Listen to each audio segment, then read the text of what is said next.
Valuable time looking for a new or certified pre-owned Acura? Go to the #1 volume sales dealership in the Southeast United States. Craig Zinn's Acura of Pembroke Pines. Purchase with pace and space in a dealership tailored to your needs. From home buying to providing that personal touch. Contact the 2020 Satisfaction Award winner Craig Zinn's Acura of Pembroke Pines. 888-776-5123. That's 888-776-5123. Or visit them at 15601 Pines Boulevard in Pembroke Pines. The Big O Radio Show is looking for partners to join our growing platform. If your business is ready to reach an audience that starts in Florida, crosses the nation while expanding internationally, this is the program that provides that vehicle. The Big O Radio Show is ready to broadcast live anywhere in the world to represent your event or product. To reach out by phone, 786-754-4664. That's 786-754-4664. Or email bigoradioshow@yahoo.com. Help us grow as we provide the content and personal connection corporate entities will never achieve. Folks, you can support the hardest working sports talk show in South Florida through Cash App or Venmo. Just search Cash Big O Show. Support us through Cash App or Venmo. Cash Big O Show. We thank you for your incredible support. If you're a Miami sports fan, then there's only one store to go to, and that's Caneswear at Miami Fanwear in Davie. They're your one-stop shop for all your inner Miami CF, Canes, Dolphins, Panthers, and Marlins merchandise. They have hats, t-shirts, game day jerseys, and so much more. Located at 2511 South University Drive in Davie and open 24/7 online at caneswear.com or innermiamiwear.com. Call them at 954-835-5597. Caneswear, the spot where Inner Miami and all Miami sports fans shop. The viewpoint statements or beliefs expressed on the following program by the host, guests, or callers are not necessarily the opinions of FantasyAccess.com, Media Group Inc. ownership, management, sponsors, or website.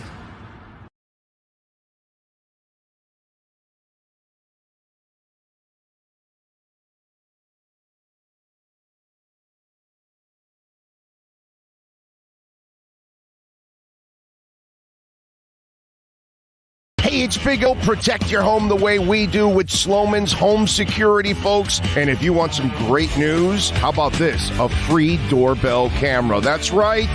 The first 40 Big O listeners who dial 1-800-ALARM-ME will get this limited time offer of a free doorbell camera that connects directly to your smartphone with installation of your Sloman's Shield. And that's not all, folks. Sloman's is going to give you a free customized home security system and professional installation when you use their low-cost central station monitoring. So you're getting an LED touchscreen pad, a motion detector, 3 arm doors, and backup battery. Plus, if you're one of the first 40 Big O listeners to call 1-800-ALARM-ME, you'll receive a free doorbell camera with the installation of your Sloman's Shield.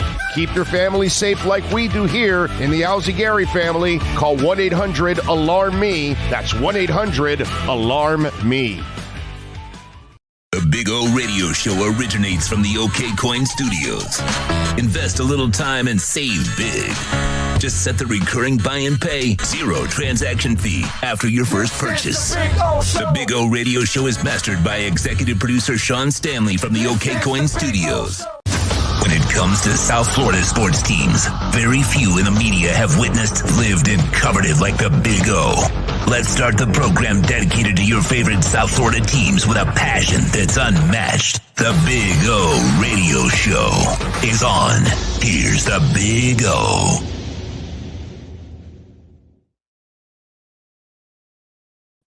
Good morning, boys and girls. Welcome aboard to the show. We are ready to rock and roll. We are ready on a beautiful Wednesday. Yes, sir. Hope you all are doing well out there.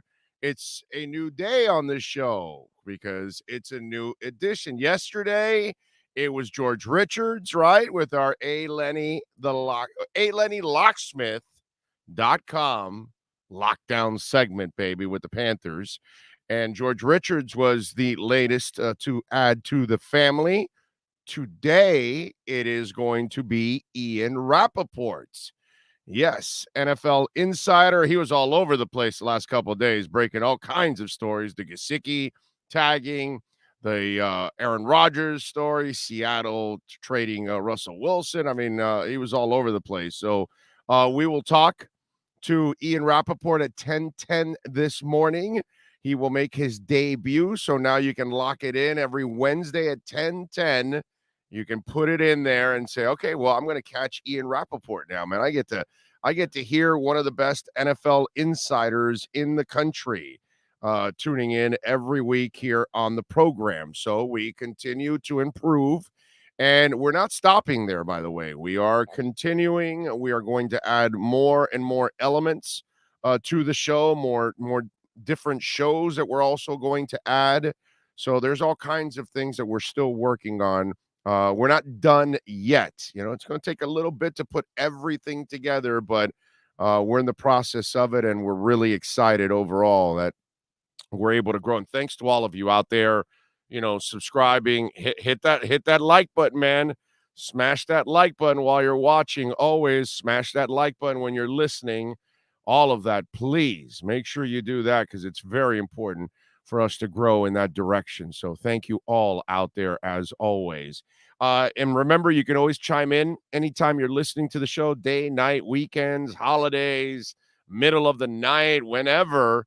The Welton Rayom text line is there for you at 855-912-1056. That's 855-912-1056. A hell of a night tonight. It's going to be fun, man. Going to watch the Heat and the Suns tonight. And the part that sucks, and I was thinking about this when I'm watching this game, and I they're without CP3, whatever. I'm either way, it's just going to be kind of fun to watch. Miami go up against one of the Western Conference teams. But the thing is that you look at the record, and like Miami has no shot at getting home court advantage against the West, because the Suns are 52-13, dude. Miami is awesome at 44-22. Miami's 22 games over 500. All right, that's awesome, isn't it? But dude, the Western Conference is so weak that Phoenix gets the feast. Second place in that conference is Memphis at 45 games. And then Golden State and Utah. And so basically what it is it's a bad conference. The 7th seed has 37 wins. The 8th seed has 34. It's one game over 500. It's not a good conference. Now, the bottom end of the Eastern Conference, 34-30, 4 games above 500 at number 7, and number 8 is 33-33. But it's more top heavy. We got 44-22, 40-24, 41-25. This is 52-13. My Lord, they're feasting on people. They're not that much better than everybody. So that'll be fun to watch tonight, where Miami stands, because if Miami gets to the NBA Finals, which I am expecting them to get to the NBA Finals, they're going to go on the road for sure, dude. Because if the Suns make it, like, we all have to pray that the Suns get eliminated in the Western Conference playoffs.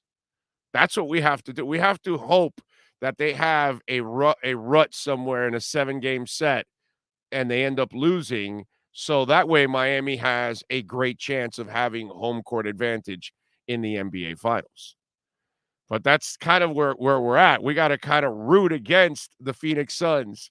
We need them to lose badly, man. All right. So I was looking at that today and I was like, damn, man. The Suns have just got a record. And let me tell you, Miami plays against the Suns tonight and then Cleveland on Friday. Those are tough games. But then you've got Minnesota, Detroit, and OKC. 3 easy wins.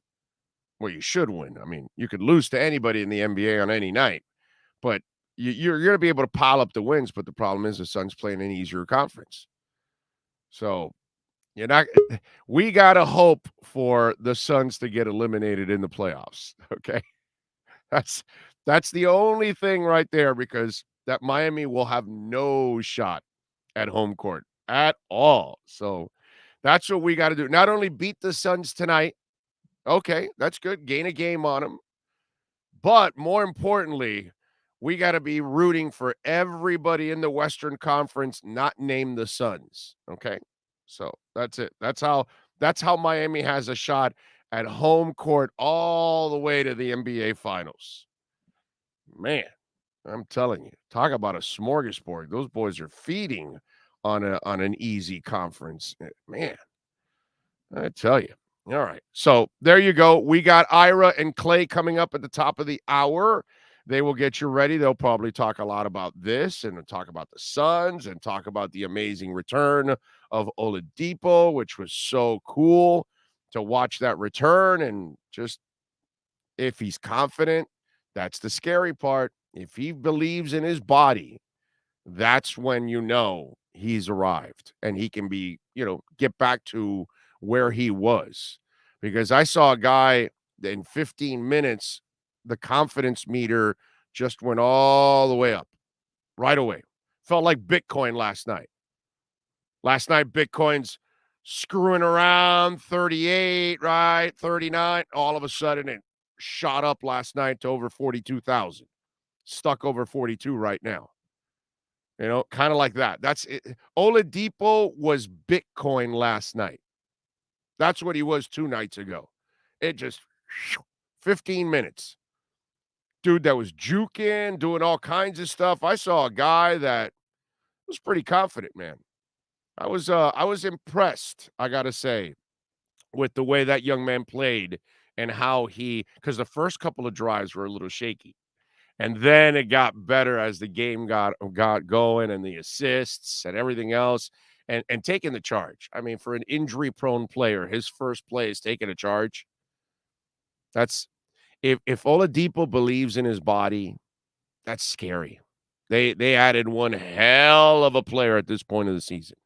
Okay? And as Ira has talked about before in the past, this team defensively can be just absolute nasty. And by the way, the other thing that's developed is we didn't know about some of these young guys, like a Caleb Martin can help you out on defense too. So you kind of add to it, you know what I'm saying? So that also helps too, in the process. All right, let's get ready with the boys. Let's talk a little basketball. I'm sure Ira now is got his glasses off and ready to go. How you doing, boys? You doing all right? We got to get the Panther board off, but yes, how you guys doing out there? It's interesting times. You always enjoy a big matchup like tonight. It looks like Devin Booker will be back for the Suns. The Phoenix paper reported he flew into South Florida last night, still without Chris Paul, so they're not exactly the same team. But, you enjoy these big moments, and yet I guess I come from a place because I enjoy playoff races so much, Big O. It's not as big as last week's games against the Bulls and the Nets and the Sixers and the Bucks. And also because the second tiebreaker is conference record, I mean, I can make an argument that no one wants to hear out there. The Cleveland game is bigger on Friday. It just is because it's a conference game. It's a tiebreaker game. So enjoy the moment tonight. You should have these moments. National TV, all the Heat fans bitching we don't get national attention. That's all well and good. To me, it's still all about the playoffs and the playoff race. And this thing is getting very interesting. And Clay, before you guys came on, I was talking about this, well, you can beat them and gain a game on them, but basically they've been feasting on an easier conference, so you're not going to catch up on home court side. So we're going to have to sit there during the playoffs and rub our rabbit's foot and find 4-leaf clover somewhere so somebody knocks the Suns out. So you've got him in the finals already. You got him in the finals already. I'm not like you. I'm not worried about the Nets and the Sixers like you are, Ira. All right, so I should book a Phoenix hotel room in June. Hells to the yeah, you should, dude. Yes, of course you should. Thanks for the heads up. I'll call that booking.com guy right away. How about this? You book Phoenix, I'll book Memphis. Hey, do it now. The gas prices, take advantage now. Anyway, so but what I'm saying, Clay, just to have a little fun. There's no shot at catching up for home court. So we got to keep playing because they can have home court against the rest of the conference. But the Suns, we're going to have to be hoping that somebody knocks them out during the playoffs so Miami can get home court all the way through the finals, baby. Yeah, and I think that kind of goes back to Ira's point. It's, even if you are kind of conceding, hey, we're gonna go through and win the East, you still want to get the first seed in the Eastern Conference, right? And so I think that's where, going back to Ira's point, last week's games and the game coming up against Cleveland, those are the games that if we're being completely honest, are more important even than this finals preview, quote unquote, that I'm sure the national publications will be touting tonight. But yeah, we'll talk about tonight's game. As Ira mentioned, looks like Devin Booker is going to play. And this is one of those weird games where, Chris Paul is going to be out. And so the Suns are going to be slightly shorthanded even with Booker coming back. And yet the Heat blew out the Suns when the Heat were shorthanded in Phoenix earlier this season. So it's just one of those things where you can't take too much out of these regular season matchups. You want to get the win if you can. But again, those games last week and the game coming up against Cleveland are even bigger.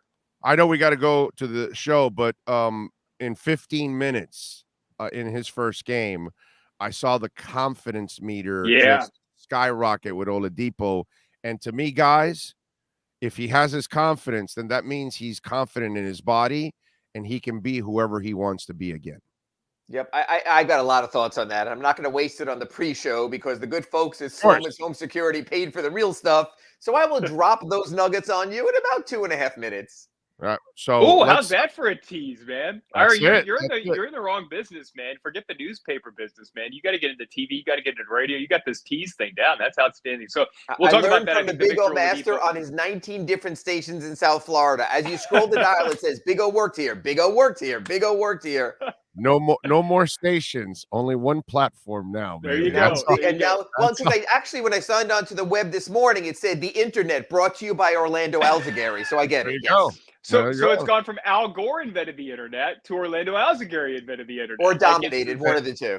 The internet powered by the Big O radio show. That's it. That's what it's all about.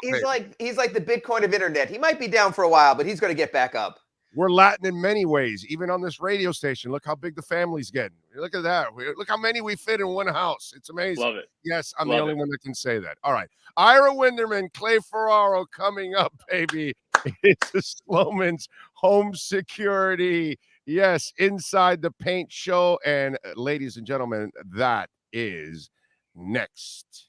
The Big O Radio Show is brought to you by Caneswear. Go to caneswear.com. Hey, it's Big O. Protect your home the way we do with Sloman's Home Security, folks. And if you want some great news, how about this? A free doorbell camera. That's right. The first 40 Big O listeners who dial 1-800-ALARM-ME will get this limited time offer of a free doorbell camera that connects directly to your smartphone with installation of your Sloman's Shield. And that's not all, folks. Sloman's is going to give you a free customized home security system and professional installation when you use their low-cost central station monitoring. So you're getting an LED touchscreen pad, a motion detector, 3 arm doors, and backup battery. Plus, if you're one of the first 40 Big O listeners to call 1-800-ALARM-ME, you'll receive a free doorbell camera with the installation of your Sloman's Shield. Keep your family safe like we do here in the Alzagari family. Call 1-800-ALARM-ME. That's 1-800-ALARM-ME. NBA fans, it's time for the Sloman's Home Security Inside the Paint show with Ira Winderman and Clay Ferraro. 1-800-ALARM-ME to protect your home with the best in the business. Sloman's has been serving customers for nearly 100 years. Nobody covers your home like Sloman's Home Security, and nobody talks heat in NBA basketball like Ira and Clay. Here's Ira Winderman and Clay Ferraro. Happy Wednesday, everybody. Clay Ferraro here, Ira Winderman there, as we are getting set for a big game coming up tonight between the Miami Heat and Phoenix Suns, a finals preview. As Big O has already predicted that this is what we're going to see coming up in June. But Ira, I thought you brought up a good point before we crossed over here, and that's that the game against Cleveland coming up is bigger because you're looking at tiebreakers. And at this point, you can look at Phoenix and say, all right, man, we'd love for some miracle to happen. And if we do end up playing them, and I'd say we, if you're a Heat fan, if the Heat do end up playing them in the finals, you'd love to find a way to catch them. But that's just not realistic at this point. So let's look at the Eastern Conference, because what we saw last week with this team, you called it Hell Week. The Heat were calling it Exam Week on their broadcast. I think if you wanted to give them a grade on that exam, you had said at the end of last week's program, you said if they found a way to win 1 out of those last 3, you'd feel pretty good about things. If they found a way to win 2 out of those last 3, you'd feel really good about things. Despite the fact they slipped a little bit at the end of that Milwaukee game, they won 2 out of 3. So your take from exam week / hell week, Ira, was what? I would give them an A. And I know you could say, well, wait a minute, that's only a 75% on the test. They lost 1 in Milwaukee, but they lost by 1 and they made a statement. And after they left Milwaukee, even though the Bucks escaped some questionable calls there at the end, the Bucks had their full attention. The Bucks knew that going into a playoff series, this would not be easy. So I think they accomplished everything they wanted. They came out with a comfortable 3-game lead in the Eastern Conference after the victory over Philadelphia. And as the schedule winds down, 3 means a lot. They have a chance now to clinch the tiebreaker against the 76ers. They basically have all the tiebreakers, Clay, for this reason. We know they're 3-0 against the Bulls with 1 to go. That's taken care of. They're 2-1 against Philadelphia. But even if they lose in Philadelphia 2 weeks from yesterday, they still have the better conference record. Plus, they have a chance to win the division. A division title could impact in there also. So when you look through all the tiebreakers going down the line there, they're in good position because their conference record, they're like plus 13 in the Eastern Conference wins over losses. So that positions themselves very well. That's all you want to do. You want to be in a good place in the standings. You want to be in a good place in the tiebreaker. You want to value the more valuable games. And there still are more exams. It's just not exam week. There still is a game in Chicago. There still is a game in Philadelphia. You still have those matchups that you have to play out. There's a game in Boston. So we'll see that also. I just think it's really interesting. And I know they mentioned this on the Inside the NBA yesterday when they were talking about it after, I think it was Turner's game yesterday. But the Heat wind up at number 1.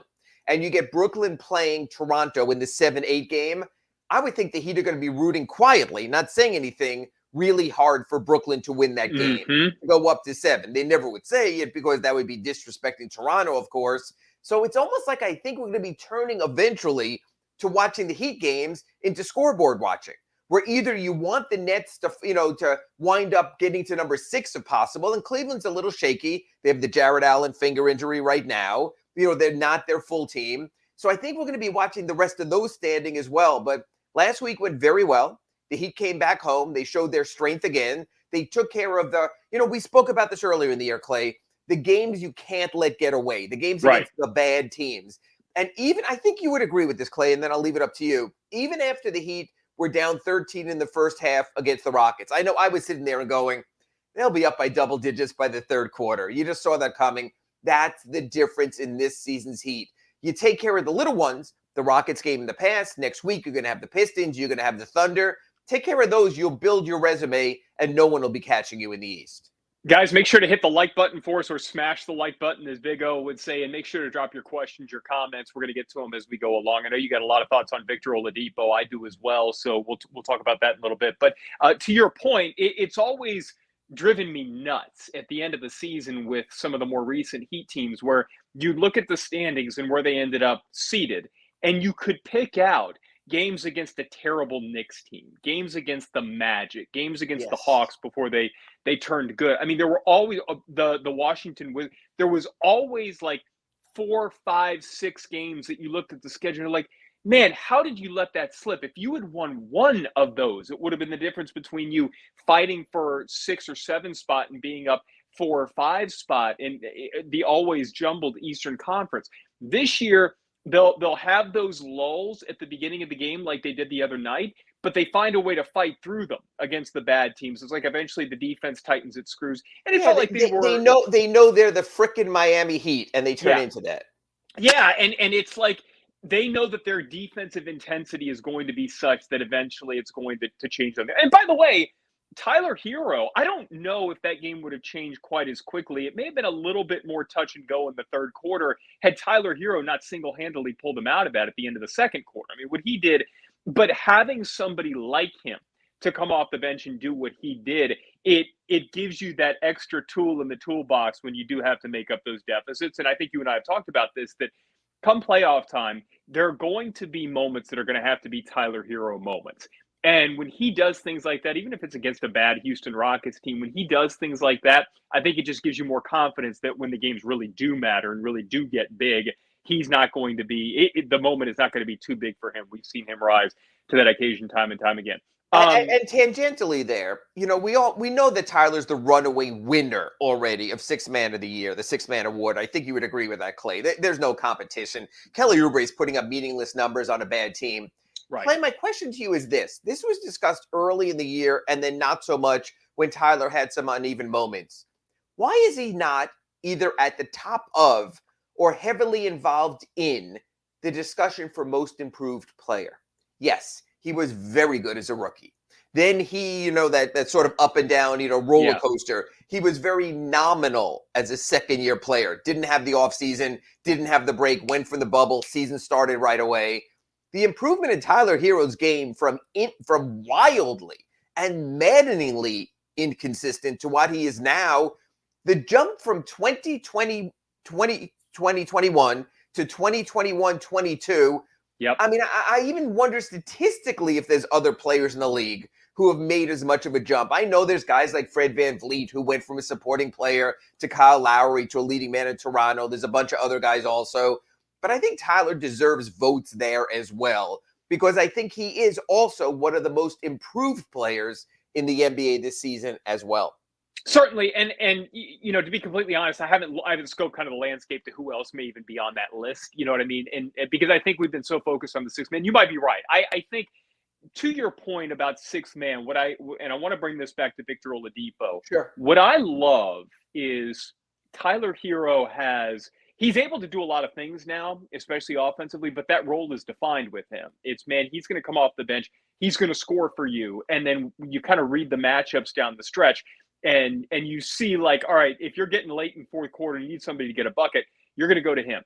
So Victor Oladipo slides into that backcourt spot, the other backcourt spot there. And, it hurt a little bit to see Gabe Vincent kind of relegated to end of game with a 30-point lead guy. But unfortunately, that's kind of where we are and where we knew we would be when Victor Oladipo came back. And it's a good thing because it means Vic is back. And so when you're talking about bringing Tyler Hero off the bench along with the Victor Oladipo, Barry Jackson said this the other day, and I agree with him. Tyler Hero and Victor Oladipo, if Vic plays like he did the other night, the Heat's backcourt coming off the bench may be as good or better than a number of starting backcourts around the league. Not your better starting backcourts, better teams, but some of the lower end NBA I teams. totally agree. There's points I sit there in FTX Arena and I can't wait till the reserves come in. I mean, even the Houston game, I'm sitting there was going, okay, just need Tyler. When's Tyler coming in? Where's Tyler? Yes. And now, and of course, the buzz with Vic as we go along. By the way, I don't know if Sean, if it's too late for him to change the logo at the top of our YouTube screen, but if we could change it to Inside the Oladipo with Ira Winderman and Clay Ferraro, because man, Clay, can you recall? I know there's the backup quarterback syndrome where you want to see the guy who's not in there all the time, but this is not a buzz of a day or a week or a month leading up to Victor coming back. This was a buzz of 11 months of waiting for that moment, and you could feel the pent up energy. So right now, when Tyler checks in, there's an elevation at FTX Arena. Oh boy, it's going to get fun now. God bless Kyle Lowry and Jimmy Butler and their very efficient play. But this guy's either going to do something really good or really awful, but nothing in between. And then you wait a couple more guys. Okay, Dedmon. Okay, Caleb Martin. There he is. There's Victor Oladipo. All of a sudden, it makes it interesting. You almost can excuse the late arrivers at FTX Arena because, I've seen the starters and Duncan and those guys. I'm here for the Tyler and the Oladipo. And man, was that fun the other night on Monday. There was a moment where he took the charge on one end of the floor, and you had the chance of Oladipo, and then he made the scoop on the other end. And I mean, there were legit goosebumps. There really were. And it's rare. You have to hold on to those moments, right? Especially in the NBA regular season, because you and I have talked about this. The regular season is the regular season. Jimmy Butler is bored. I mean, you can't, these guys. I remember talking to Chris Bosh about this, and this was right after I got here. That big three team, they got bored. They got to the point where the regular season was just kind of And I feel like that's kind of where Jimmy Butler is at this point, and he will never say that. But look, you've talked about this, that's when he's going to take over, is in the big games, in the playoffs. That's when you can expect to see late game Jimmy Butler. It's rare that you get those meaningful goosebump type moments in the regular season. And we got one the other night with Victor Oladipo, and that was really cool. And it was hearing him talk about it after the game and the comeback and all that. It felt like you could see his confidence in his body grow as the game went along. And in Yes. that moment where you have the crowd chanting, he takes the charge, he goes and scores on the other end of the floor. It was like everything everybody had been waiting for, it somehow surpassed that moment. And I thought that was awesome. Yeah, no, it's like I've been writing stories for days on end, just posted another one right now about the 15-minute limit and how every single game, there were only 4, that Vic came back last season, he played way more than 15 minutes. He was in the 30s, Clay, a couple of times, and that was with a gimpy bad leg. You can also see how this is different. Last season was a test drive. The Heat didn't even know if Vic was coming back in free agency or not. That was a later rather than sooner decision on the minimum deal, telling him, hey, we can get you back to bird rights in 2 years. So he didn't feel like part of the family. But the fact that we saw all these practices and we saw the workout in Toronto when he played the 2-on-2 and the Heat showed that on their pregame show, and we kept hearing there's been more, and then he went to Sioux Falls. It's been the whole buildup that you can understand now. The Heat realize they have something. Number one, they have something in Vic. Number two, they have something and a chance to play deep into June. So even though we're in March right now, and you might have said this was the ultimate limit to get the guy back, why isn't he playing more? They're still going to ramp him up because I think Eric Spoelstra, Pat Riley, and Andy Ellisberg do see Victor Oladipo in late April and in May and hopefully in June as well. So they're still taking this long view. I mean, I was surprised when I wrote the story I just posted at the Sun Sentinel about the 15-minute limit. I thought last year's minutes were short. They were not. Yeah. He went at least 20 in each game. He went 30 in 2 games. He was just thrown into the fire. And I think they learned a lesson from that. Sometimes slow and steady is the way to win this race. And that's the approach right now. On one hand, if you're a fan, if Victor gets rolling, you don't want it to stop. On the other hand, you appreciate it. We've seen a ton of teams come into FTX Arena, the players coming back after a layoff, maybe even Devin Booker tonight, and you want to pace the guy. And it's like Big O said at the top of the show, when you mentioned with Chris Bosh talking about the big 3, there is a longer view this year. I'm not sure there was last year. There was sort of bubble frauds. Is it real? We got to win the first round. I think this year they'll never say it. But I think this year the Heat are taking the look of May and June as well. And at the top of the Eastern Conference, they have every right to do that. And so with Victor Oladipo, we're going to kind of make the differentiation between there was that one moment, and by the one moment, I mean that game. And then I also want to spin it forward and see, okay, what does this mean with him moving forward? But I want to go back a little bit because you talked about the test drive situation with Vic. And what I found interesting with the whole Victor Oladipo courtship, if you want to call it that, I think, Bam Adebayo is one of these guys that, like, man, he's everybody's best friend. Like, if you see him out there, and I'm sure you've seen this, the way other teams' stars and coaches react to him post game, and like everybody loves Bam. He's like the mayor of the. And so I think when you saw him and Victor Oladipo talking at the end of games, remember in the bubble, there was like kind of this, everybody would joke about the flirtation, whatever, between the Heat and Victor Oladipo. But then when it got kind of serious, I think you saw some of these reports, and I don't know if you independently reported this, Ira, but there were some questions within the Heat organization about, hey, do we really want to bring in somebody who's out there kind of openly flirting with other teams while he's on the Indiana Pacers roster? There was like kind of like this awkward, man, he's a part of the Pacers. And he's clearly, because there were these whispers that he would go up to players, not just on the Heat, but I think also maybe the Knicks, and say, hey, I want to come play with you. Like, and so there was kind of this where I think they liked what they knew of Victor Oladipo, but there was also that, okay, well, what's the deal with this wanting to be somewhere else, blah, blah, blah. So then we go back to the other night. And, you mentioned kind of this test drive situation. It wasn't just Victor Oladipo, the player, the physical, is he going to be it was Victor Oladipo, the person. It was, we need to get to know him. We need to get to know if he's somebody that we want to commit to long term. And we probably still don't know that because I think there's going to be a physical side of this that plays into it. But when I saw Eric Spoelstra after the game, and I think you actually asked me about this, Ira, about that special moment in the locker room where they kind of either gave him the game ball or called him player of the game, whatever it was.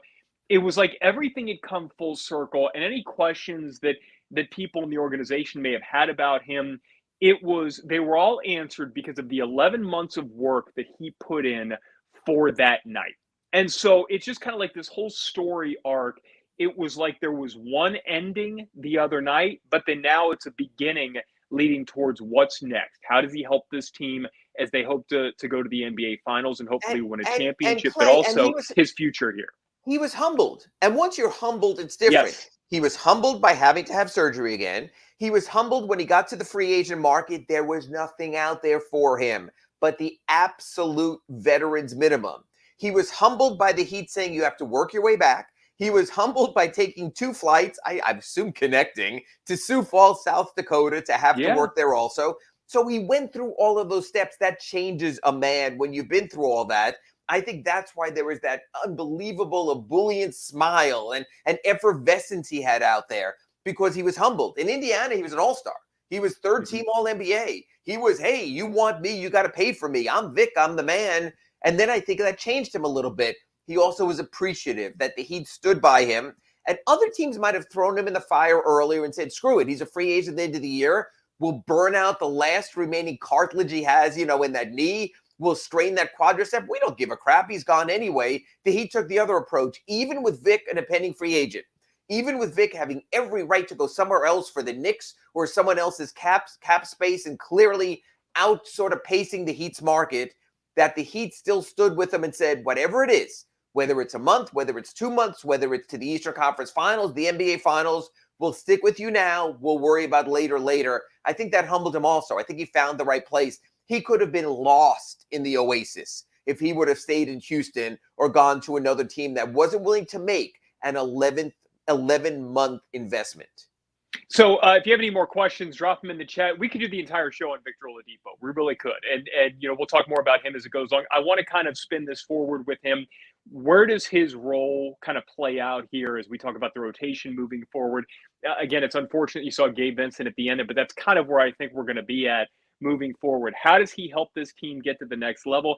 And then I also want to talk about kind of the aftermath of this exam week, which is how do the Heat match up with these contenders in the Eastern Conference? And now that we've kind of seen James Harden in Philadelphia, in the role, not in the game down here, but we kind of see how he's going to play there, and then kind of project out with Ben Simmons in Brooklyn. Now that we've kind of been able to see some of these teams, where do the Heat stack up now? We'll talk about that and a lot more coming up right here on Inside the Paint. You're listening to the Sloman's Home Security Inside the Paint Show with Ira Winderman and Clay Ferraro. Big O listeners can get a free doorbell camera. Call 1-800-ALARM-ME. That's 1-800-ALARM-ME.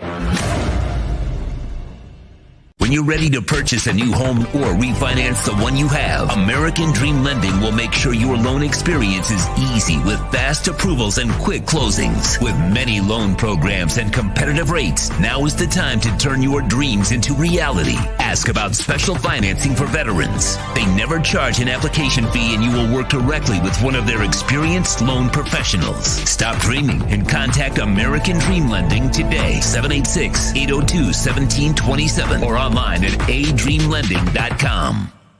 The Big O Radio Show is looking for an experienced salesperson in the radio or TV business. The candidate must have at least 5 years of sales experience in the broadcast business over the last 10 years. Please email your phone number and resume to bigoradioshow@yahoo.com. That's bigoradioshow@yahoo.com. Looking for an aggressive person who can help our platform expand into many avenues in our business. Reach out if you are the person that's able to make a difference.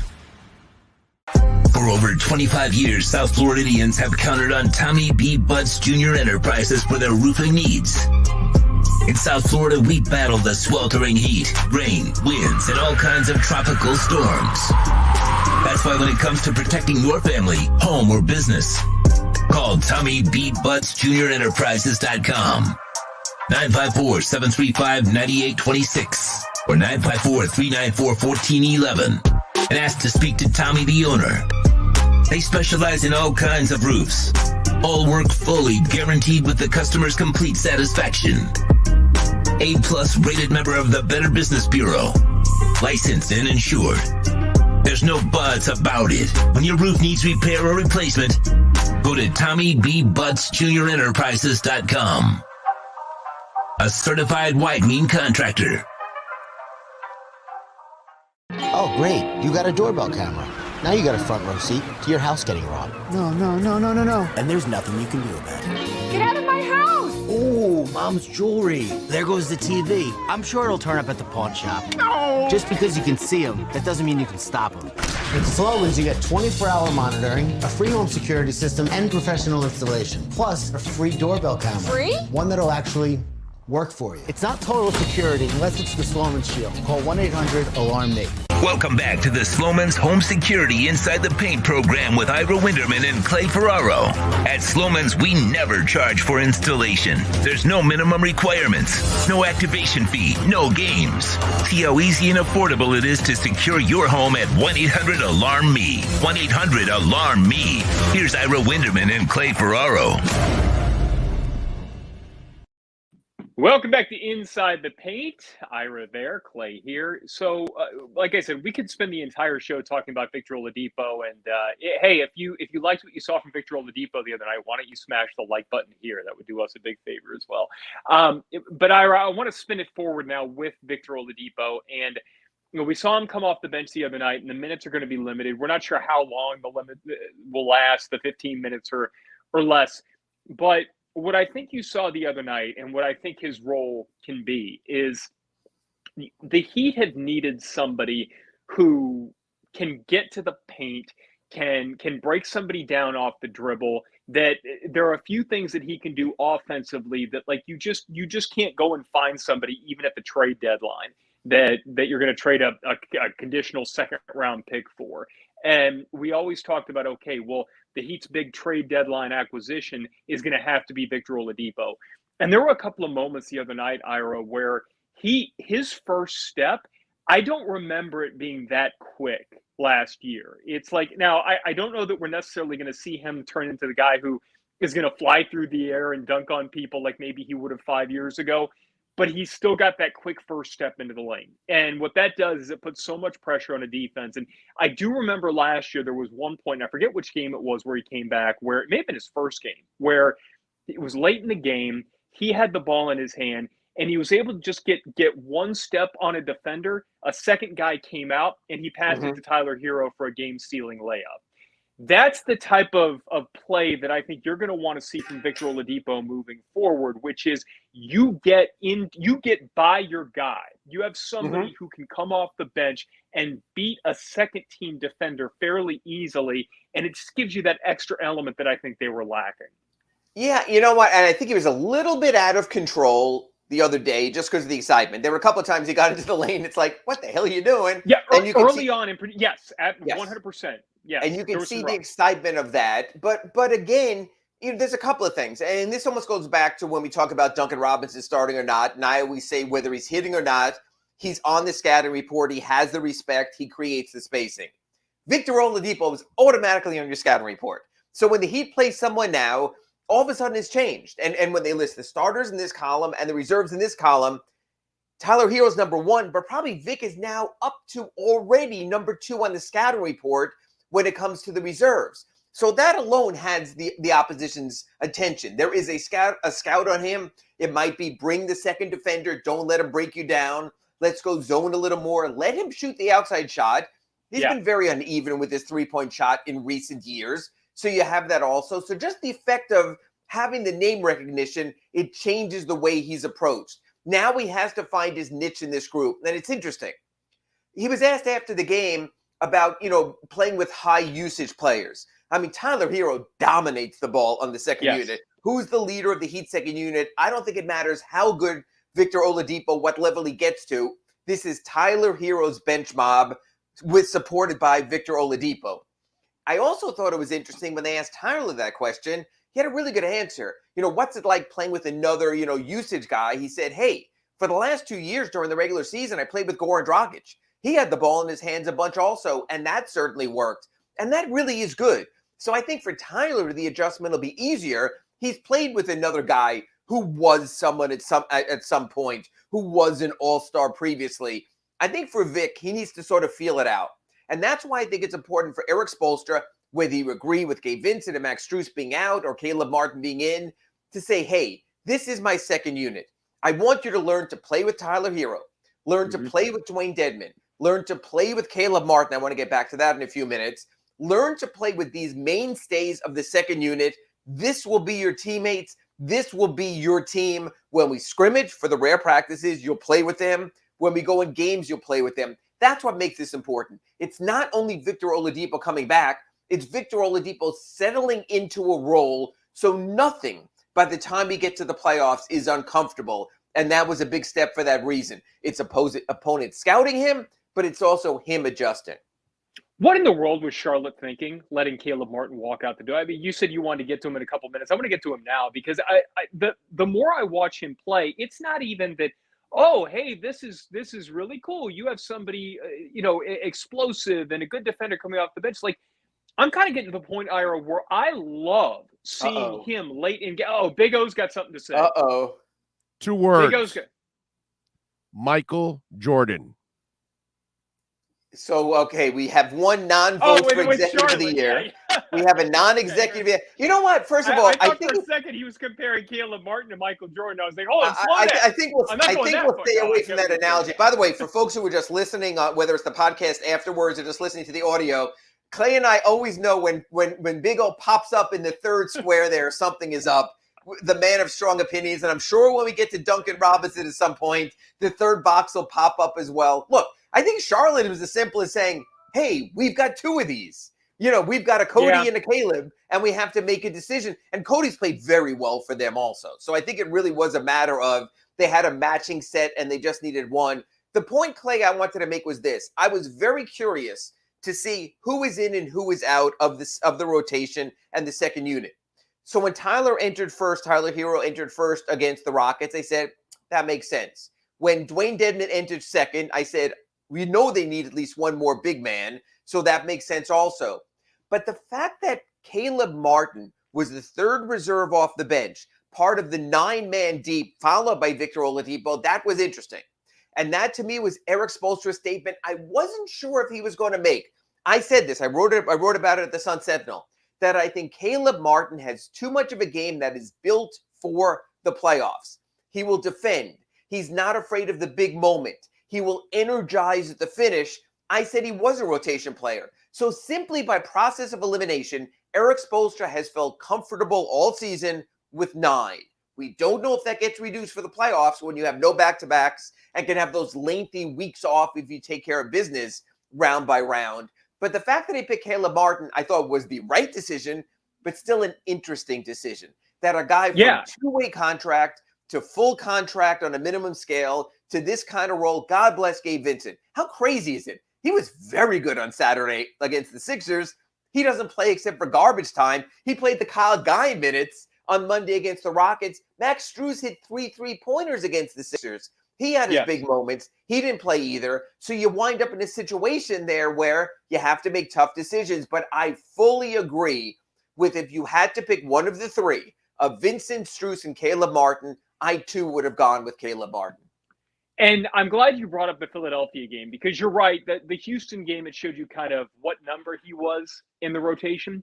But the thing about the Philadelphia game, and this was before Oladipo even came back, it was who's going to play in crunch time. And what I found really interesting was late fourth quarter, you have Caleb Martin out there with a pick 6 to pretty much seal the game. And so it's not the playoffs yet, but when you're playing another one of those Eastern Conference contenders, you want to know, okay, who's getting those minutes down the stretch? Now, maybe with Oladipo back, it's a little different, but it's clear that of the reserves, when you're talking about the guys kind of towards the back end of potential rotation players, Caleb Martin is the one that has just immense trust from Eric Spoelstra. And I think to your point, what he needs to do to be effective on the floor is something that isn't really much of a variable. He's going to go out there, he's going to play really good defense.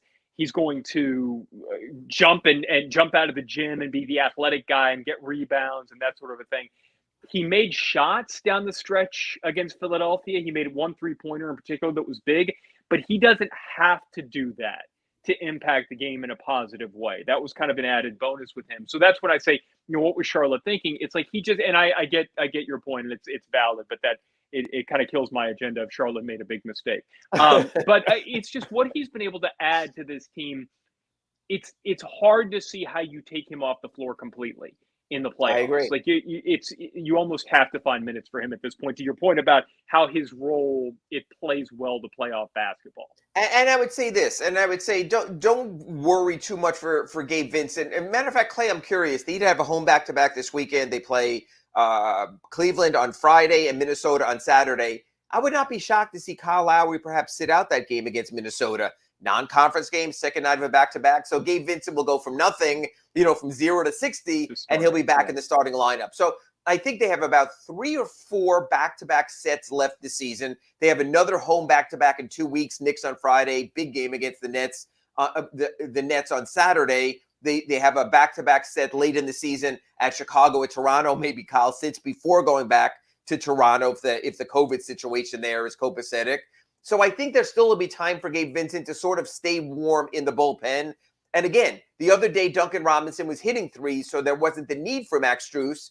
But Duncan might come out with one of his 0 for 5s, and maybe Max Strus gets the minutes in the second half of those games. So those guys are in the bullpen, and they're going to stay warm. Those are your open case of emergency guys. Beyond that in the rotation, that's why you saw Kyle Guy being sent off to Sioux Falls.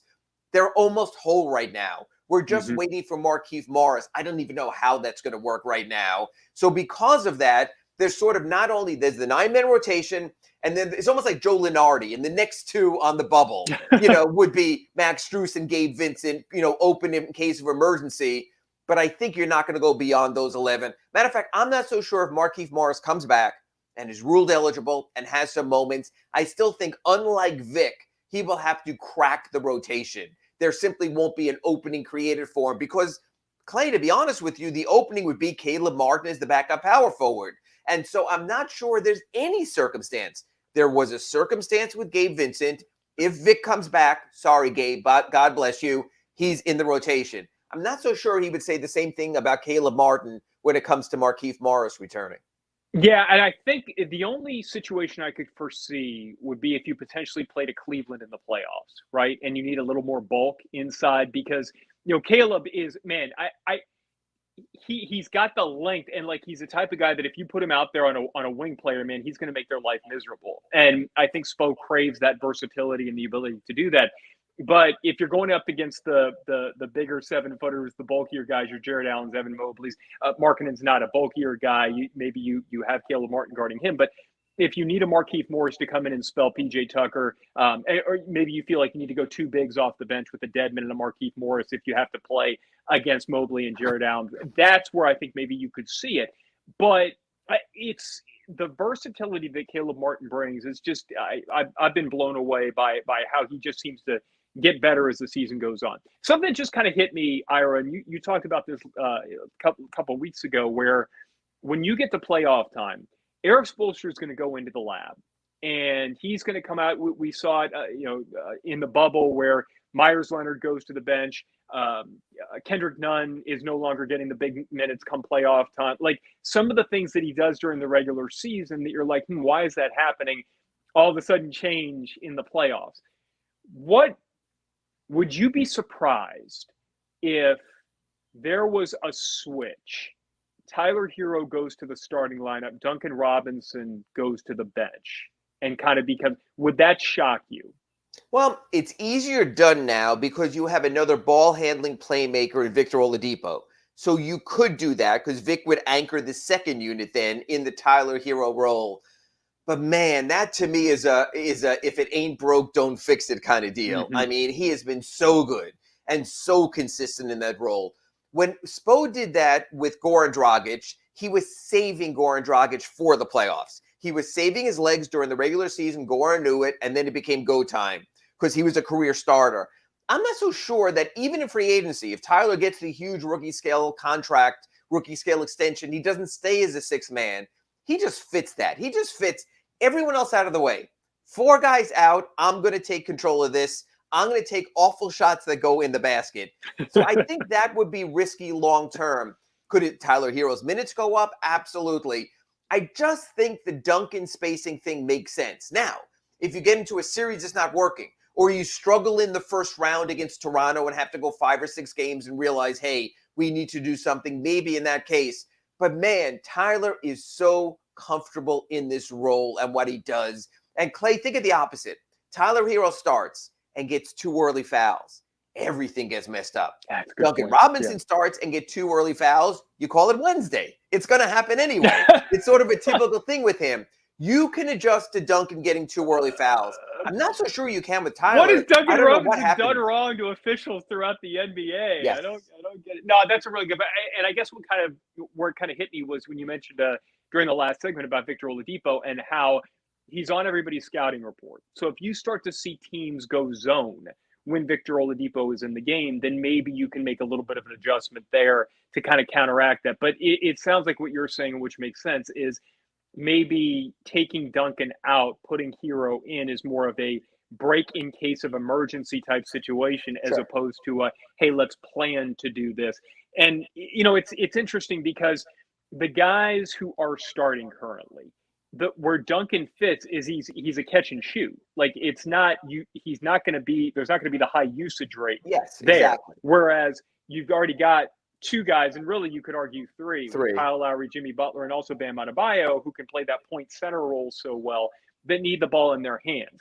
So it doesn't really make sense to add a 4th, because then you limit his effectiveness and kind of take him out of what he does well. So that makes a lot of sense. Yeah, no, I just think it works now, and the usage is very important. Jimmy wants the ball. Bam needs the ball. Kyle's interesting. He's not high usage in the fact that he loves getting rid of the ball. I mean, his pitch aheads to Jimmy, where if Jimmy gets the quick basket, Kyle just stays back on defense and couldn't be happier. So he's a little bit different. But again, you want guys who are comfortable playing together. So we spoke about this in the first segment. I want Vic comfortable with all those guys. If Vic is coming in late, this is a hard thing to do traditionally.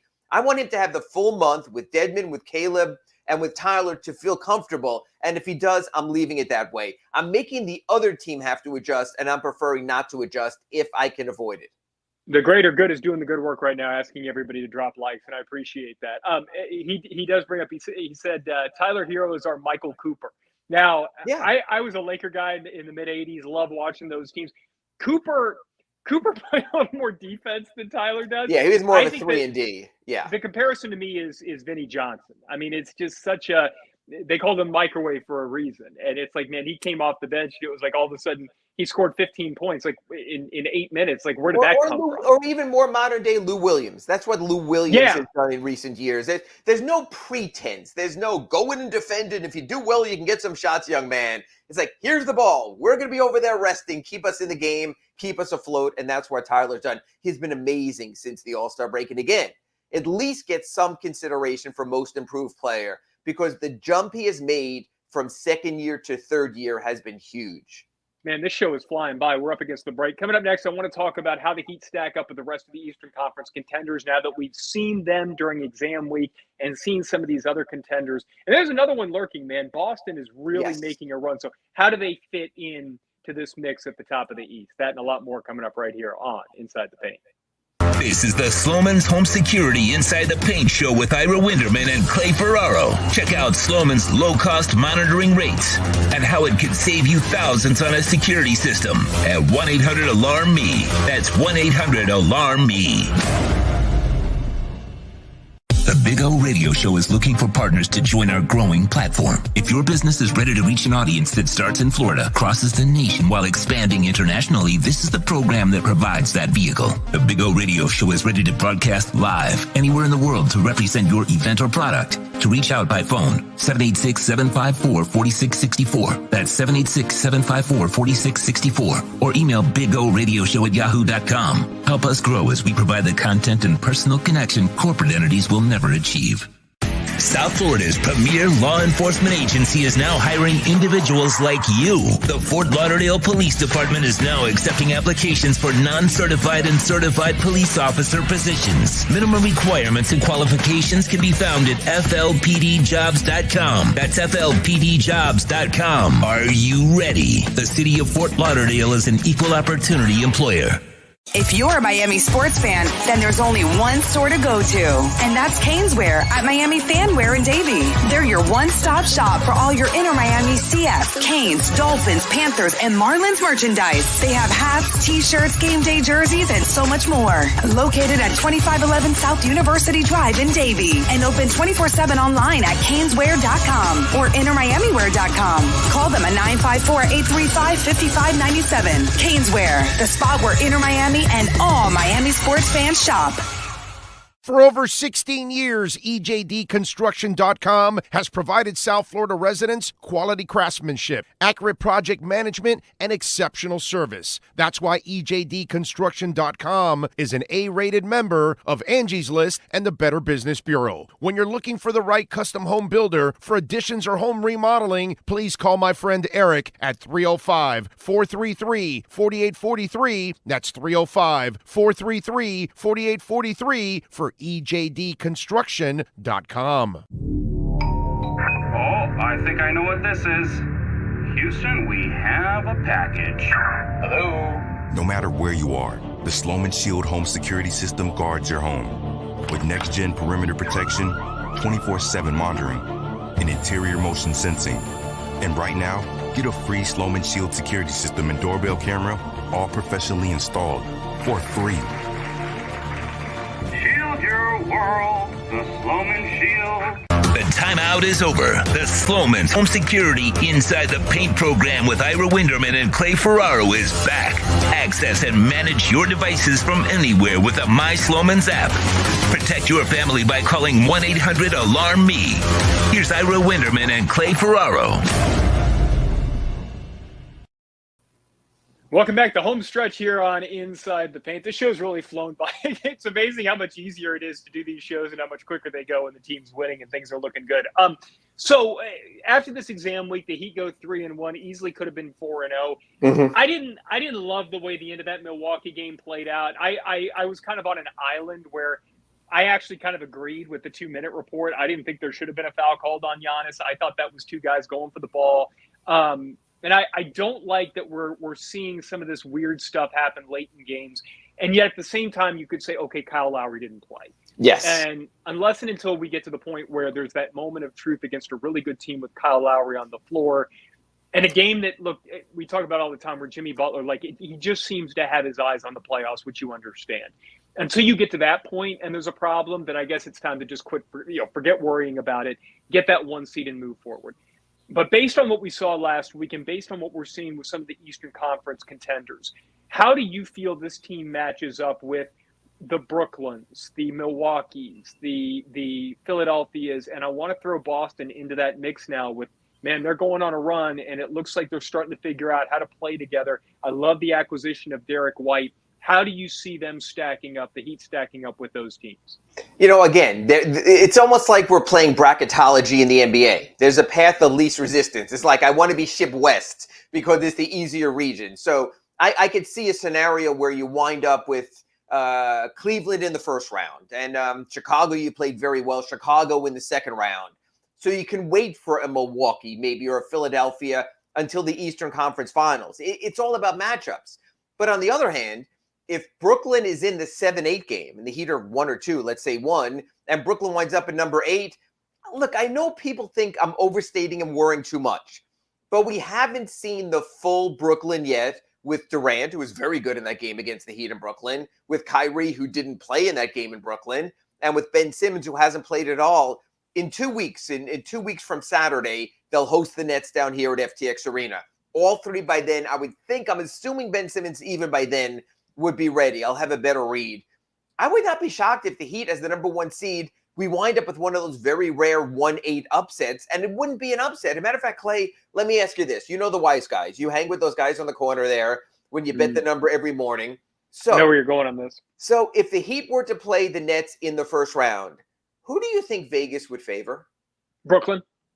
Crazy, Brooklyn. Right? In a 1-8 scenario. Because I think, and I think part of that, Ira, is that the wise guys' number one job, the guys who set the line, their number one job is to try to get 50% on both sides. And that's the thing where it's like everybody tries. Oh, Vegas is setting a trap. No, they don't set traps.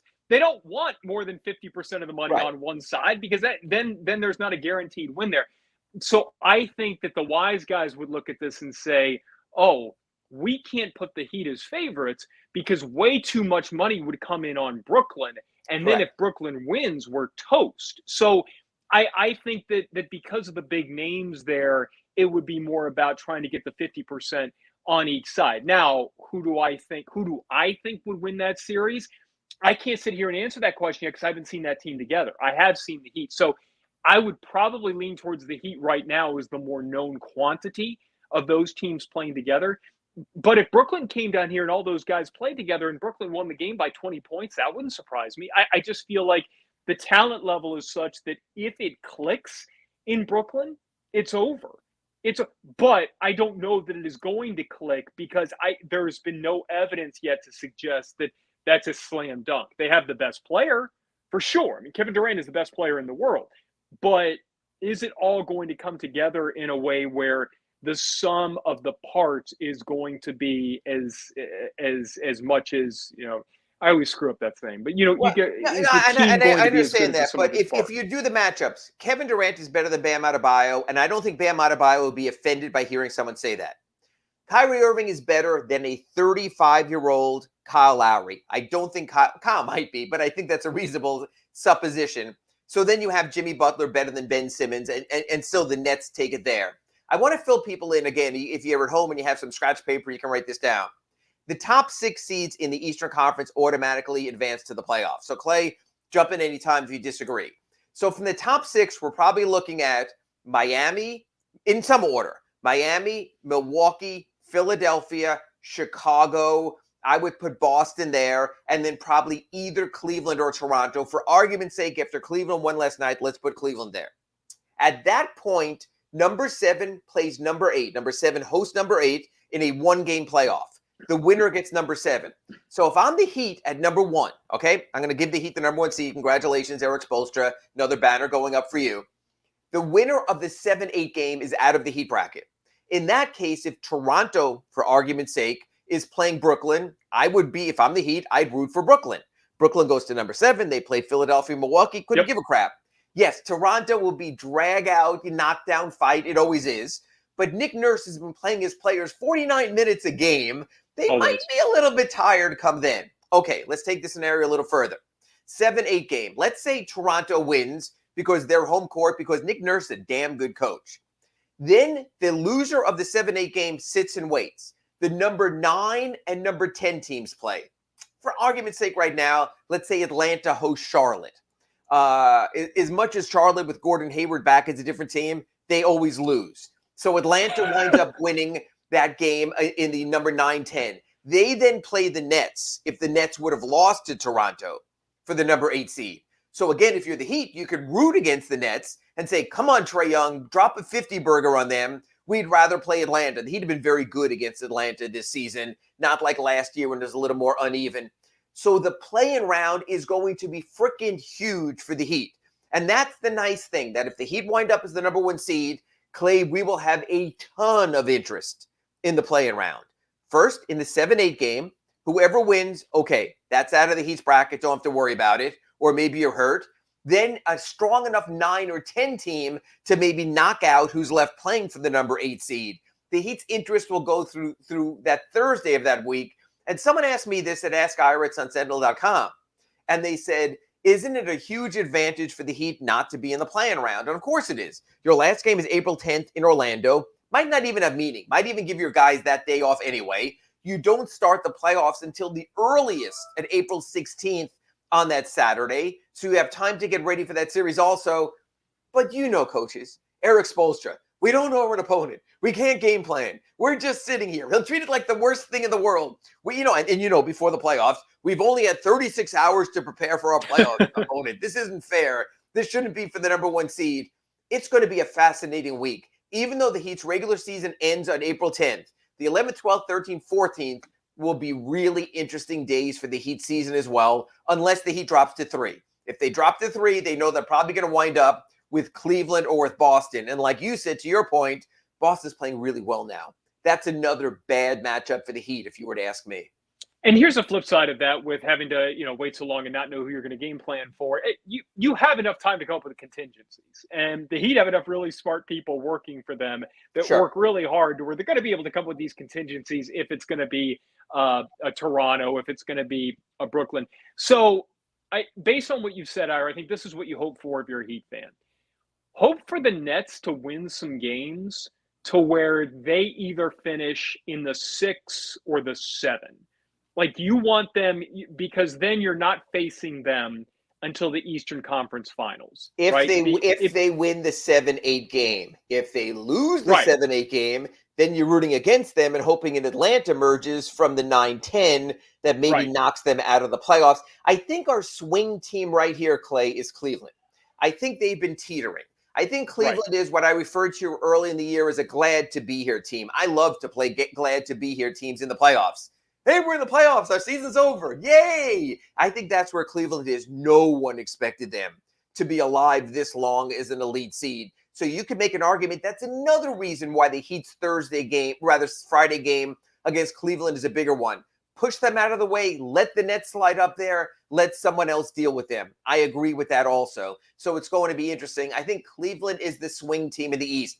They were tied for first for a while. They were number 2 for a while and number 3. Jared Allen now with the thumb injury. And so now you wonder if they could be the same team or not. I think they could fall to the play-in. I also think Cleveland is worried about possibly falling into the play-in.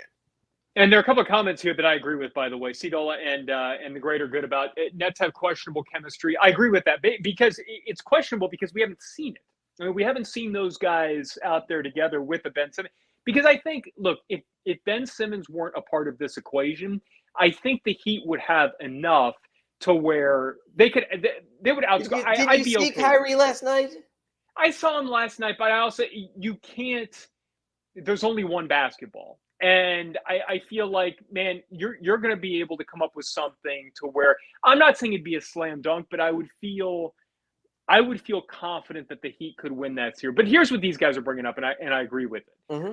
You can't just dismiss the Bucks. I still feel like Milwaukee is the other. If you remove the Heat from the equation, the Bucks are the team that would scare me the most, even more than Brooklyn, for this reason. We saw it against Phoenix the other day, and we saw it in the game between the Heat and the Bucks. The Bucks' big three, if you want to call Drew Holiday and Chris Middleton number 2 and 3 of those big three, they're two of the rare guys in the NBA who elevate their play at crunch time in big moments. They're better. They know how to win. Those players, the Bucks, after winning a championship, they know how to win. We don't know if James Harden knows how to win. Yes. We don't know if Ben Simmons knows how to win. We don't know if Lonzo Ball and Alex Caruso and Zach LaVine even DeMar DeRozan to a degree know how to win. So I agree. For Milwaukee, there's not a situation in the playoffs that they can't reference back to and saying, okay, this happened before last year. It happened to us against Brooklyn. It happened to us against Atlanta. It happened to us against Phoenix. We've seen it before. I agree. I would say the most dangerous threat to the Miami Heat in the Eastern Conference, because it's a known threat, would be the Milwaukee Bucks. I agree, Clay. Yeah, so I feel like I've said this for 3 or 4 years now, and I think it's still Drew Holiday is the most underrated player in the NBA, and it's not close. And I feel like I think Chris Middleton might be the most underrated player. Say again? I think Chris Middleton might be the most underrated player. And there you go. I mean, and that's the point here. It's that Giannis is going to run the race. Giannis is going to put up ridiculous numbers against every team except by the way, I think the Heat have a good plan for slowing down Giannis. And I think we even saw it in the playoffs last year against the Bucks where Giannis had some numbers, but his shooting percentage was bad. Like, they have a plan that works against Giannis. Drew Holiday and Chris Middleton just do stuff that you can't plan for if you're going to throw everything at Giannis, as you should. Giannis is their best player.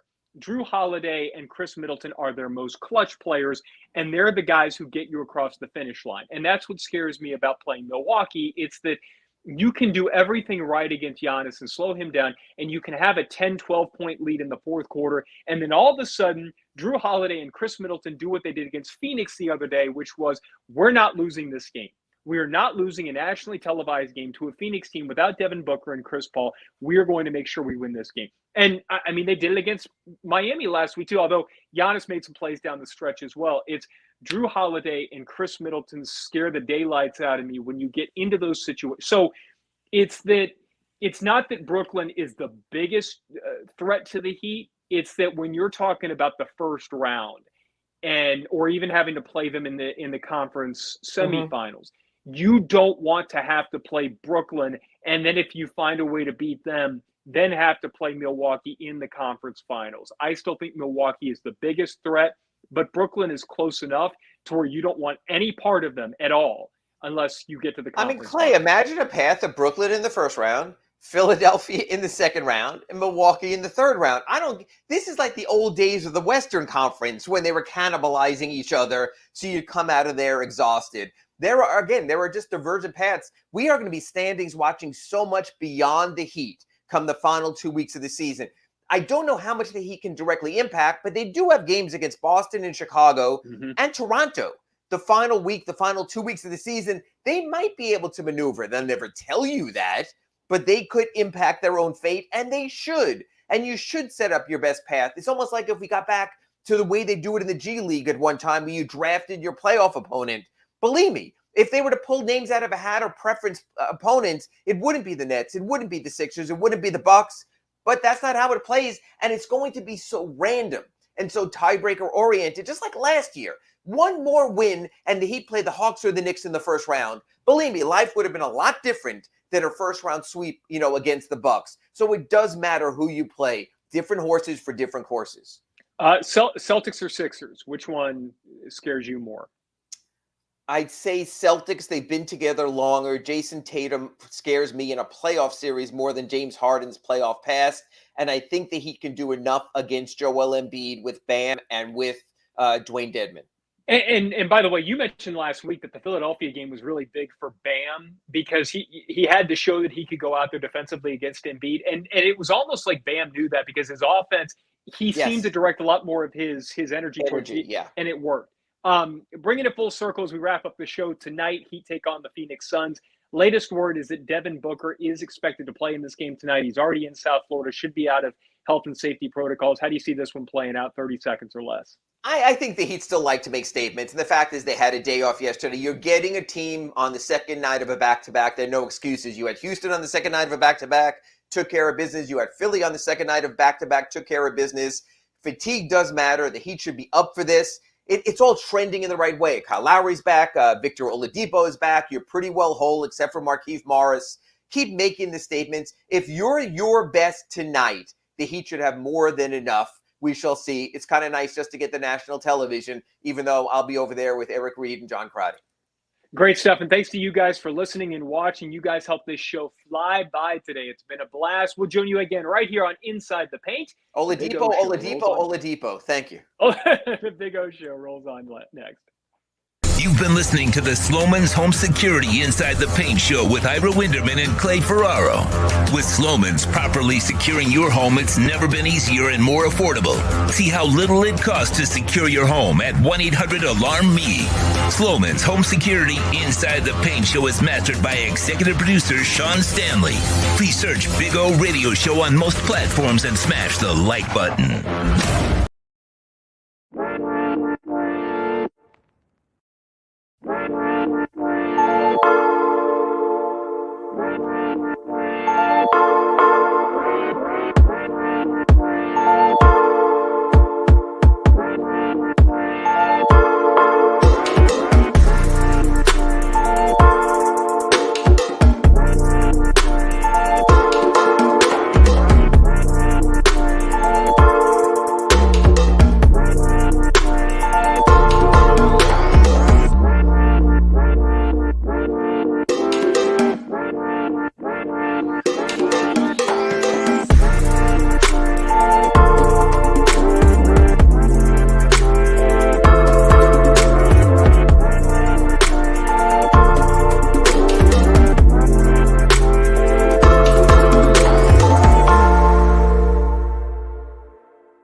points, statements, or beliefs expressed on the following program by the host, guests, or callers are not necessarily the opinions of FantasyXS.com, Media Group Inc., ownership, management, sponsors, or website.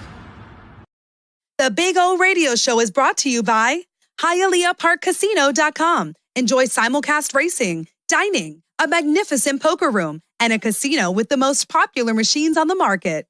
OKCoin.com. Download the app on iOS, Google Play, or Windows. OKCoin.com with over 50 different coins and incredible staking rewards.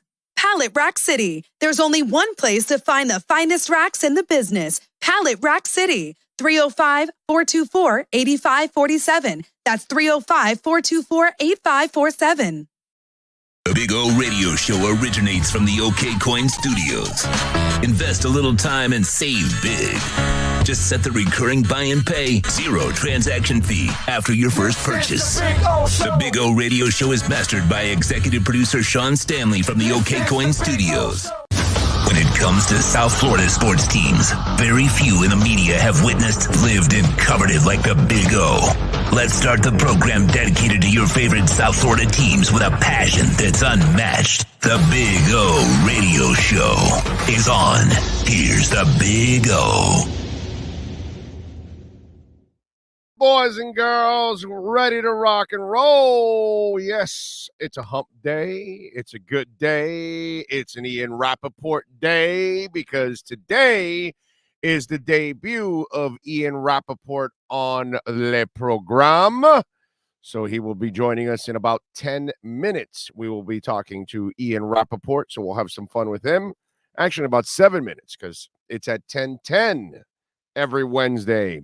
We get to talk to Ian Rappaport. So if you have any questions and you want me to ask Ian, obviously I'm going to ask about Aaron Rodgers. Obviously I'm going to ask about Russell Wilson. If there's something specific, and no, I'm not asking him about Bobby Wagner to the Dolphins, okay? It's like Dolphin fans want to sign and trade for everyone that's available. It is about the most ridiculous thing that I ever see from this Dolphin fan base. And I'm sure it happens with every other fan base, and other hosts around the country probably deal with the same crap every single time. It's amazing. You guys want to grab everybody that's available. Everyone. Let's trade for the New England corner. Let's sign the Seattle linebacker. Let's trade for Russell Wilson. Let's grab Aaron Rodgers as his backup. I mean, it's really amazing. So, if you have questions for Ian Rappaport that actually make sense, send them in, and we will hopefully use them when Ian joins us here on the program. So we'll have a little fun for that. Yeah, Gus goes, Bobby Wagner is a shell of himself. It's funny because I had people asking me, well, should we go sign Bobby Wagner? I go, yeah, it's a great signing 8 years ago. I mean, it's ridiculous. Bobby Wagner he's beaten down already at this point. Why the hell would you want Bobby Wagner now? Doesn't make any sense. It's just, I really don't understand some fans sometimes. And come on, man. Bobby Wagner, you know how much mileage? That odometer has gone around twice. No, Bobby Wagner is not an option for the Miami Dolphins. I mean, I'll laugh if they sign Bobby Wagner. Like, what do you have him there for? To take notes? To be a quality control coach? Come on, man. You know, he had his time. I loved Bobby Wagner. I remember him coming out of school, and I called him a tackling machine, and that's exactly what he was. And he had a phenomenal, whatever they have over there. We have a Ring of Honor. I don't know what the hell they call it over there. But he's going to be in that ring of theirs. He's one of the greatest players of all time in a Seahawks uniform. Guy's a monster. Great, great player, but not anymore. I don't think you need linebackers making tackles 7 yards downfield anymore at this point. It's like the year that the Ravens won the Super Bowl with Joe Flacco. That defense was mediocre. At that point, Ray Lewis was making tackles 6 yards downfield. He was a shell of himself at that point. He got carried by the offense and Flacco for that championship. Just like he carried he and the defense carried them the first go around. The offense carried their ass around. It's the same thing. Signing Bobby Wagner now is signing, Ray Lewis at the end of his career there with the Ravens. It's one of those things that they probably kept him around another year or two because he's Bobby Wagner. But if you're the Miami Dolphins, Bobby Wagner is not even a consideration. Okay? It's not even thought about. It's ridiculous, quite honest. That's just the way it is. So it is what it is, as they say. Remember, you can get in on the Welt and Rayom text line. If you got a question that you want me to ask Ian Rappaport, it won't get as lost on the chat board on the text line. You can get it in there at 855-912-1056. And of course, a super chat always stands out in front of everything else there. So Ron G says, people want J.C. Jackson. Sounds great, but all the money will be tied. Yeah, no, it's just people don't think when they just throw stuff like that out. It's just, I saw Hal wrote an article, and listen, we're in the offseason. You got to fill space. So it is what it is. Does it make any sense whatsoever? No, not at all. Not at all. Your money needs to be spent on the offensive line. Your money needs to be spent at middle linebacker. Your money needs to be spent at wide receiver. Okay? That's where your money needs to be spent. If you're going to re-sign X, you don't need to go after J.C. Jackson right now. But that goes to the whole thing of we want everyone available and anyone that is on the trade block. And some people are like, well, why don't we trade for him? Like, yeah, okay, so you're going to trade with the Patriots. These are things that just sometimes fans just don't think about, and they just write stuff, and it just makes whether it's media or fans, it's just, and on the media side, like in Hal's case, I understand you got to fill space, bro. There's not a lot of things to talk about, so you throw it out there. It'll get some traction because some fans will, follow a silly story like that about even wasting their time talking about J.C. Jackson actually being an option for the Miami Dolphins. But, that's smart by the Palm Beach Post because they understand that fans are silly enough to read, talk, and even think that that's an option. So they were successful in writing the article because they got some of you suckered into actually believing or even thinking about that JC would be an option here. But, that's kind of the way it is.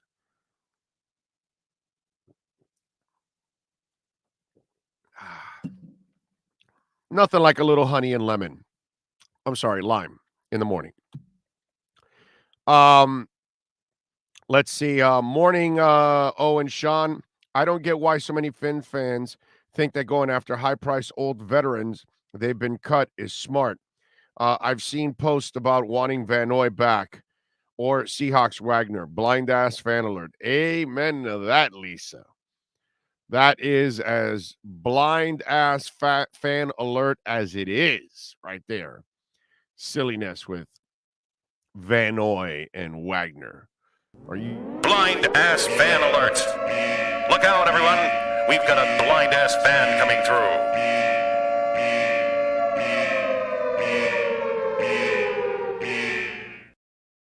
There it is. There it is. I love that blind-ass fan alert. And then the dude at the end running into the wall. It's just awesome. It's just awesome. Great job by Sean, as always.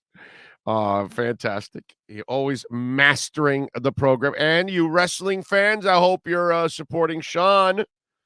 He's on several times a week now doing the wrestling shows. And it'll grow. It'll grow with time like everything else here. Just gotta keep grinding and working at it, and we'll figure things out. I want to get Sean live out at wrestling events. That's what I want to do. Or we travel. If we have to travel somewhere for a wrestling event, we do it. Do a show out there. I'll do it with Sean. I'll drive, and he's the star, of course, because he knows all the wrestling stuff. I'll just ride the coattails of the great Sean Stanley. So, but we got to do that. We got to take everything to the next level. That's kind of what it's all about. Andrew Moore says, what do you like about Wagner as a vet, but I like about Jensen as a vet? Both are needs. No, dude, it's completely different. Let's see. Let's go over it right now. I don't know if I have time. It is 10:11. Let me see something here a second. Let me reach out. He is busy as hell, so he might be on the phone already.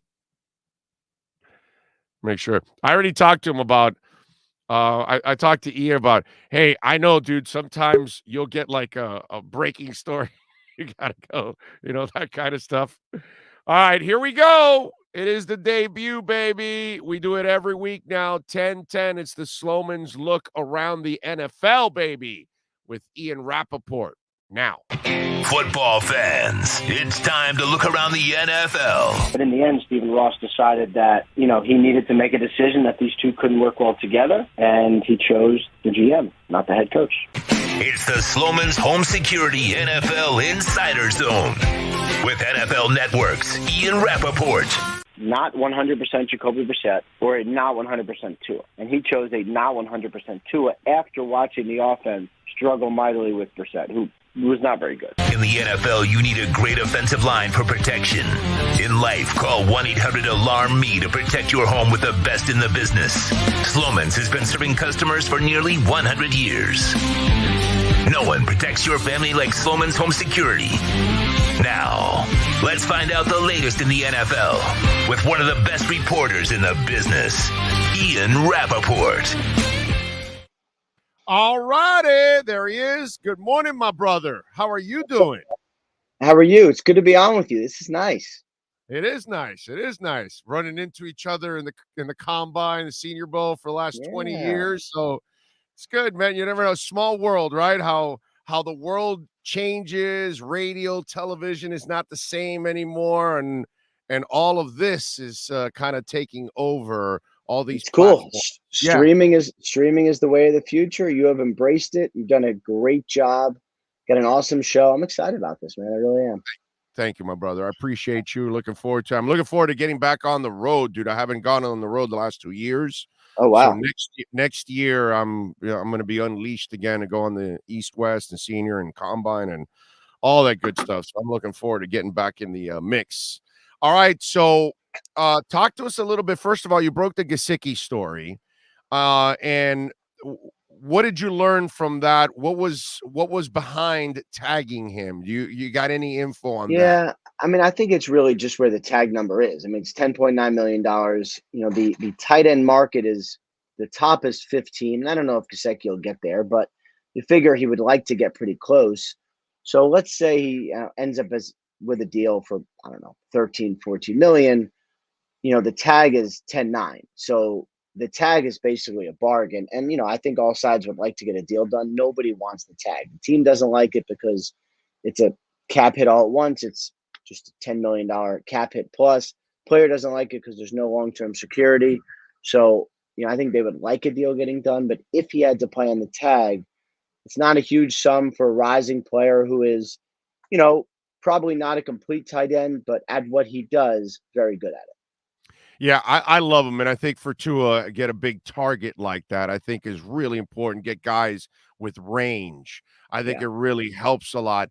What about the talk that he could challenge it and that he's more of a big wide receiver than he is a tight end, and he could challenge the tag and want a bigger tag? What's the story behind that? Yeah, I mean, I think that would probably go into what he eventually gets in a new contract, knowing that a possible grievance could be coming.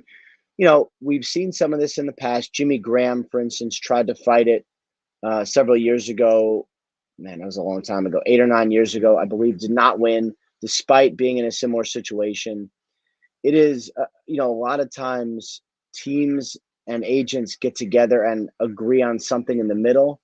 So theoretically, if the Dolphins were so inclined, they could basically agree to split the difference and do something in between the tight end and receiver tag if they wanted to kind of avoid a grievance and avoid this whole thing. If they hold firm, obviously there's a risk, but history is not on the side of Mike Gesicki. So, my guess is at the end they're able to do a deal that kind of blends all this together. But, I'd say it is a challenge going forward.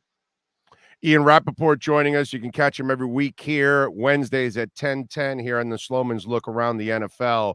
All right, Ian, when we look at the Miami Dolphins, they added a new head coach. So I'm wondering, how much access have you had to Mike McDaniel? What are your thoughts? Because it kind of seems like he has the proper character to kind of reach today's players. You know what I mean? Yeah. Us older people grew up with tough love. Tough love doesn't necessarily work all the time anymore with today's generation. And Mike seems like he has that it quality that maybe he might be better at connecting with those young people. Yeah, I mean, I think about this a lot, right? Because the sort of stereotype of a coach is someone who screams in your face and tells you to, get your ass in gear.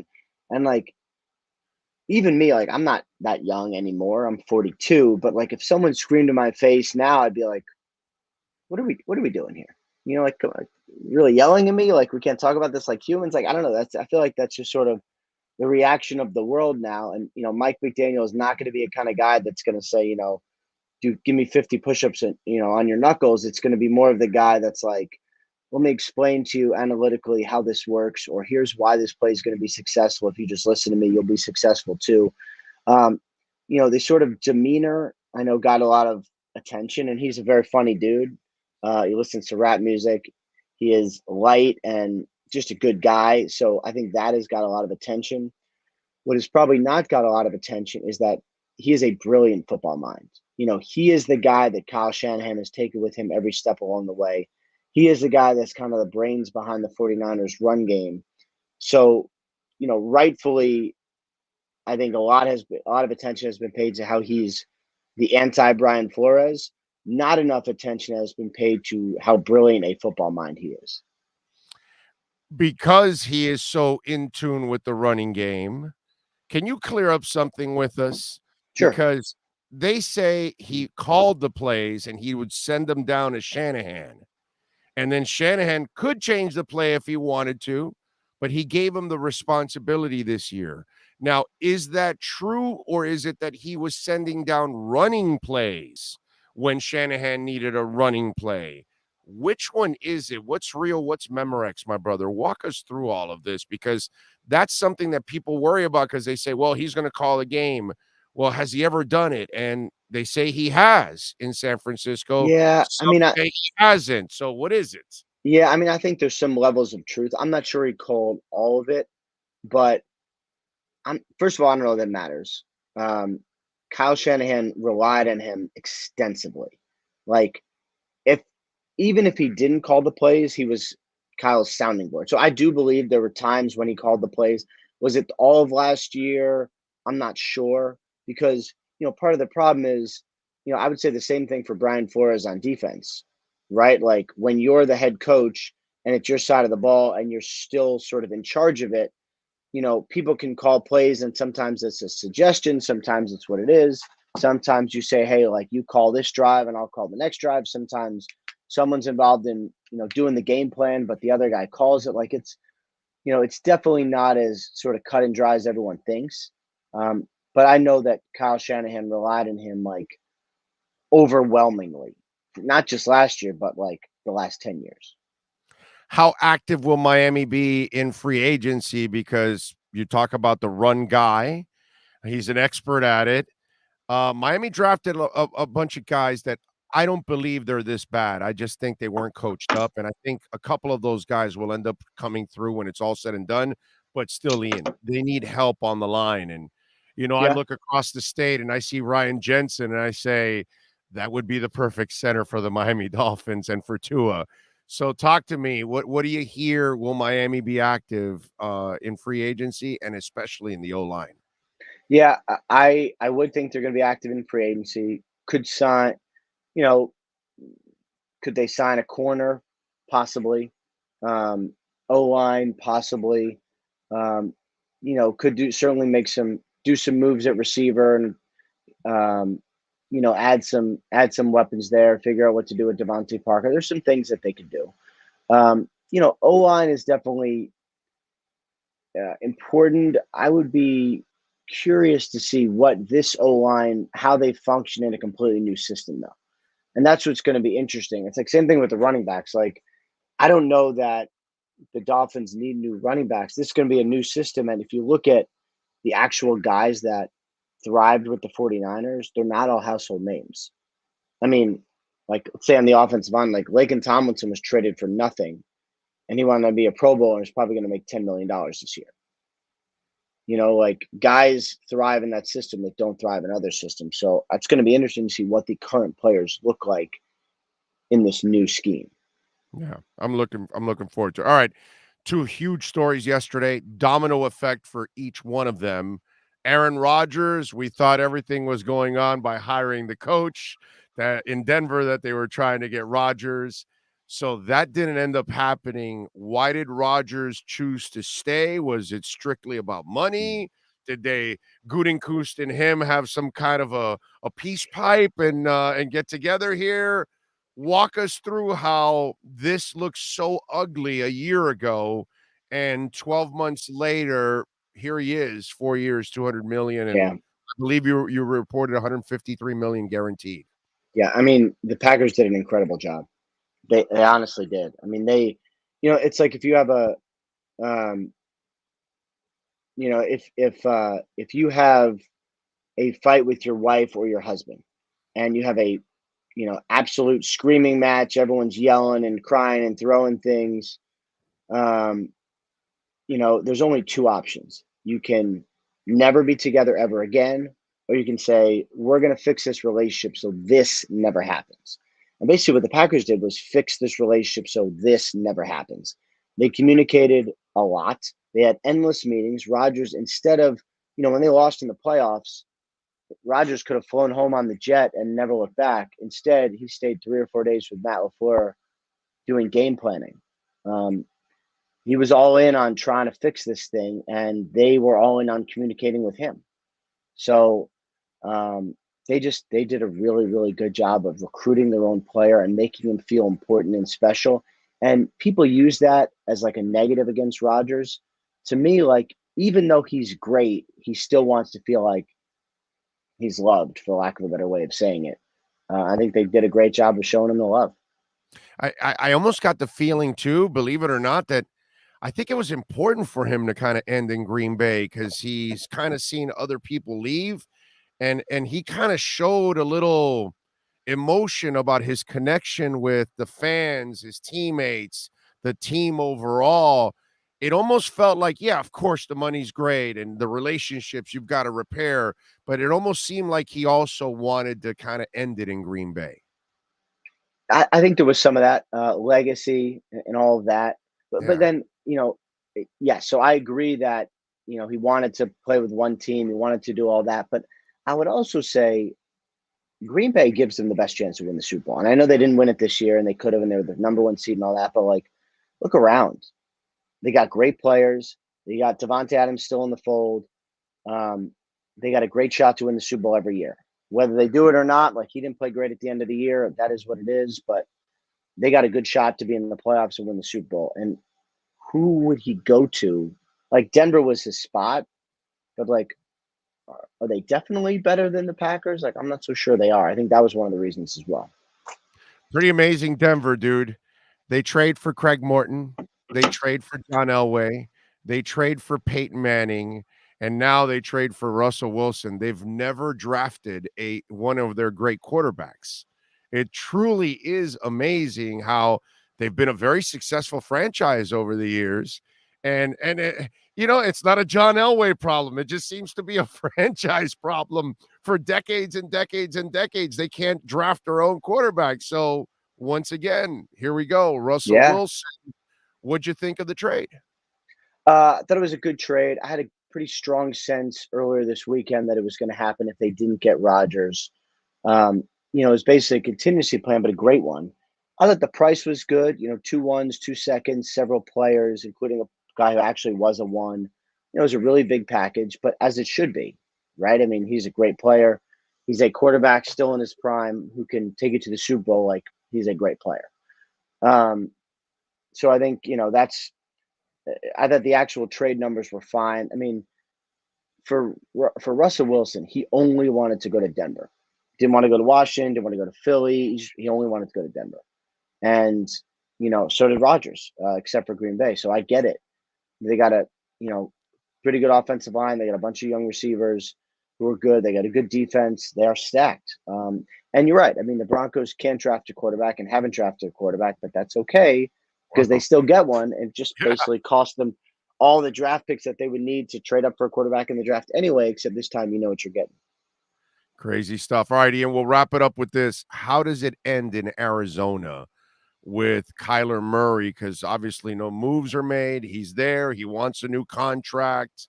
How does it all break down right now in Arizona? Because you got to question, is he worth the new contract? And I think that's kind of what they're weighing in Cleveland and a couple, when you get to that threshold that you got to give the guy the money. Yeah, I mean, it sounds like he wants a new deal before the draft. It's really a matter of when you give him a new deal, right? Because at some point he's going to get a deal. I mean, either he's your guy or not. He seems to be their guy. If you do a new deal before the draft, you kind of beat the other quarterbacks. So Lamar Jackson doesn't come in and get, 50 or beat Aaron Rodgers. I mean, yes, the quarterback market probably shifted with Rodgers, but, is Kyler going to get more than Mahomes? Maybe, but maybe not. So, it is a pretty clearly well-defined market. You have Dak at 40. You have Josh Allen at 43. You have Mahomes at 45. You have Rodgers at 50. Somewhere in there is Kyler Murray. So I think it'll be a deal they could get done. It's just a matter of, and he's pushing for it. So maybe they say, you know what, let's just do it now anyway. Crazy stuff. Follow him on Twitter at Rapsheet. And, of course, you can catch his work. Breaking news all the time on Twitter, on the NFL Network, always doing his thing. Ian, thank you, my brother. We will catch you next week, my friend, right here on the Slomans Look Around the NFL. Thank you, man. Look forward to it. Take care. You got it, baby. There you go. Ian Rappaport.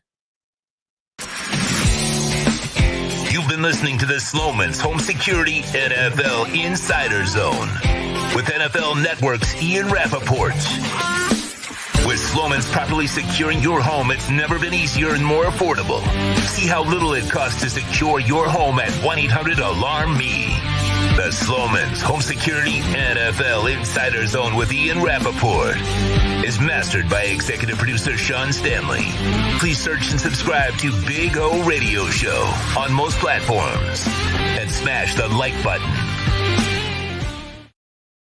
All righty, there you go. That is Ian Rappaport making his debut here on the program, so you'll get to catch him here every Wednesday now at 10:10. Of course, if you miss it, you're not missing it because you can go back and tune in a half hour later. You can go back to your YouTube and rewind and then check out the interview, or of course on the podcast. And we thank Ian and the great people at Slomans, as always, great sponsors of ours and great supporters of the program. That's why you should have the Sloman Shield at your home, man. All right. Support all the great sponsors that are part of this program, like Sloman Shield. By the way, the first 40 Big O listeners right now, 1-800-ALARM-ME. You will get a free doorbell camera. 1-800-ALARM-ME.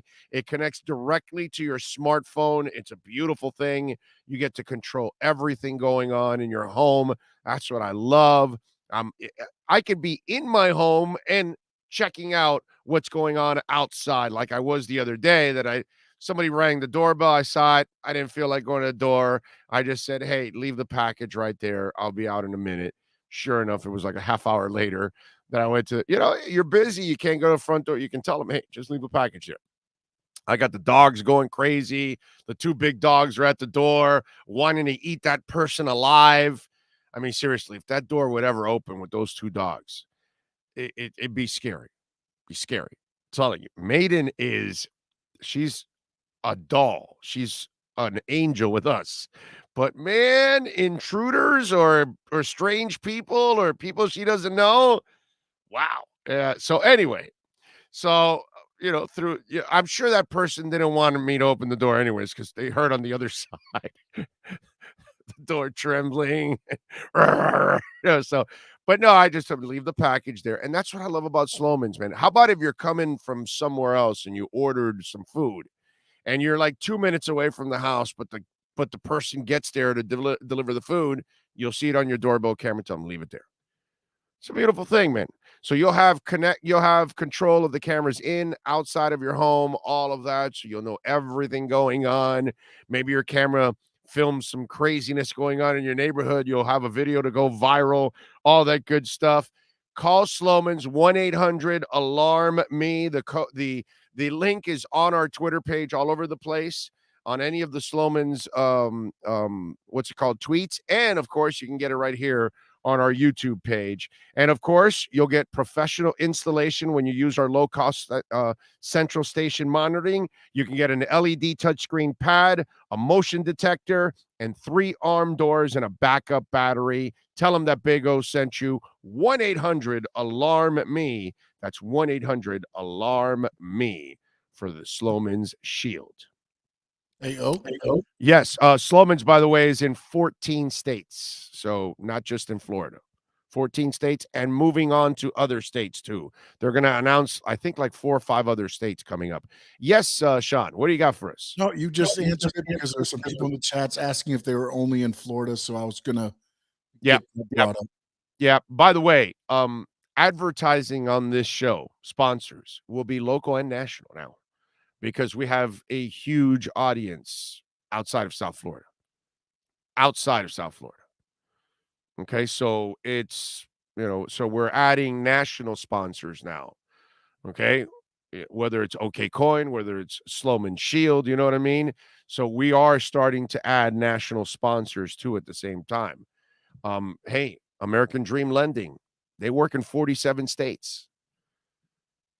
So you might need your mortgage redone, whatever, and you're listening to the show and you think because we originate out of Miami that all the sponsors are going to be local. No, because of the numbers, we can start to add national sponsors. And so, yes. So call 1-800-ALARM-ME and find out if they're in your state.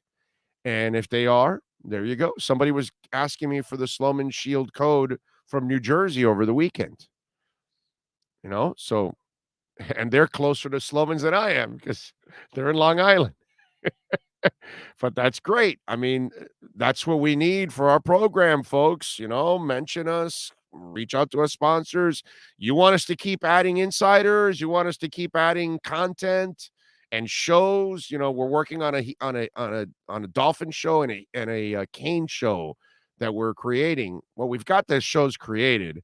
We're just trying to finalize the right place to host them here in South Florida. But that's kind of the idea. So that's why this show, notice how I never direct to South Florida fans only. I never say that, right? I say Heat fans all over the world. I say Dolphin fans all over the world, Canes fans all over the world, Inter Miami fans all over the world. I never say Dolphin fans just here in South Florida because that's ridiculous. You know what I mean? We got a ton of people that love the Dolphins all over the world, love the Heat all over the world. And that's what this platform is about. It's about a platform that takes care of the people that love South Florida sports all over the world. And we talk about all the national stories too at the same time here on the show. So we kind of get a little bit of both. And obviously we throw in a little music, a little crypto, and some other things along the way. But good stuff. Good opening by Ian Rappaport. And if you missed it, we will get it done. You can get it done by watching it on the replay. Pat in Asheville says, if true, I don't know what the hell you guys are talking about. Brady owns 68%. Well, I don't know what the hell that is. Oh, somebody jumped in the chat and said that Brady was going to get 30% of the Dolphins, and then the chat just started from there. Brady doesn't have money for 30% of the Dolphins. How would you say something that's stupid? Who said that? I think it was SYD or somebody up in the chat. It's like a $3.5-4 billion team. 30% of he's not worth $1 billion. That's stupid. He can buy an MLS team. A portion of it. I mean, because it's like I want to say it's $500 million now. The fee. He can't even afford that in the MLS. He would have to, take a loan and all. He doesn't have that kind of money, dude. His wife may have more money than him, actually. I don't know who said it, but the wife has a better chance of buying the Dolphins, a portion of the Dolphins, than actually Brady. So I'm not sure whoever said that, but just so you'll know, Giselle makes more money, dude. Why do you think Brady would take less at times with the Patriots? So they could buy more players, because his wife makes 8 times the money he makes. I think I read once where his wife makes like $100 million a year or something in her cosmetics and all that other stuff that she sells, not modeling, the stuff that's named after her and all her, advertising, all that kind of stuff, not her modeling, her business. Like she's bank, dude. Like she's not only a beautiful woman, but she is beautifully set up financially also. Okay. K-Jack says, Big O, thoughts on signing Jackson to pair with X. You smoking what? What, you're reading an article in the Palm Beach Post? And so you just follow along the way? Bro, think for yourselves, man. Why would you do that? Why would you sign J.C. Jackson? I get it. He's a hell of a player. So you're going to what? Trade one of these guys to take a cap hit to then take on another major salary. And what you're trying to do is use more money on the offensive line, a middle linebacker, a wide receiver. And I'm not exactly sure how some of you out there, do you guys, great or good? What did I say? I didn't say Long Island. He says Sloman's out of Long Island. Did I say something else? But I don't know about some of you guys out there. What are you thinking? I get what they're doing in the Palm Beach Post or any of the newspapers. You got to fill spot. You got to fill space. Okay? But that makes no sense. Zero. Zilch. Nada. Nay. Not exactly sure what some of you are thinking, man. So why would you sign that guy? Yahoo Sports, Bonchin is worth $400 million, which is double what her husband Tom Brady is worth. The site reports that Brady is worth $200 million, has a $30 million salary from the NFL. Yeah, like I said, Bill, I told you, his wife got more money, and none of them can afford to even. What did somebody say? 30% of the Dolphins, bro. They're good enough for 3% of the Dolphins. They can do what Serena does and J-Lo because they're in that territory with them. Tom Brady's with Serena. I don't. You know what? I mean, let me slow down there. Serena might have more money than Tom Brady. I don't know. I mean, but either way, it's not that much that it's. Oh my God, you can buy an. They're minor leaguers. Tom Brady, Gisele Bündchen, Serena Williams. I was thinking Vanessa Williams. Those are all minor leaguers. J-Lo, those are all minor leaguers. Those are all like they're 0.5% owners. That's what they are. They're nothing in this world. It's this big boy stuff, man. But again, this is what happens with fans. Let's go sign JC at cornerback and Brady at 30%. Fans come up with stupid shit. That's why you're fanatical, because you come up with stupid shit that makes no sense. Yes, sir. As normal, you are correct. Serena's $210 million. There you go. She's worth more than Brady. I knew it. And I said, not by much, but she's probably worth more than Brady. Yeah, dude. I mean, it's just ridiculous. Some of you out there, you come up with some stuff that Sometimes you got to just sit back a little bit and maybe think about what you're about to say or what you're really thinking. Does it really make sense? What's going on here? Break it down. Big O, sheep don't think. That's the problem. Amen to that, dude. Amen to that. It is as sheepish as it gets. I'm with you there. So yesterday, the Miami Dolphins made a couple of moves. They tendered, obviously, the franchise tag to Mike Gesicki. They also tendered Salvon Ahmed and Elijah Campbell. Now, remember, Campbell was a guy that they really liked last year, kind of raw, and they brought him on. I think it was kind of in the latter part of training camp, if I remember correctly, and he was a guy that was kind of, intriguing for them. So, and it probably doesn't really cost them much to bring him back. Remember, Ahmed was signed as a free agent in San Francisco in May of 2020. He was waived. I think it was like an injury settlement or something like that 4 months later. Okay. So he wasn't on San Francisco's squad very long, but they obviously like him for that outside zone scheme that they're going to run, because that's why they probably signed him in San Francisco. So Mike McDaniel must like him also for this system. So he's probably going to be one of the backups there. Raheem Mostert is a guy that is a free agent. Now he's 30 years old, and I think he's coming off I think he suffered, I want to say it's an ACL in week 1. And so he's recovering, but he should be fine for this year, because where he suffered the injury, he'll have a whole year pretty much to rehab by the time, the season starts. That would be another guy that I could see them going after if he's available to them. That might be another one of those guys because he knows the system. And then what you do is you draft a running back that you feel fits that. And then he gets to learn from Mostert and maybe a little Ahmed, but mainly from Mostert on how to run in this scheme and what to do. So, things like that could develop here in the offseason and in the draft. So it'll be interesting to see how they handle in free agency.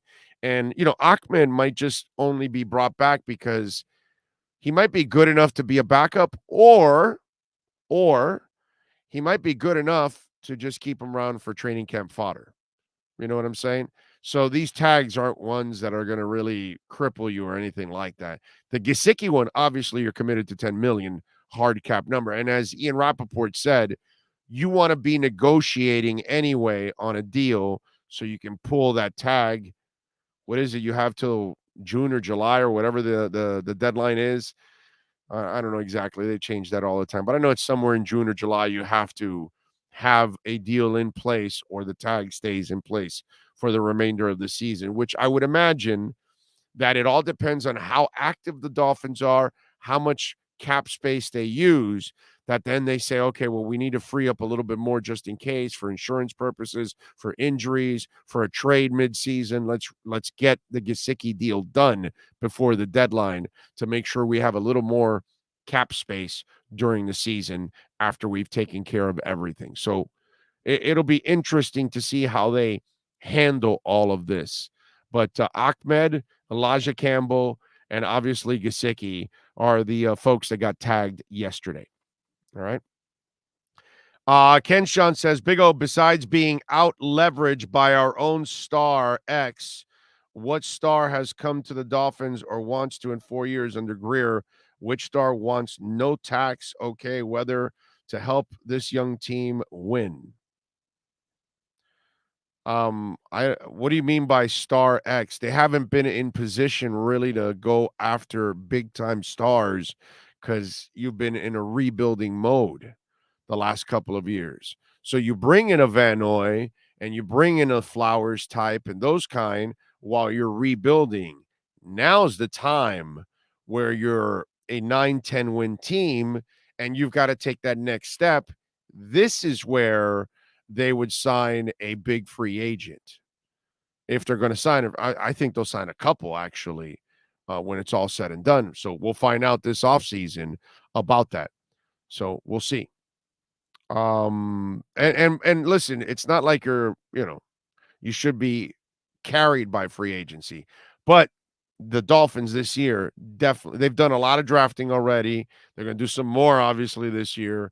They need to add a couple of experienced pieces. I would like to see specifically 2 on the offensive line. That's what I would like to do, because I think you'll figure out a couple of the other guys, and I think the line will work out. Let's see. We can have a bag of candy. No one wants any of it in 4 years. That's a absolutely stupid ass statement, Kenshawn, but way to go. I've already explained it. Why are you going to sign a big free agent in 2019, Kenshawn? Why are you going to sign him in 2020?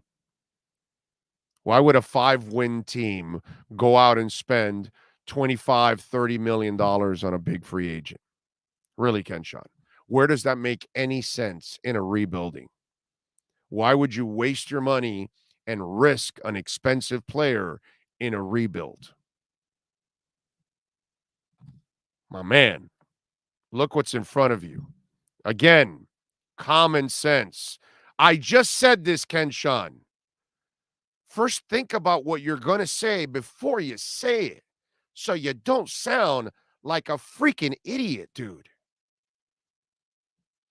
Kind of a dumbass signs in 2019 when you've torn the whole team down. Now you want him to sign a free agent? Think about what you just said. And then in 2020, you're still in the rebuilding mode. Why are you signing free agents? You're not a playoff team. You sign big free agents when you're on the brink of the playoffs. Where are you now? 9-10 wins the last 2 years. So you're on the brink. Get your ass over the top. Kenshawn, this show, it ain't Football 101. I think you need to go watch a show that's Football 101. This show might be a little bit more advanced for you, my brother. Yeah. Holy shit. No, I'm not hard on the guy, bro. When you want to be a smartass and, well, we got a bag of candy and no one wants it. Listen, you want to be an asshole? I'll be a bigger asshole. You want to be a smartass? I'll be a bigger smartass. You want to be a jerk? I'll be a bigger jerk.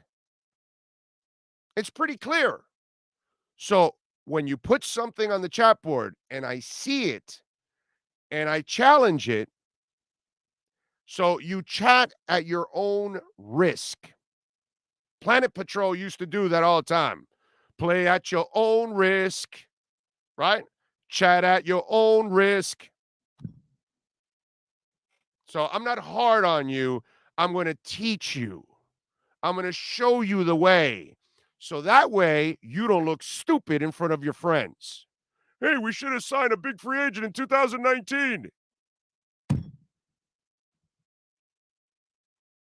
I mean, come on, dude. Kenshawn, learn a little effing football, bro. You know what Kenshawn's problem is? He's got such a hard-on for Chris Grier and hates everything that's going on. He tries to spin it every single day in that way. Instead, dude, he's here already. Get over it. I get it. You don't like him. Some of you don't like Tua either. He's here already. So what are you going to do? Spend your entire time just bashing Chris Grier or bashing Tua? Well, it's going to be a long season for you, dude. Yeah. Wow. Holy crap, dude. So I told you guys this. I'm not sitting here to complain about everything every day. I'm not doing that. I've moved on. We've got Mike McDaniel. Tua's back. Thank God. And I want to see them rebuild this team and let's get, or not rebuild, add to this team and let's get into the playoffs. Now's the time. That's my attitude. I'm not sitting here to worry and complain about all kinds of shit that happened in the past. Or ridiculous points like Kenshawn, oh, we should have signed a $25 million free agency in 2019 when we're tearing down the whole team. No, dude. I'm not sitting here doing that. You guys can go listen to other shows that know nothing about what's going on with the Dolphins, and all they can sit there is complain and bitch because you know why? It's lazy radio. It's really easy to do that. I can do that, but I'd rather do things that maybe make you think. I'd rather educate you. I'd rather bring on insiders. I'd rather do those kind of things because it's better radio. Not lazy radio, repeating the same content over, repeating the same interviews over, and lazy radio. Let me just take shots at Chris Greer all day long. Okay, what does that get you? Did you get him fired? Did he leave? Is he crying in a corner like Russell Westbrook? We'll get to that story if you don't know what the hell I'm talking about.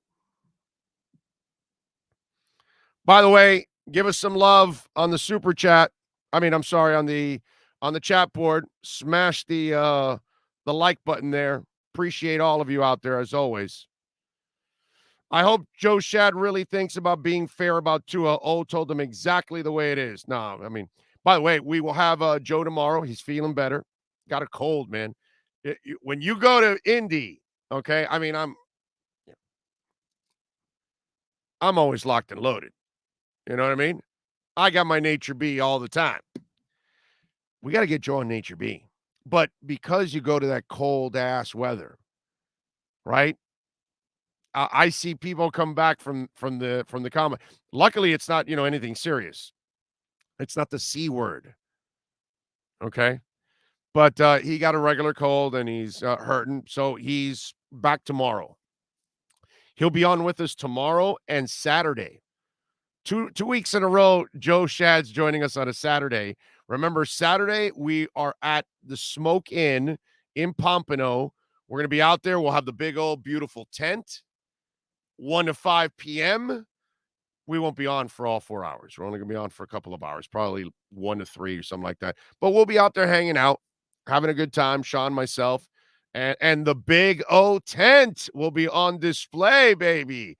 We've only whipped that thing out one time, and the tent too. So now we'll get the tent out. We'll be pitching a tent. How about that?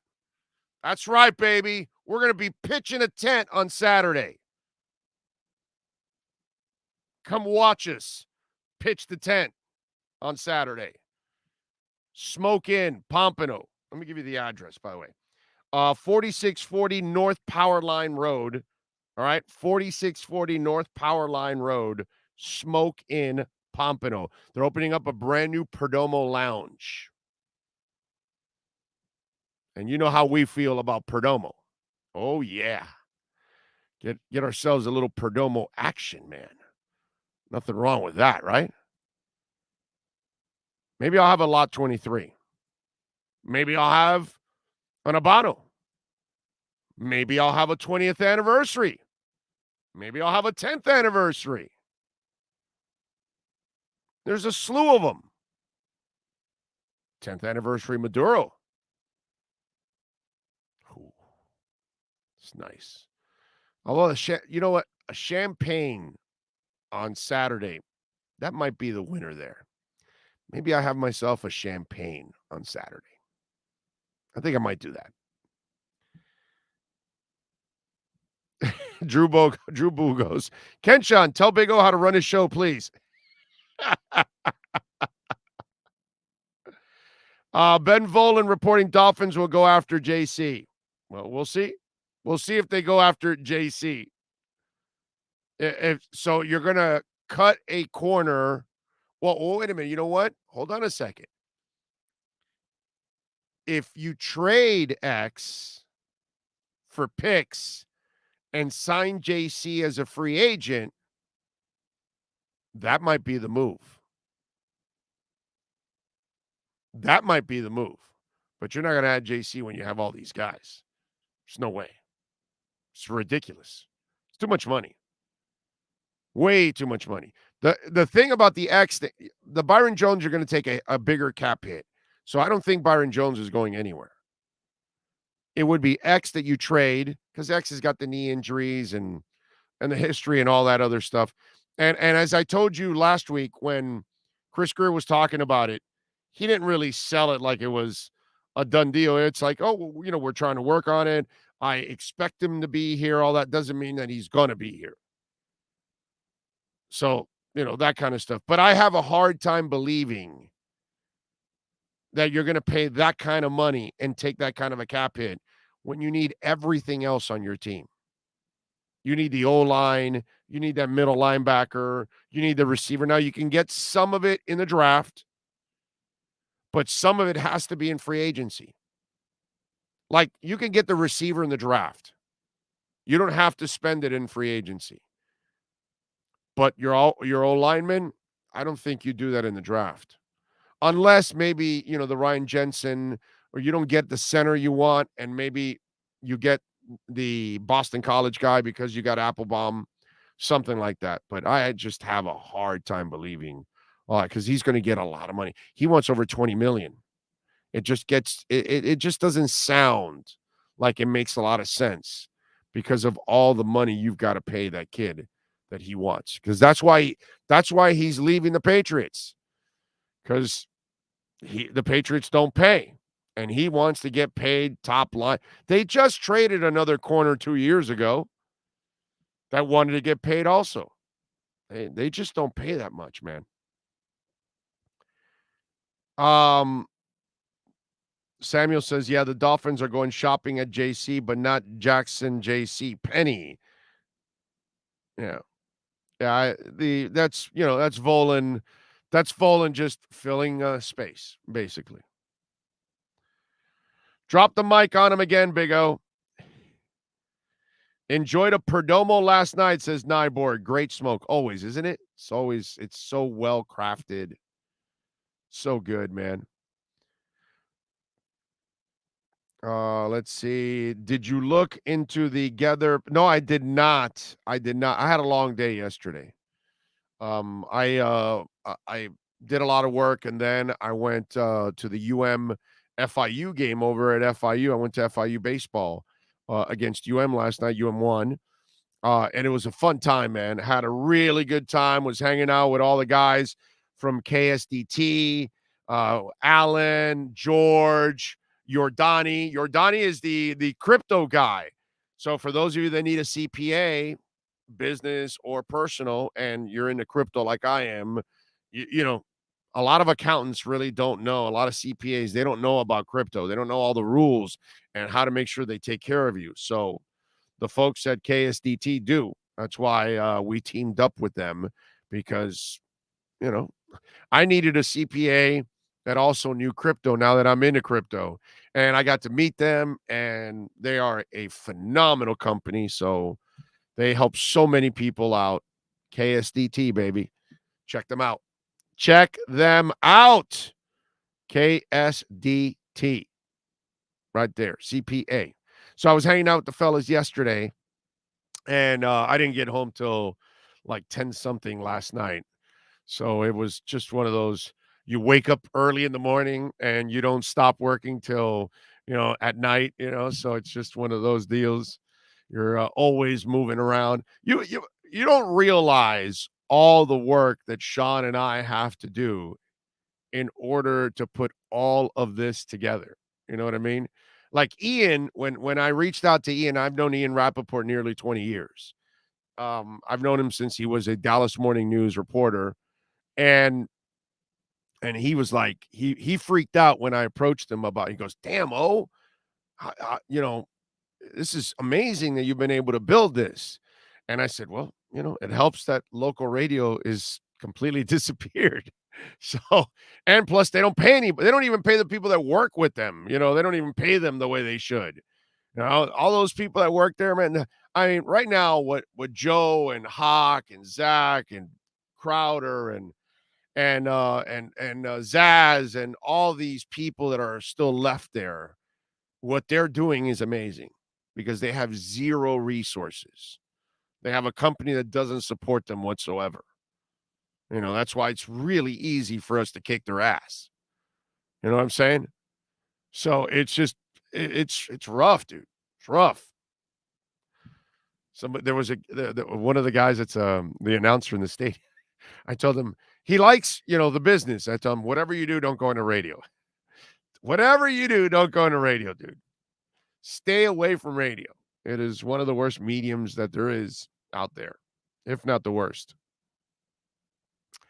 Let's see. What do we have here? Big O about Bobby Wagner. James, you can rewind, and we already talked about Bobby Wagner. Topher plus Miami would take a little 10 million. No. Okay, you guys are Big O. James Cook, a good fit for the Dolphins. I think so. I think he is. I mean, I'm not the coach, but it kind of looks like he fits it. Yeah. I would say that, yeah, I think that's a guy that kind of goes with this. He could be an option for Miami. Let's see. Omar Ferrer says they need to be traded. They need to trade the defender who said Tua was trash. According to Omar Kelly, this just brings the division in the locker room. I'm not. That brings no division, bro. Though all that stuff is a bunch of BS. Okay? It's up to Mike McDaniel. You know what? Let's do this. Let me explain why if you think there's any rift in the locker room or anything like that, I'll tell you why it's all crap, okay? And I'll tell you why it lands on the coach, really. Let's start off hour number 2 next. Oh, great. You have a doorbell camera. Now you have a front row seat to your house getting robbed. They're breaking into my house! Ooh, there goes the TV. I'm sure it'll turn up at the pawn shop. No, not the TV! Just because you can see them, that doesn't mean you can stop them. With Slowens, you get 24-hour monitoring, a free home security system, and professional installation. Plus, free doorbell camera, one that'll actually work for you. Get out of my house! Get out of the house! Call 1-800-ALARM-ME.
Welton Rayom has more than 62 years of litigation experience handling insurance disputes.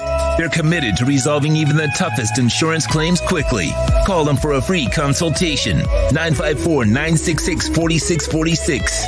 At Welton Rayom, they don't get paid unless you win. Property damage claims to your home, business, or condo as a result of a hurricane. Welton Rayom can help. Water, mold, fire, smoke damage, Welton Rayom can help. Call 954-966-4646.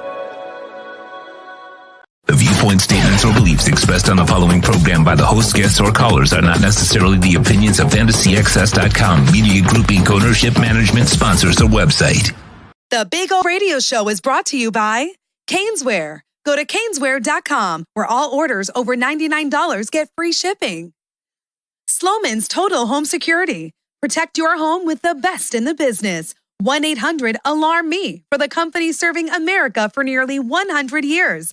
1-800-ALARM-ME. Tommy B. Butts Junior Enterprises.com. Licensed roofing contractor. 100% financing is available. Go to Tommy B. Butts Junior Enterprises.com. The Big O Radio Show originates from the OK Coin Studios. Invest a little time and save big. Just set the recurring buy and pay, zero transaction fee after your first purchase. The Big O Radio Show is mastered by executive producer Sean Stanley from the OK Coin Studios. When it comes to South Florida sports teams, very few in the media have witnessed, lived, and covered it like the Big O. Let's start the program dedicated to your favorite South Florida teams with a passion that's unmatched. The Big O Radio Show is on. Here's the Big O. It's hour number 2. Appreciate all of you out there, as always, for keeping it locked here on the program. There we go. Bitcoin, baby. Wow. It's heading to 43,000 already. It is up to 42,000, almost 700, 680 right now. It is climbing, dude. Wow. Yesterday at 4:55 in the afternoon, it was at 38,520. And by 10:50 p.m., it was at 41,591. And now it is 1,000 over that at 42,675 right now. It is climbing and climbing and climbing. I'm a little frustrated, to be honest with you, because I was hoping it would stay down a little bit and, give me more time to accumulate, that kind of stuff, because that's the way I look at it. I'm sure others are like, yeah, climb and all that. But, I know where this is going. So those of you that bought the dip in the 34, 35, 36, 37, 38 range, you are loving life right now. You are loving life. And it is just going to be getting bigger and bigger and bigger. So it's nice to see. I think a lot of the stuff that's gone on in Russia, in Ukraine, and what's going on now, I think, and then obviously in Canada, I think it has influenced a lot of people, and they're seeing it. They're watching the dollar get crushed.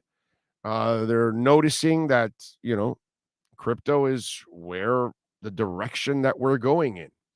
Look, eventually what the U.S. will do is they will create their own digital coin. And once they do that, then they will have a player in the game. And then they'll be able to strengthen their coin by their tokenomics that comes with it. So it'll be up to them, since they've mismanaged the dollar so badly at times. They need to also, now they're going to have to get their own digital coin. That's where we're going. The days of printing dollars and coins and all that has to end. That's a waste of money, is what it is. Plus, dollars are disgusting. It gets to a point nowadays where you don't even want to touch money, dude. That bill has been in so many different places, and none of them are good, and it's carrying so much crap that we don't need that. Digital currency is the way to go. That's eventually where we're headed. And it's always going to be that way from here on out. But we got to ease into it. It's a lot like what's going on now with gas and electrical cars. We're all going to be driving electrical cars. Whether you like it or not, we're going to be driving an electrical car. It's when you choose to buy one and get one eventually, but you'll be forced because it's environmentally friendly. We can't keep killing the environment. We do have kids, and they're going to have kids, and they're going to have kids, and they're going to have kids, and they need to call this place home. And we'd like to leave it, a lot better than what we're doing now. So that's part of the process anyway. So it's the same thing. It's just a matter of people getting used to it and knowing how to work with it. You know what I mean? I try in my life to work around crypto the entire time now, because I'm trying to purchase everything through crypto. You know what I mean? I'm trying to get used to it. I can't do it all yet. Haven't been able to do everything yet because everything is not in tune yet, but eventually it will be. And I will already be ahead of the game, like a lot of people that have gotten into it. But man, impressive.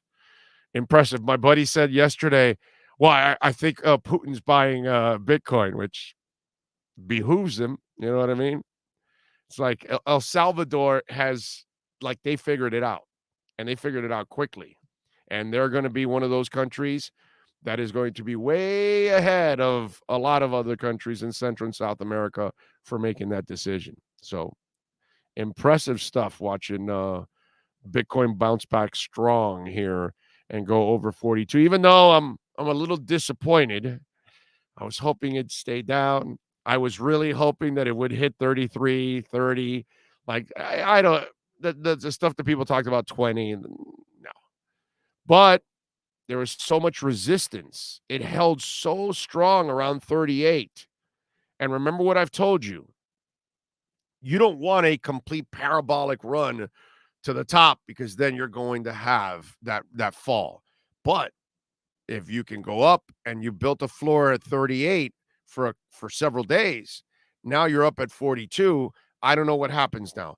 But in a perfect world, you sit here at 42 for 4, 5, 6 days a week. I know some of you, no, let's go to 48 and 49. No.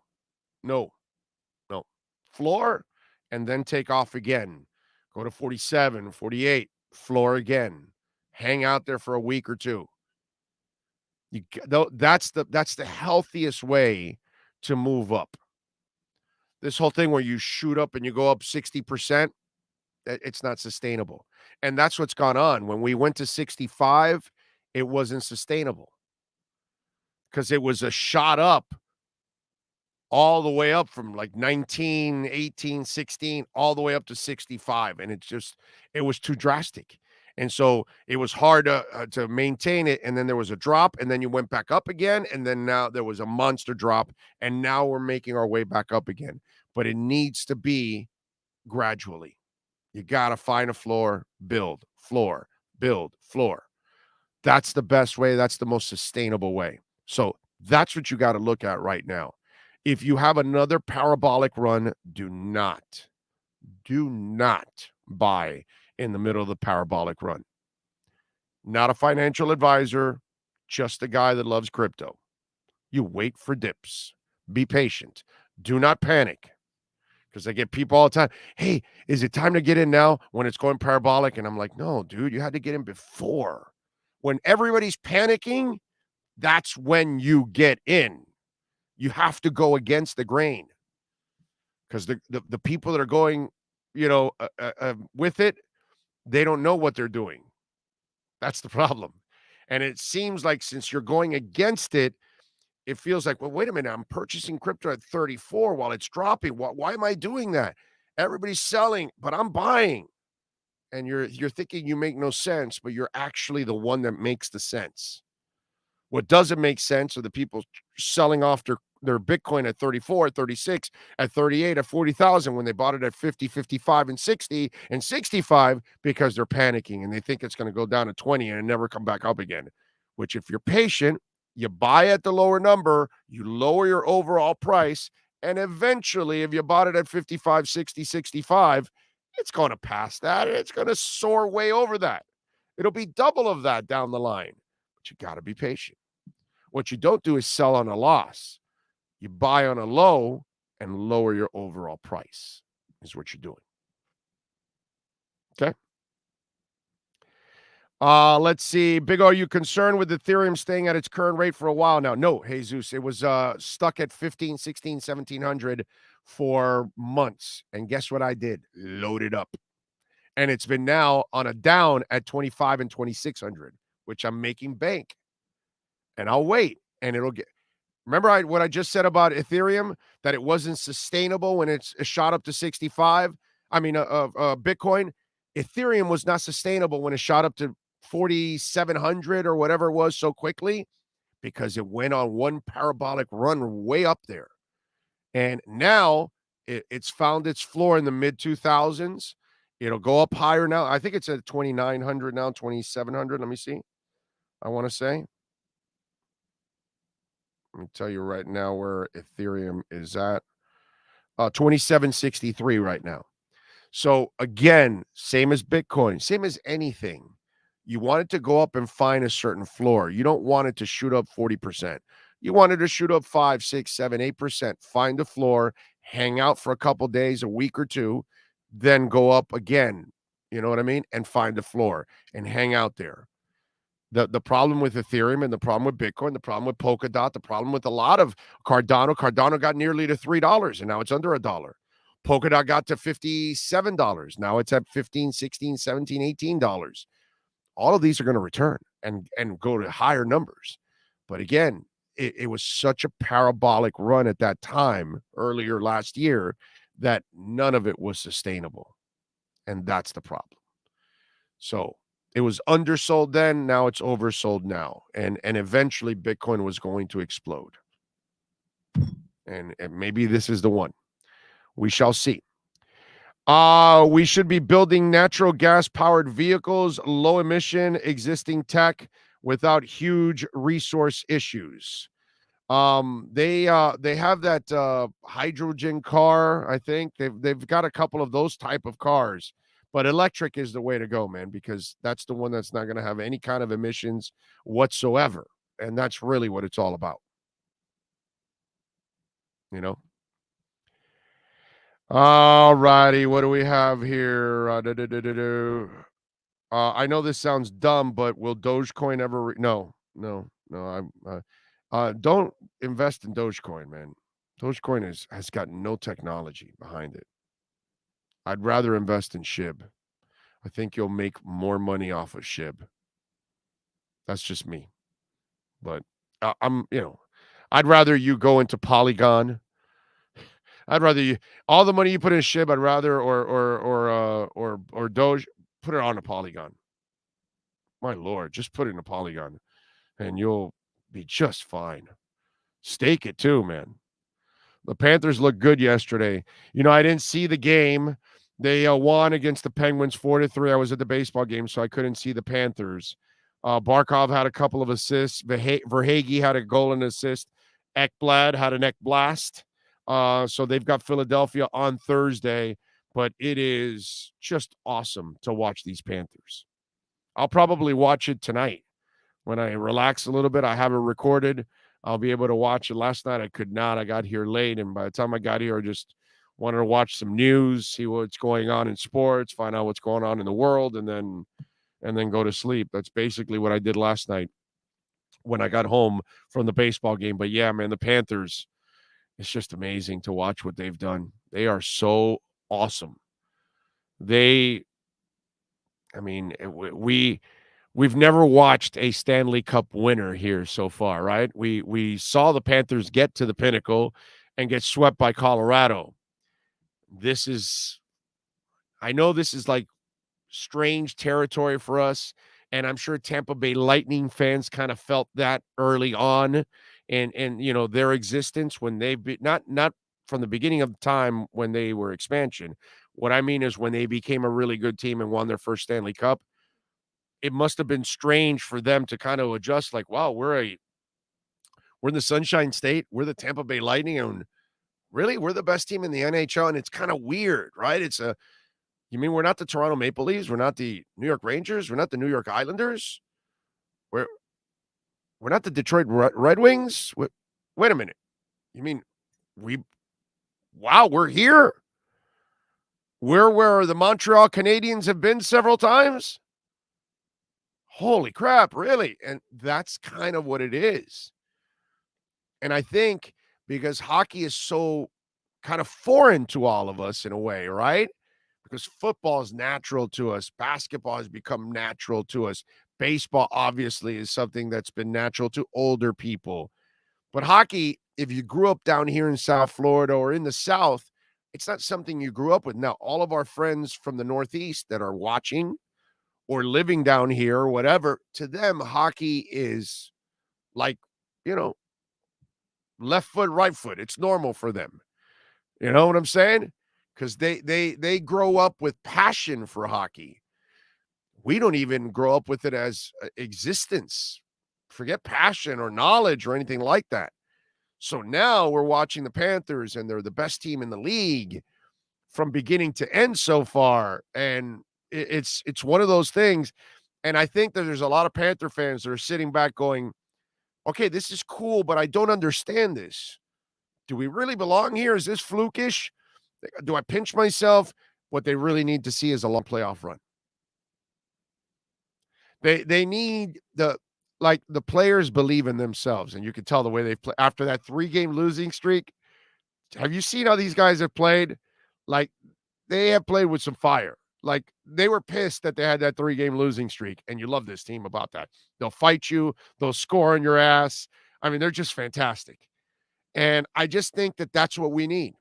We need that deep playoff run so people then become convinced. The true hockey fans will be justified because that 7 to 12,000 group that constantly has gone to that arena for years, those people get the justification that they deserve because they know the team, they've been following it, they know what's out there on the ice. But it's everybody else. It's the people on the fence. It's the people that don't know. It's the people you're trying to win over. You've got to make them know who Ekblad is, and Barkov and Huberdeau and all these kind of guys, and Duclair and Knight and Bob, and we got to make them household names here in South Florida and other parts of the world where we have Panther fans. And it takes a deep run. And the deep run will convince you. The deep run will educate you. And then the deep run will then create that foundation of fans that we need for years to come now, because this is a sustainable hockey team, because you've got the owners, you got the front office, and the players are under contract. And Bill Zito, I don't know what the hell is wrong with that dude, but he is amazing. He is one awesome. This guy's got an eye. It's not normal. The man's not normal. He finds people all over the place. People that are discarded, trades, signs the right guys. I mean, he's got the magic touch. This guy's amazing. So all we need is the proof. Because the regular season is not enough proof yet. Because they've seen the Panthers have decent regular seasons, not like this, but decent ones where they get to the playoffs and boom, it's over. And last year, they were treated that way, even though it was unfair because they lost to the best team in the world in Tampa. But the average fan, the one you've never convinced, the one that doesn't know, they look at that and say, same old Panthers. They got eliminated in the first round, and they don't care about Tampa. They don't even look at that. Those 7, 8, 10, 12,000 fans that go, they understood losing to Tampa it sucked, but it wasn't a disgrace because Tampa's that good. This year, that can't happen. This year, the Panthers have got to take care of business, and they've got to make a deep run. You do that, and then all of a sudden now, Pantherland is packed. The arena is packed. The buzz is in the town, and people will be talking Panthers because we did it in the 90s. I was doing talk shows and taking phone calls and faxes, I guess, back in those days, and taking the questions about the Panthers. I think those were the early days of email, but I don't think we had email still connected.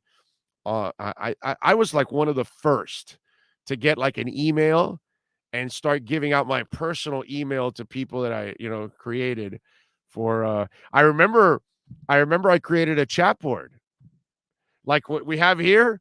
What's that called? The AOL Messenger. Like I had a messenger page that I would give out on QAM. I was kind of ahead of my time, by the way. Okay. I was kind of ahead of my time. I just want to say on that. I mean, I got them to do fantasy football. I had to fight, not literally, but I had to kind of have arguments with Greg Reed, the owner, with Duff Lindsay, the program director, who I love because he hired me and always believed in me, and he's a great dude. And Josh Darrow, who I got nothing but love for, enjoyed working with him, for him, whatever. But they did not see fantasy football like I did. And I kept telling this is going to be big. We gotta go with this. Got to go with this.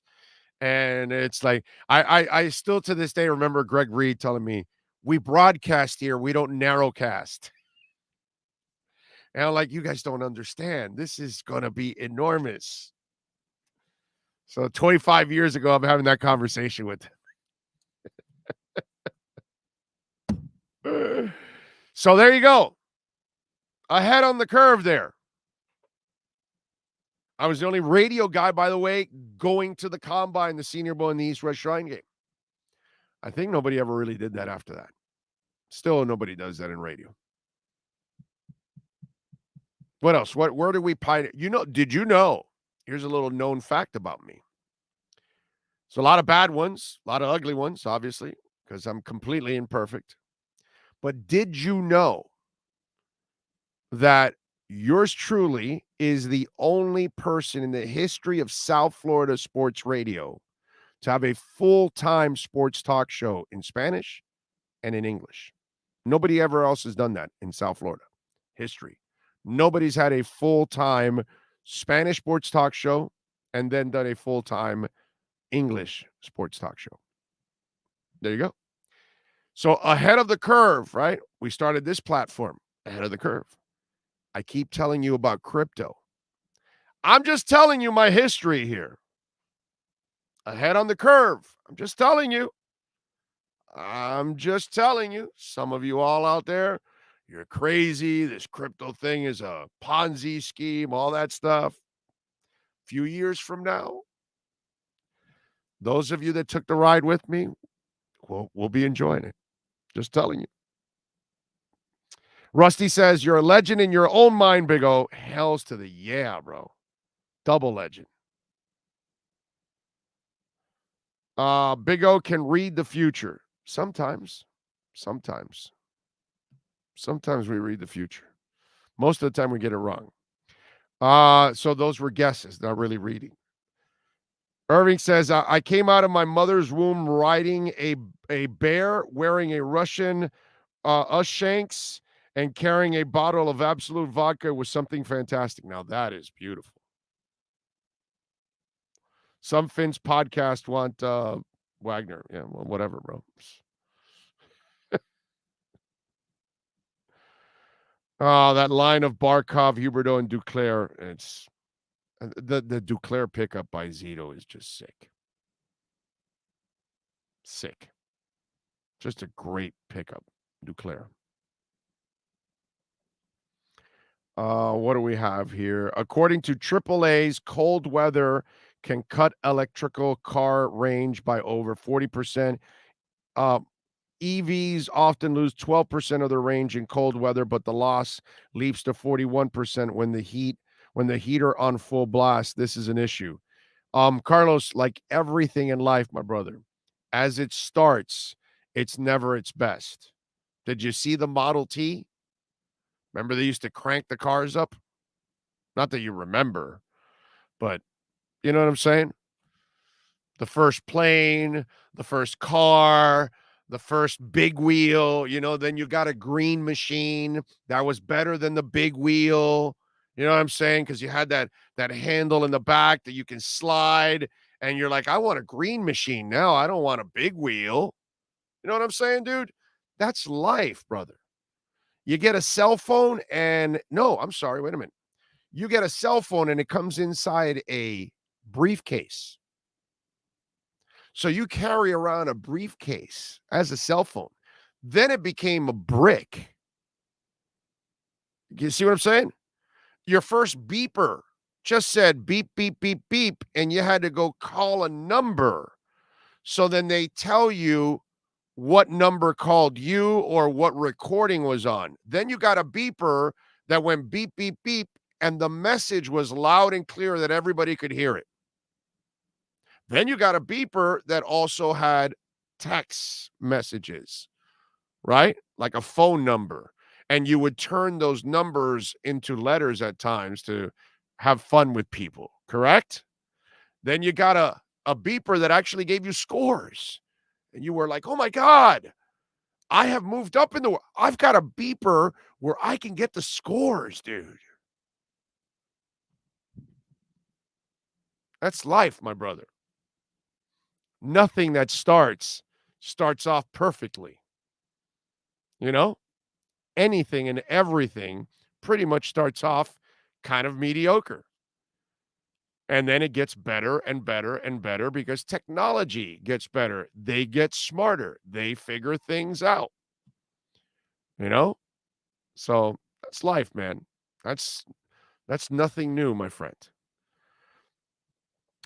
Big O, what do you think about Biden's executive order coming out soon? It means nothing whatsoever. Nothing, Roy.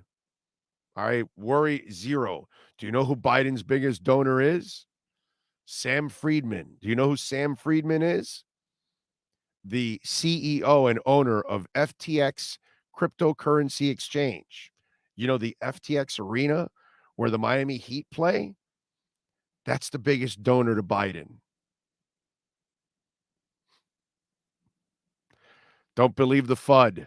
There's too many people out there that talk a lot of crap and they know nothing about what's going on. Let's see what else. What I am glad is that the old geezer finally cut off Russia and stopped buying the oil from them. I mean, it's only 8% of our oil is bought from Russia. How about Starbucks, McDonald's, what was it like Coca-Cola, Pepsi, like they're all pulling out of Russia. I feel, while I want Biden, I want Putin to suffer badly, but it's like the Russian people really have nothing to do with this. And wow, bro. But the good thing is all these sanctions, maybe finally people turn on Putin over there. Finally, it's a different world, man. Nobody wants war. He's the only idiot that's thinking about war. Nobody else is thinking about war. Well, except maybe the clown in North Korea. But outside of that, it's like the rest of us. It's like what Ian Rappaport was saying. Like, if you start screaming at me like, well, what are we doing here? You know what I mean? And he's right. It's like, what are we doing here, bro? We're like invading a country for no reason at all.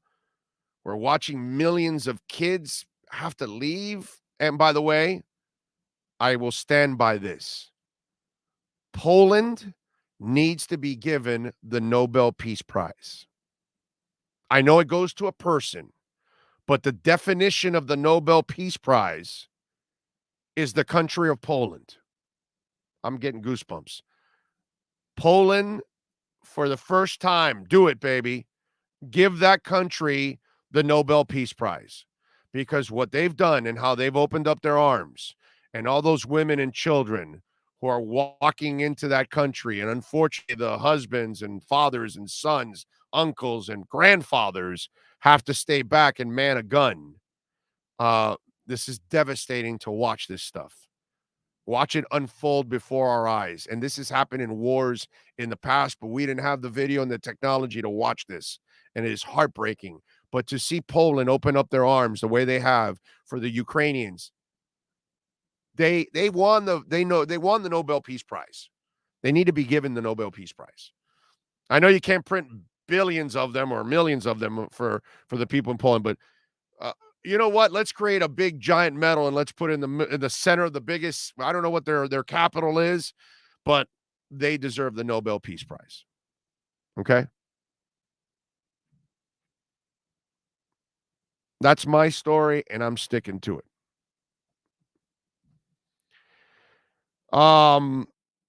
I think Poland and Germany, is Germany taking in like the amount of, I don't think they're taking in the amount of referees that Poland is. I know Germany's helping, but not like Poland. Hell, Poland's about to give all their, now, the whole thing about them giving their planes, they're going to get some new ones from us. So it's like, yay, we'll give you our used ones. Here's our hand-me-downs. U.S., give us some new ones. So I love that. Let's see. What else do we have here? Miami Sports Fanatic says, good morning, Big O and Sean, Ryan Jensen and Armstead would, yeah, we talked a little bit about free agents earlier on the show. Let's see. Citizens protesting are being locked up, and Putin is making it a severe crime. Of course, they're scumbags, you know? Russians are in jail. That's all they are. Russia's just a giant jail. So is North Korea. You can't say anything in those kind of places. They'll jail you. They're scumbags there. Those governments are just China, Russia, North Korea, Cuba. It's just those are all just evil, disgusting people there. It's not the Cubans' fault, it's not the North Koreans' fault, it's not the Russian people's fault. It's a shame. They are just in a country led by dictators. It's disgusting. And then they're the ones that suffer. It's so sad, man. It really is. Let's see what else. Can you put your GM hat on and can only sign 4 free agents? What positions do you sign? I grab a tackle, center, and a linebacker and Cordarrelle Patterson. Well, there's only one Cordarrelle Patterson type receiver, my brother. You make it sound, Randy, like there's several, okay? There's not a lot of dudes that are like, I get it, the whole Deebo Samuel thing, and we all want to clone him, and everybody wants him, and they just don't make players like that. That's just not normal. And like I said yesterday, college football is going to have to develop that position and the NFL in order for you to find more Deebo Samuels. That is something that is few and far between because nobody does this except San Francisco. So it's hard to duplicate that. Now, as for your initial question, Randy, for free agents, as you all know, I've talked about this. I would love to get Ryan Jensen at center. Okay. I wouldn't mind getting Laramie Tunsil with my 29th pick. If I'm playing fantasy football now. Okay. But if you want me to play fantasy football, get me Tunsil at left tackle, get me Ryan Jensen at center. I can move Eichenberg over to right tackle next to Hunt, and then I can have Dieter back up or battle all the other guys for the left guard position, and maybe you draft somebody too. And you have all those guys battle for the left guard position, Jackson, Dieter, all that. You got to keep Dieter because he can be your backup center also. Then I would sign, let me see, free agents. I'll go with Cordarrelle Patterson. I like that. So that'll be my third guy. And you know what? Here's where I screwed up. I don't know the list in front of me here. So let me see before I pick somebody because I want to make sure. Okay, give me a second here. Okay, here we go. Here are the free agents. I pulled up a list. So I want to make sure I've got the right list here. And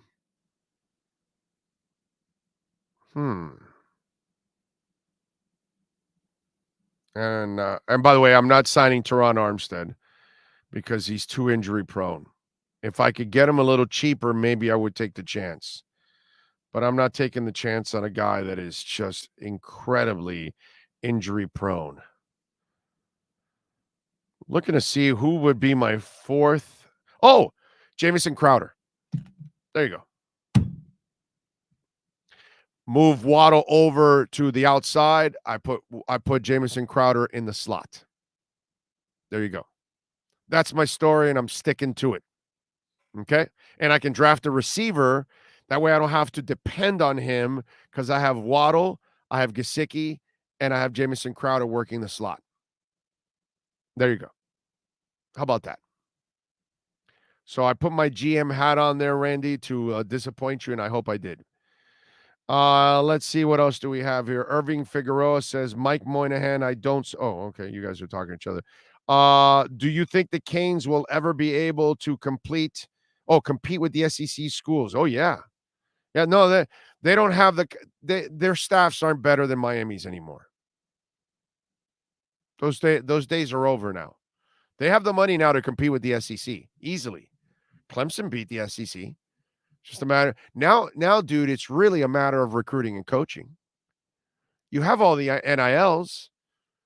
You're in South Florida, better than Tuscaloosa. Nothing against the folks in Tuscaloosa. It's a nice little place. I've been there. Not going to compare anything in the state of Alabama to South Florida. Sorry, not comparing anything anywhere in the South to South Florida. Okay? So you've got everything now. There are no excuses now. We can't cry poor. We can't cry that, oh, they don't get this, that. No. Mario Cristobal has one hell of a football staff.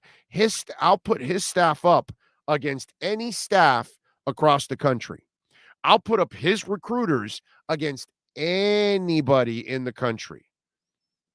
So those excuses are done, my brother. It's a matter now of going to get the recruits, and now it's your job to prove that you guys can be the coaches to coach them up and put them in positions to be a national champion. So those days are done, man. None of you at any point should be thinking that you don't have the resources to compete against the SEC. You should have thought that for 20 years. Now, no. Days are done. So you'll see. Van Noy was released. Should we bring him back? Jay says, good morning, Orlando and Sean. Less than half of the 430 people in the chat have hit the like in the live stream. Come on, people. Smash the like button and ring the subscribe bell to help support the Big O Radio. Thank you. Thank you, Jay. Appreciate it. Yes, please smash the like button. Got over 400 people. Let's go, man. Let's get this thing over 500. Easily. We should get over 1,000 every day to really get it going, help build it up. Daddy Dean, we already talked about the Seattle linebacker and what a terrible idea it is by so many people. So you can check it out there. I'll tell you what, I did see this. I saw a list of free agents on ESPN. They had the overrated and underrated free agents. And the Miami Dolphins do have a need at running back. And they had overrated, which I agree 1,000%, Melvin Gordon. I would not sign Melvin Gordon. I would not be happy if the Dolphins signed Melvin Gordon. Let's just put it that way. Underrated, they had Raheem Mostert. Remember, this wasn't a Dolphins article. So he's 30 years old. You're not going to sign him to a long-term deal. You're probably, Chris Greer's very one thing I've picked up from him is he's really big on the 2-year deal. He loves the 2-year contract because it keeps him flexible, which I'm all for it. One thing I think he's done phenomenal is he's kept this team very flexible in its first few years, and I think he'll continue to do that. But Raheem Mostert is not going to get a long-term deal from anyone. He blew a knee in the first week of the season. He'll be ready for this year, and he knows the Dolphin blocking system because he played with Mike McDaniel at San Francisco and was very productive. Remember what I told you. I would not be surprised. They sign Salvon Ahmed. I would not be surprised if they sign some kind of a veteran that's not Raheem Mostert is not a high-tier veteran. He's a mid to lower-tier veteran running back that's riding. But in this scheme, he's beautiful for it. He fits it. And you only have to give him a 1 or 2 year deal because he's not going to have a long-term deal. And it's Florida, so he'll get the break on the state taxes. By the way, his agent lives here because I know his agent very well. So Raheem Mostert might be a nice option for the Miami Dolphins. And I agree. That article, I didn't agree with some of the things that they had as underrated or overrated. But this one kind of felt Dolphins. So I said, I agree with the article and Raheem Mostert. I could see them signing a Raheem Mostert and then in the draft, pick a young guy that will learn from the other guys and then become that guy. I can see that happening with the Dolphins. So there you go. Overrated, underrated there for the Miami Dolphins. All right. 855-912-1056 if you want to get in on the Welt and Rayom text line. That's 855-912-1056. You're in trouble. Call Welt and Rayom. Condo damage, call Welt and Rayom. Okay? You name it, baby. Personal injury, call Welt and Rayom. Commercial litigation, call Welt and Rayom. So many reasons to call Welt and Rayom. And of course, they are proud sponsors of our program.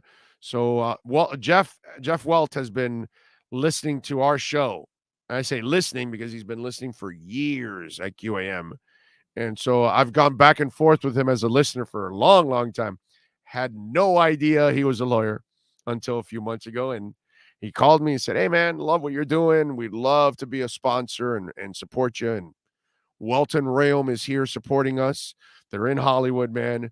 Go visit them. Call them 954-966-4646. That's 954-966-4646. Homeowner property damage. They do so many things, man. So call Welt and Rayom. All right. There you go. Let me see what we have here. Somebody sent me an article here. Phil Collins remains seated during Berlin concert months after revealing he can no longer play the drums. Yeah, this is old. Thank you for sending me the article, but I knew this. I've seen him a couple times in concert sitting down. I saw him solo twice, and then I saw with Genesis recently in Cleveland.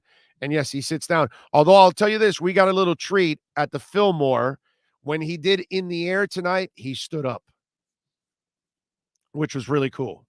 And, for me, the only thing that sucked was that the two times that I saw Phil Collins solo, I had to see him in this state now. And I'll tell you, he's not the same, unfortunately. God bless him for fighting through it and doing what he loves and all of that. You have to admire the fight of Phil Collins. But I'll tell you this, it's not the same. I've seen Genesis when Genesis was Genesis and back in the 80s. And when you see that Phil Collins and this Phil Collins, it's a little depressing. Okay? It's a little depressing. So thank you for sending me that on the Welton Rayom text line, 855-912-1056. But yeah, I kind of know about Phil's state, and it's sad, man. It's sad. By the way, Ghost, one of my favorite new metal bands, tomorrow, March 10th at 2 p.m. on their YouTube channel, they will have a live from ministry streaming event for their new album, Impera, which I got to go to Amazon and go buy it, by the way. So if you want to catch, if you're into Ghost like I am, 2:00 tomorrow, you will get to see the ministry streaming event of Impera. So good stuff if you are a Ghost fan. Congratulations to the Scorpions. They came out top 5 on the U.S. charts. They debuted with Rock Believer from their new album, which I got to say, it's a really good song. I love the Scorpions, but years later to still be making good music. The album, I have the album, and it is good. Okay? It's a good album. It's worth it. I've heard it a couple times already in the last couple days, and Rock Believer is a terrific song. Very anthem-like. I like it. I like it a lot. What else do we have here that I wanted to share on the program with you all here? Yes. What happened today in music history on March 9th and why music matters on March 9th? Well, on this date, back in 1987, U2 released their breakthrough album, The Joshua Tree. I still remember that tour. I saw it in the Orange Bowl and in the Sombrero in Tampa Bay when they had the old stadium. And we went to both concerts. We saw them in the Orange Bowl one day, and then we saw them the next day in Tampa. And if anybody went to both concerts, the one difference between one concert and the other, they did Spanish Fly in Tampa. They did not do it in Miami. So that was actually pretty cool. The second thing that was the coolest thing, one of the coolest things that's ever happened to me, going to a road concert. The concert was so good in the Orange Bowl. We looked at each other and said, hey, man, let's drive up tomorrow and let's go see them in Tampa. So we went we pulled into the Sombrero, and we parked right when another car parked. We parked right next to them. As we're getting out of the car, the guy goes, "Hey, you guys looking for tickets?" And yeah, we need 4 tickets. We got 4 floor tickets. Boom. Didn't even have to make an effort to buy tickets. We literally pulled into a stadium, parked next to somebody that had 4 extra seats, standing room in the floor for that. It's not like seats, it's standing. But still, whatever. We were on the floor. We didn't even have to try. It was awesome. And by the way, here's the other thing. He didn't scalp. He just goes, "Give me face." So we didn't even have to pay anything extra. So that Joshua Tree tour took a little special turn. We got easy tickets, and they played Spanish Fly, which they didn't in Miami. In 2007, on this date, Boston singer Brad Delp committed suicide by carbon monoxide poisoning at his New Hampshire home. He was found with a note clipped to his shirt that read, "Mr. Brad Delp, I am a lonely soul." Sad. These are things like depression, things that, back in those days, it's not as prominent. You know what I'm saying? Now we're a lot more sensitive to it and alert to these kind of things. And by the way, Brad Delp, what a magical voice. I love Boston. Love Boston. In 96 on this date, Oasis guitarist Noel Gallagher, normally a jackass, walked off stage during a gig at a Jersey ski resort because his hands were too cold to play. In 2001, the Killer singer on this date, Brandon Flowers, became a father for the 3rd time when his wife gave birth to their son, Henry. And in 1985 on this date, REO Speedwagon started a 3-week run on the singles charts with "I Can't Fight This Feeling Any Longer." So there you go. Boston, very underrated band. Oh, hell yeah. I'm with you. It's a party. Nobody cares what you doing there. I'm with you, baby. I'm with you. Let's see. What else do we have? Let's not trade for CMC, the most injury-prone player in modern history. Were you a member of the YouTube fan club Propaganda? I always get great seats for being a member. My first show was 4th row. I am part of the YouTube fan club, and but I normally lately my buddy's the one that gets all the seats. He's a beast. He just works it, man. I mean, Greep is the best at it. But very few times I've used those kind of services for tickets. And I should, because you get breaks, you know what I mean? But I've never really used it for U2, to be quite honest. And I'm a U2 club fan, but I usually get it and I end up buying like whatever things that are unreleased and it's limited or whatever. That's kind of what I end up buying. Like I remember they had a live album a couple years ago that wasn't released on in public. It was one of those limited things. I think it was like Live at the Cork or something like that from way back in the day or something. And I remember buying that as a bonus. Big O, you excited for the new Jurassic Park? I'll go see it. I'm going to go with the daughter and the wife to go see it. I don't know if it'll be good, but I do enjoy the Jurassic Parks. And the young guy that he does a good job. What's his name? Damn it. You guys know who I'm talking about. He's been a nice addition to the franchise. He's likable. Let's put it that way. Luke says Kiss needs to hang it up. They're 2 years into the End of the Road tour. Shaking my head. Is it 2 or 3?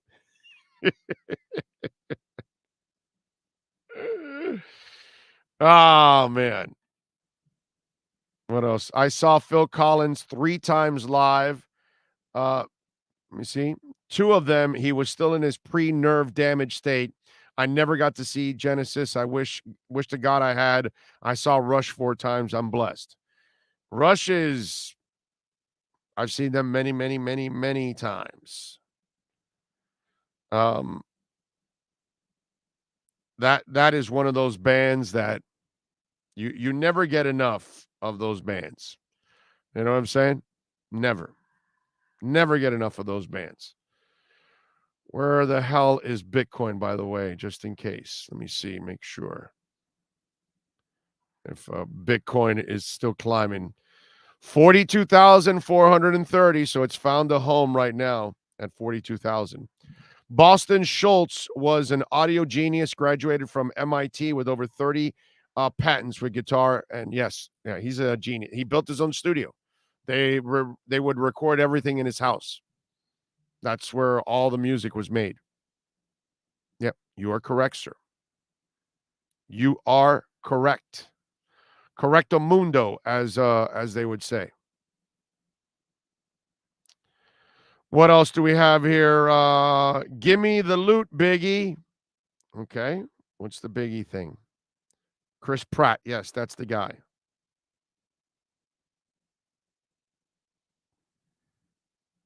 Okay. I don't know what the Biggie thing is. Big O, this is going off your free agent wish list for the Q. If you filled each need with the player mentioned by you in free agency, who are you taking with the first 3 picks in the draft? Well, I don't know who's off the board. I have no idea. We have 28 people picking in front of the Dolphins. Can you really predict who are the exact 28 that are going to be off the board? So I know then who, I'm thinking of. You know what we do? We do that live. On draft day, we'll be in Vegas. We'll be covering the draft wall to wall all 3 days. Nobody's going to do that. Yeah, I know ESPN and NFL Network do it, but they do it in general. No one covering the Dolphins is going to do that. You're not going to get that anywhere here locally. They've got no budget, nothing. Okay, we got a much bigger budget than they do. That's why we're going to Las Vegas. We're going to be there. Okay, just like we'll be at the Vegas Summer League later on in the year, and I'm sure they won't be. Just like I'm sure we'll be at the East West Shrine and the Senior Bowl and the Combine next year, and they won't be. You know what I'm saying? So we'll be there covering it wall to wall.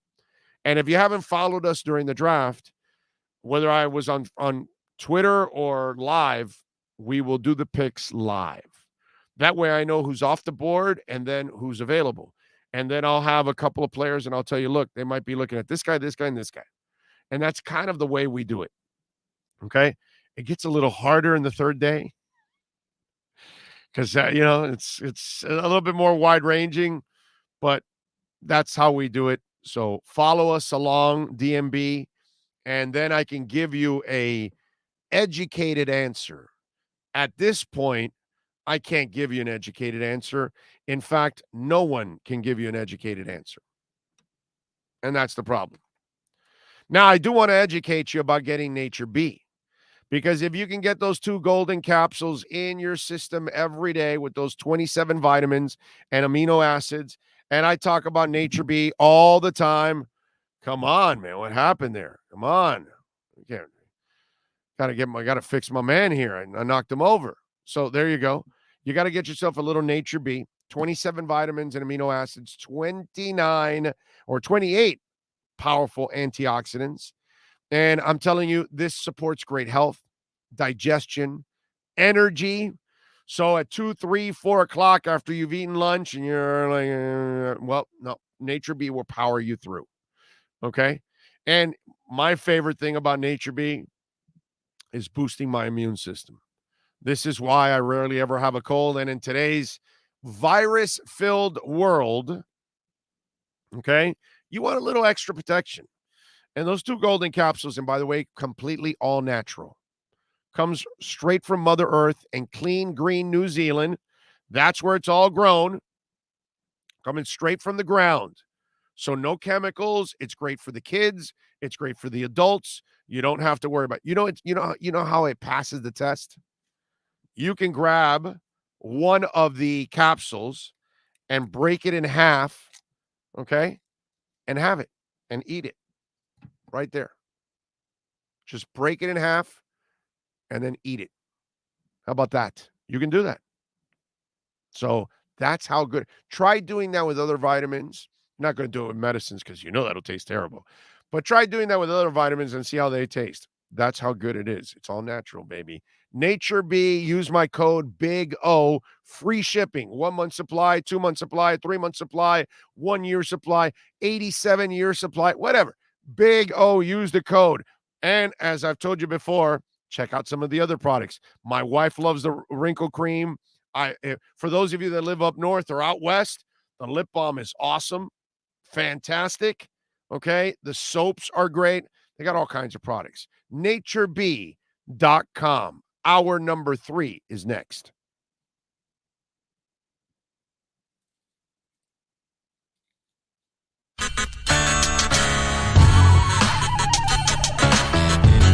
When you're ready to purchase a new home loan or refinance the one you have, American Dream Lending will make sure your loan experience is easy with fast approvals and quick closings. With many loan programs and competitive rates, now is the time to turn your dreams into reality. Ask about special financing for veterans. They never charge an application fee and you will work directly with one of their experienced loan professionals. Stop dreaming and contact American Dream Lending today. 786-802-1727 or online at adreamlending.com. When protecting your family is your priority, there's nothing more important than a roof above the people you love. Call Tommy B. Butts Jr. Enterprises.com, 954-735-9826 or 954-394-1411 and ask to speak to Tommy, the owner. They specialize in all kinds of roofs, led by their highly crafted, skilled, and professional roof mechanics.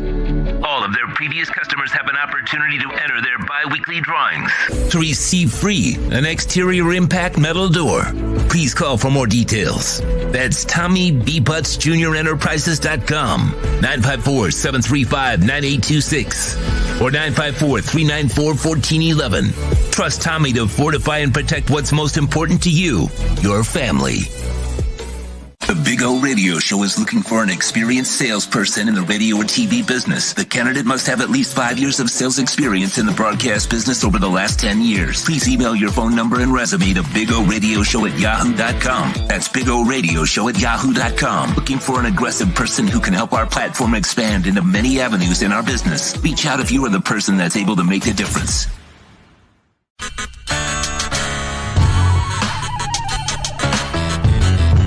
The Big O Radio Show is looking for partners to join our growing platform. If your business is ready to reach an audience that starts in Florida, crosses the nation while expanding internationally, this is the program that provides that vehicle. The Big O Radio Show is ready to broadcast live anywhere in the world to represent your event or product. To reach out by phone, 786-754-4664. That's 786-754-4664. Or email BigORadioShow@yahoo.com. Help us grow as we provide the content and personal connection corporate entities will never achieve. Oh, I think I know what this is. Houston, we have a package. Hello? No matter where you are, the Sloman Shield home security system guards your home. With next-gen perimeter protection, 24/7 monitoring, and interior motion sensing. And right now, get a free Sloman Shield security system and doorbell camera, all professionally installed, for free. Shield your world, the Sloman Shield. The viewpoint, statements, or beliefs expressed on the following program by the host, guests, or callers are not necessarily the opinions of FantasyXS.com, Media Group Inc., ownership, management, sponsors, or website. The Big O Radio Show is brought to you by Sports Grill. Good food, good drinks, good friends. Craig Zinn Acura of Pembroke Pines, the #1 volume Acura dealership in the Southeast United States. The Fort Lauderdale Police Department. The FLPD is hiring. Go to FLPDjobs.com. The Big O Radio Show originates from the OK Coin Studios. Invest a little time and save big. Just set the recurring buy and pay, 0 transaction fee after your first purchase. The Big O Radio Show is mastered by executive producer Sean Stanley from the OK Coin Studios. When it comes to South Florida sports teams, very few in the media have witnessed, lived, and covered it like the Big O. Let's start the program dedicated to your favorite South Florida teams with a passion that's unmatched. The Big O Radio Show is on. Here's the Big O. Yes, sir. We are ready to rock and roll. Hour number 3 on the program. The Heat are back in action tonight against the Suns. We'll see what happens there. Panthers, great job last night. They defeated the Penguinos 4-3. They've got Philadelphia tomorrow. They take down the Flyers at 7 o'clock. Got all of that. The Dolphins ended up tagging Salvon Ahmed and Elijah Campbell to non-exclusive to a tag. I'm sorry, and then they gave Gesicki a non-exclusive franchise tag also. So that's what happens with the Dolphins overall. I don't think there's anything else going on the NFL side that we need to. Let me see. I don't think there's any other breaking stories. No, I don't think so. No. That's it. Harold Landry agrees to terms with the Titans. Seahawks are releasing Bobby Wagner. All that kind of stuff. We talked about that here. No big deal. What else do we have? What's it called? More money, get money, and I love the dough. For those of you that ask me what are my favorite Biggie songs, and it's all about money. It's kind of like the Scorpions. Most of the songs you'll like about the Scorpions are all about sex. You know what I'm saying? So that's kind of the deal. Let me see something here. What do we got? Damn.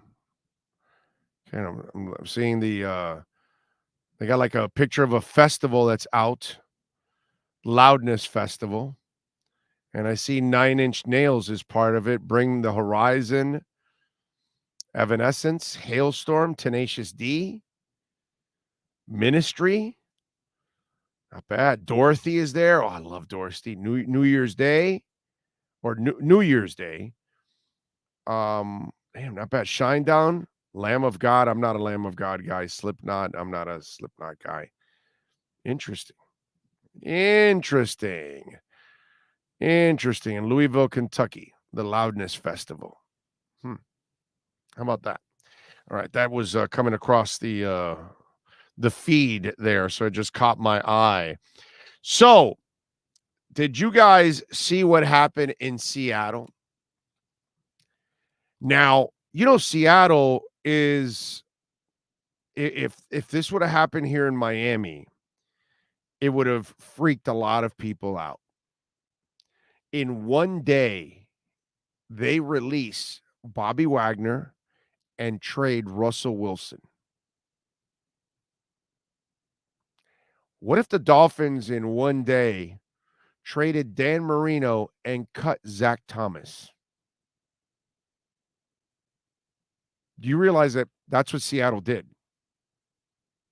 Like, Seattle turned to their fans and said, we're moving on, we're rebuilding, and we got to cut Zach Thomas. He's too old. And right now we can get something for Marino, and we want to do it now before he gets too old, and we can't get anything for him.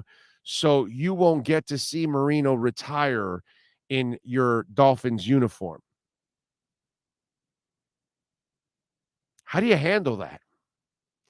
In hindsight, it becomes a thing that you should have traded Marino. That's what Jimmy wanted to do, and Wayne didn't let him trade Marino. But if in hindsight you knew what Jimmy was going to do to the Dolphins, you should have traded Marino. If you were going to take all the power away from Marino and not give him any audibles, if you were going to trade away or cut all of his weapons, and then you were going to try to run an offense that is not suited for the talent that you have, because Jimmy's dumbass wanted to run a Dallas power running offense without a Dallas offensive line or a running back. Doesn't make a lot of sense, right? It's kind of like running an RPO without running. You know what I'm saying? I don't know. I think there's a team that we all like or love and follow, and I think last year, I forgot the name of the team, but they were running an RPO and they couldn't run the ball, that kind of stuff. So you look at it in hindsight, we would have been freaking out, dude. Freaking out. You cut Zach Thomas, you trade Dan Marino. That's what they did to the Seahawks. Like, they didn't tell the Seahawks fans, no, we're going to keep trying to build around Russell so he can end his career strong, maybe possibly win us another one. No. They said, no, Russell's too old at this point. We want to move on, and we need to find a younger quarterback. And I know they got Drew Lock, who's, a bridge for whatever they're going to get, if they're going to get somebody this year. Man, I don't know how that Seattle fan base is handling all of that right now. I don't know how many people are going to be very accepting of especially losing Russell Wilson. Like, at least Bobby Wagner, if you're smart enough, you kind of know that it's Bobby's time to go already. But Russell, you still have some mileage left on those tires. And it's just one of those that I sat there and I said, oh, my God, can you imagine if this happened in Miami? Because it is the equivalent of cutting Marino and Zach Thomas. It's exactly the equivalent of it. Man, it's crazy stuff. And now they got all the picks. So they've got the ammunition. And I don't know if they plan on using the ammunition this year for a Sam Howell or a Pickett or whoever they're going to get. I don't know who they're going to get. But options are going to be there for them now. It's going to be interesting to see what direction the Seattle Seahawks go in. And it's easy for any of us to say, yeah, it's a good move or a bad move. But Seahawks fans, they've got to be torn right now, man. I mean, when you trade away your quarterback, and especially a guy like that, that's the greatest quarterback in their history. The only guy that's brought them a Super Bowl. Really, it's him. It's like the greatest player ever in Seahawks history, practically. It's rough, dude. That is rough.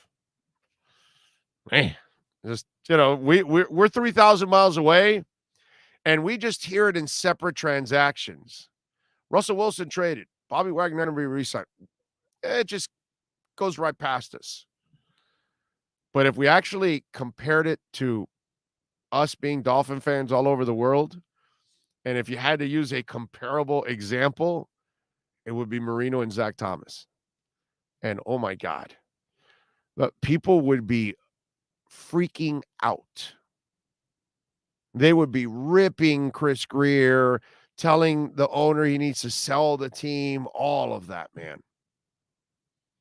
And I'm not talking about, Marino after the 4 years of Jimmy, that he had the bone spurs and the arm and all that he looked now older and broken down at that point. I'm talking about 4 years prior to that. You still felt he had prime left and an opportunity. And that's the way you got to look at Russell Wilson, that he still has some prime years left.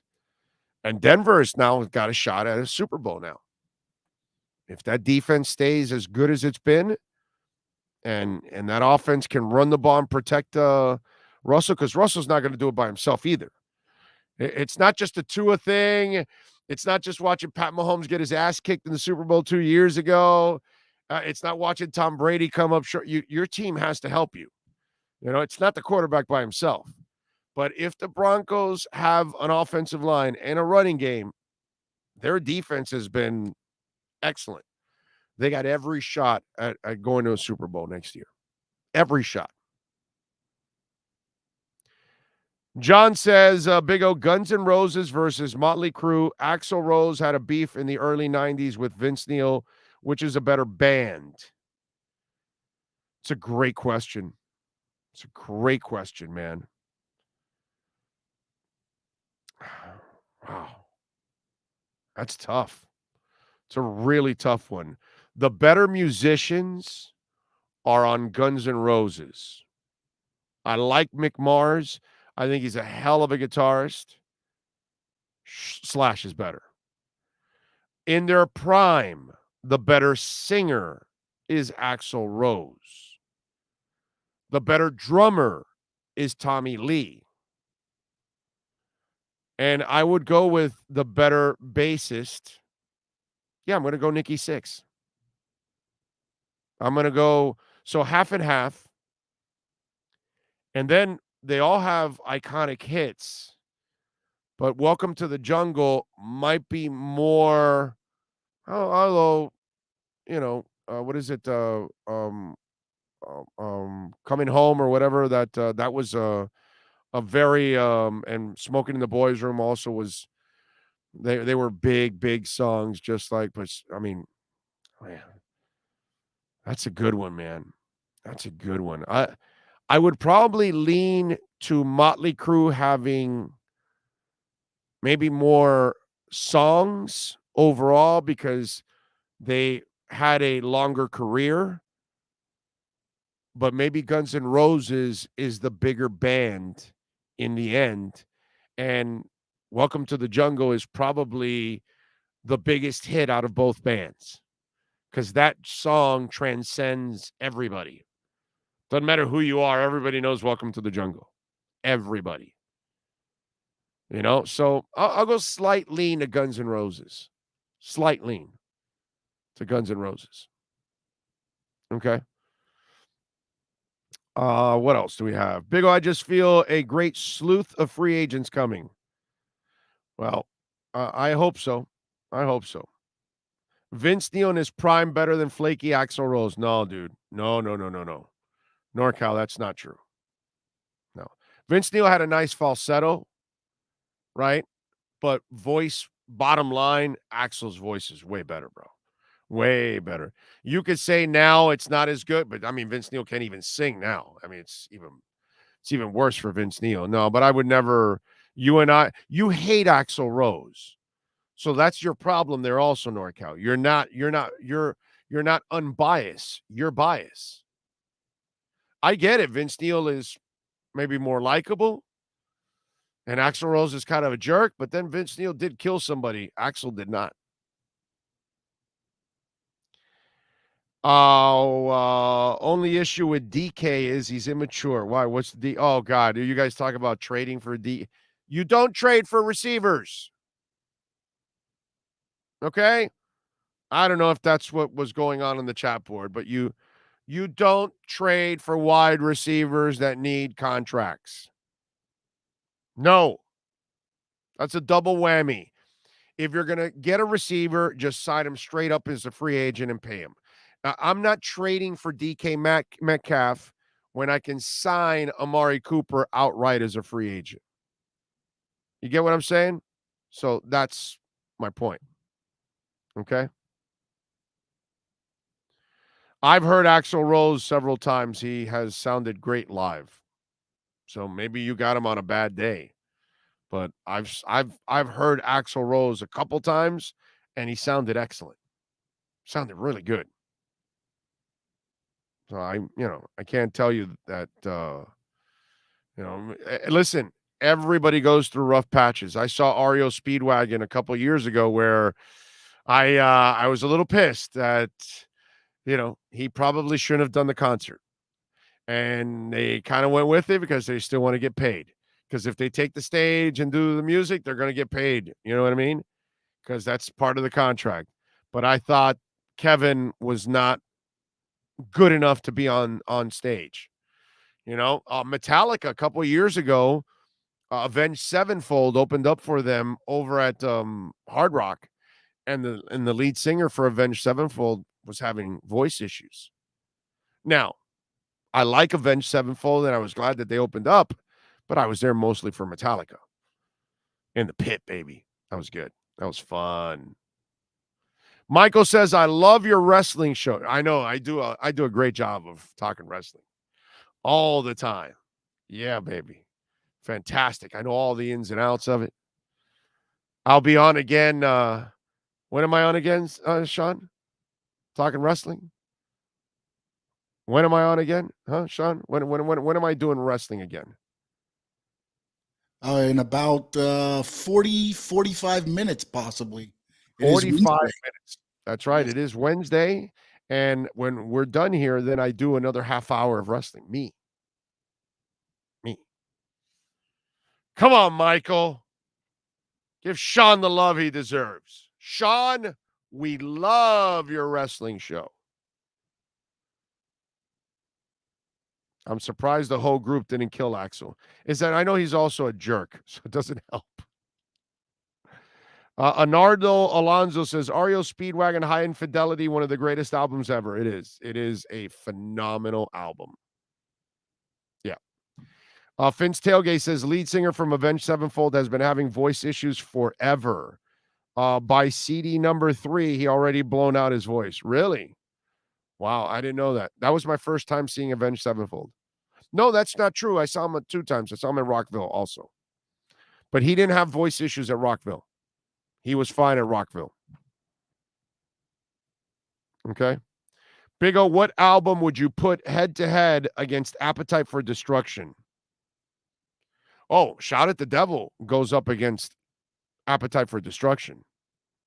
Shout at the Devil is a great album. Def Leppard, High and Dry. I'll put it right up there. Rush, Moving Pictures. Put it right up there. You know, you can find several albums that you're going to put right up there. Iron Maiden, for me, Peace of Mind, or Number of the Beast. Judas Priest, Screaming for Vengeance, is a masterpiece. Scorpions, Blackout, a masterpiece. AC/DC, Back in Black, a masterpiece. Okay? There's lots of albums that I'll put up there with Appetite for Destruction. It's a great album. Nirvana, Nevermind, put it right up there. You know, there's lots of albums that I can put that are generational albums. You know, Rush Moving Pictures is a generational album. It's a perfect album from beginning to end. So I love Appetite for Destruction. Great freaking album. But there are several bands over time that had the magic of that one album that is, or a couple, but they had the magic where they just hit it, man. And they were so good. I can pick a couple of Zeppelin albums that I would put right up there. You know what I'm saying? So I love Appetite for Destruction. It is one of the great albums of all time. But it goes up there with a couple of other great albums of all time that were splitting hairs and arguing about things that it doesn't really matter. Whether you like Back in Black or Appetite for Destruction, what, are we going to fault somebody for that? You know what I'm saying? So, you know, for me, U2 War is absolutely perfect, and U2 Unforgettable Fire is immaculate. But it all depends on your taste, too. You know what I'm saying? So, Appetite for Metallica, the Black Album, exactly. Jesus. That album is awesome. But that's the way it is. Big O, what rock group would you put head-to-head? On what? I don't know. Oh, Pantera. Not bad. I don't know if I put it. I because of their groove to their metal, I thought they were groundbreaking in a way. I don't know if I would put their album, the one with I know which one you're talking about. Damn it. Oh, the what is it? The cowboy song? What's it called? I know what you're talking about. Anyway, I wouldn't put that album up as like an all-timer like that, but it is a great album. It is a great album. Megadeth, so far, so good, so what? See, now you've got to be a Megadeth fan to put them at that level. You know what I mean? I don't. I like Megadeth, but not as much as Appetite for Destruction. I could never put anything Megadeth anywhere near Appetite for Destruction, but that's subjective. If you love Megadeth, to you, yeah, you're that album to you. That's a question that there is no real answer for, because it all depends on your taste and what you like. So it's too subjective to really get a consensus on anything like that. That's the problem. All due respect, Sabbath rules all metal. Ask any Metallica, etc. Of course, Sabbath is the god. And the first album, that alone set the tone right there. In fact, I was reading an article, was it yesterday or the day before, Slash, that he says that the heaviest riff in the history of metal and rock is Sabbath Bloody Sabbath. So that was Slash. I was reading about it, and it's like his favorite riff of all time. He thinks it's the greatest heavy metal riff of all time. But then again, Tony Iommi is the god of heavy metal. It's Tony Iommi. It's Black Sabbath. They are heavy metal. You know, we could talk MC5 and a couple of other bands that kind of experimented, but MC5 was all over the place. They had all kinds of influences. They weren't really heavy metal. Their music might have had, even before they even knew it, metalish influences into it, but the first real metal band was Black Sabbath. So yeah, I would give Iommi, he is the emperor. No doubt about that. Let's see, what else do we have going on here that we want to talk about? Did you guys see Deion Sanders had to amputate 2 toes? Wow. Poor man. He had a complication from a prior surgery. So they were talking. It's a messed up story, because you'll hear him. I'm gonna read the quotes for you, because it's a hell of a lot more serious than just freaking toes, dude. It was one of those that you're like, what? What are you talking about? They let me see. Do I have it here? I thought I had it here.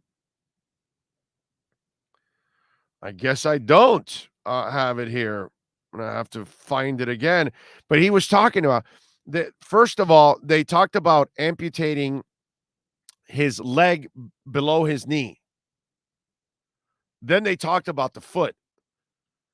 And they talked about the toes. And at one point, they were talking about keeping him alive. I mean, those are some extremes, dude. Alive. Well, we're only going to take your leg. Well, we're only going to take your foot. Well, you know what? We're only going to settle for 2 toes. I mean, it's like, all right, I came out. That's kind of like, hey, let's huddle up. All right, we gotta approach Deion. All right, this is what we do. We tell him he's about to die. That way, he freaks out. And then we kind of, negotiate on the way down. Come back a couple hours later, tell him it's only a leg. Come back, hey, it's only a foot. And then, hey, it's only 2 toes. So that way, we started off with death. And we knew we were cutting off toes anyway, so we just worked it down. So by the time we got to toes, Deion was like, yeah, take them. You're good. Go ahead. I mean, I don't mean to make light of it, but my man, that's some extremes. Doctor walks in, oh, this is pretty bad. We got to worry about you, Deion. You may not live through this. Huh? What? That's, I mean, come on, man. Holy moly. My man had to lose 2 toes. Damn. That's just crazy right there. 855-912-1056 if you want to get in on the Welt and Rayom text line. That's 855-912-1056 if you want to get in on the Welt and Rayom text line. Feel sorry for Ukraine, but the news on how they are treating the blacks and other minorities, how can you want help but won't help? I don't know about exactly. I know that they are trying to, there's a lot of things that they're trying to fix in that country. That's why they want to be a part of NATO. And that's why NATO said they, because of human rights and a bunch of other things, they had not met certain requirements to be a part of NATO. And they were working towards that. Remember, you're talking about, and I get it, but you're talking about a country that has tried to dissolve itself from Russia, obviously, and there's already, a way of life and a way of being already there, and they're trying to separate themselves and become more a part of the free world. So part of that are going to be attitudes, whether it's blacks, it's Jews, it's gays. You think Jewish people want to stick around for the Russians? No. Okay. So there's all kinds of biases, my man. But you have to understand, you can't blame all for the actions of few. We can't blame Russian people for the Russian government. We can't blame the North Korean people for the North Korean government. You understand what I'm saying? So to lump everybody in Ukraine as the same, that's unfair. There's a lot of people there that want help, need help. There's a lot of people there that want to change what Ukraine was and what they were attached to for many, many years, many, forever. You know what I mean? And they're willing to lay their lives on the line for that. So I don't know how that cannot be commendable. And Zelensky does not look like the kind of person that is a hateful and biased human being. Okay? I got to be honest. I might vote for Zelensky over anybody we've had here in many, many years. Okay? I'm sorry. I got to tell you, I'm sorry, but from what I've seen from that dude, I kind of like it a little bit more than what I've seen from everybody else here in the last, I don't know, many decades. But, it's one of those deals. So don't generalize it because it's not fair. Okay? That's a country that's trying to transition itself, and it's trying to change its ways. Just like if you could ever topple Kim Jong-un, doesn't mean that the North Korean people are bad human beings. They want to be normal, a lot of them. They don't want to live under a tyrant. They don't want to live under communism or socialism or whatever the hell they want to name their governments. So let's be a little fair here, a little bit, let's have some sympathy too. Okay, these people are being displaced and bombed and killed, and their families are being completely torn apart, and this is just going to devastate families for generations. So it's so disgusting what's going on and what Putin is doing. I'm not blaming. I'm not going after the Ukrainians for that. I commend them for trying to change their ways. Ian from Brooklyn says, screw this, Big O for president. You guys want to kill me. The idea that in these terrible situations, the people have to show dissent against the government or they're held equally responsible to their leaders. It's just, dude, the amount of problems that are all over this, it's just disgusting. Ukraine is going to win and invade Russia as payback. Well, I don't think that. Jacob, now you're going. I don't think that's going to happen. They don't want to invade Russia. They just want to be left alone, dude. That's all. They just want to be their own country. Peter Gabriel is a top 5 lyricist of all time. He is a hell of a lyricist. What else do we have here? Grand Funk better than Led Zeppelin? Yeah, hell no is right. Yeah, that's you're smoking the good stuff if you say that. Okay. Queen. I mean, Queen is amazing. Couple of albums for Queen, you can go all-timers also. Right up there. So yeah. Definitely. You can do Queen. By the way, Deshaun Watson news. Deshaun Watson apparently is going to plead the 5th. And Rusty Harden was talking about this, that Deshaun Watson is going to end up pleading the 5th.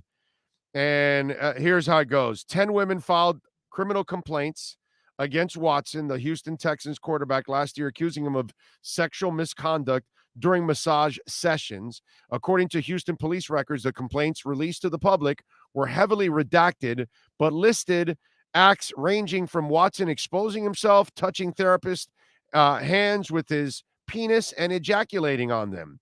3 of the complaints alleged sexual assault or attempted sexual assault, defined in Texas as non-consensual penetration.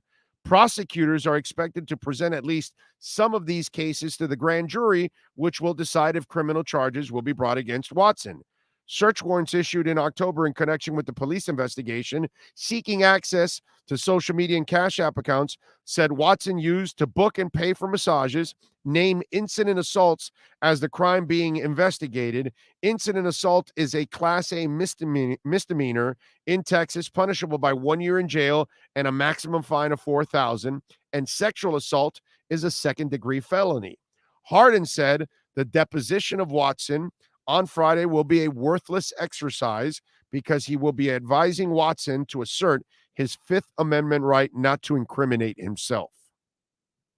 Ashley Solis, the 28-year-old licensed massage therapist, filed the first civil lawsuit against Watson last spring, saying that he purposely touched her with his hand with his erect penis and exposed his penis during March 30th of a 2020 massage at her home. She filed a police report in early of 2021 because the statute of limitations for misdemeanor cases in Texas is 2 years from the date of the offense took place. The deadline for bringing charges against Watson in connection with Solis's case is in the end of this month. So why would you have to plead the fifth if you're not guilty?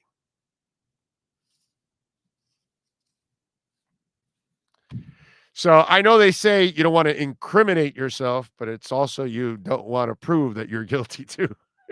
In a way, it's this story is disturbing on every level.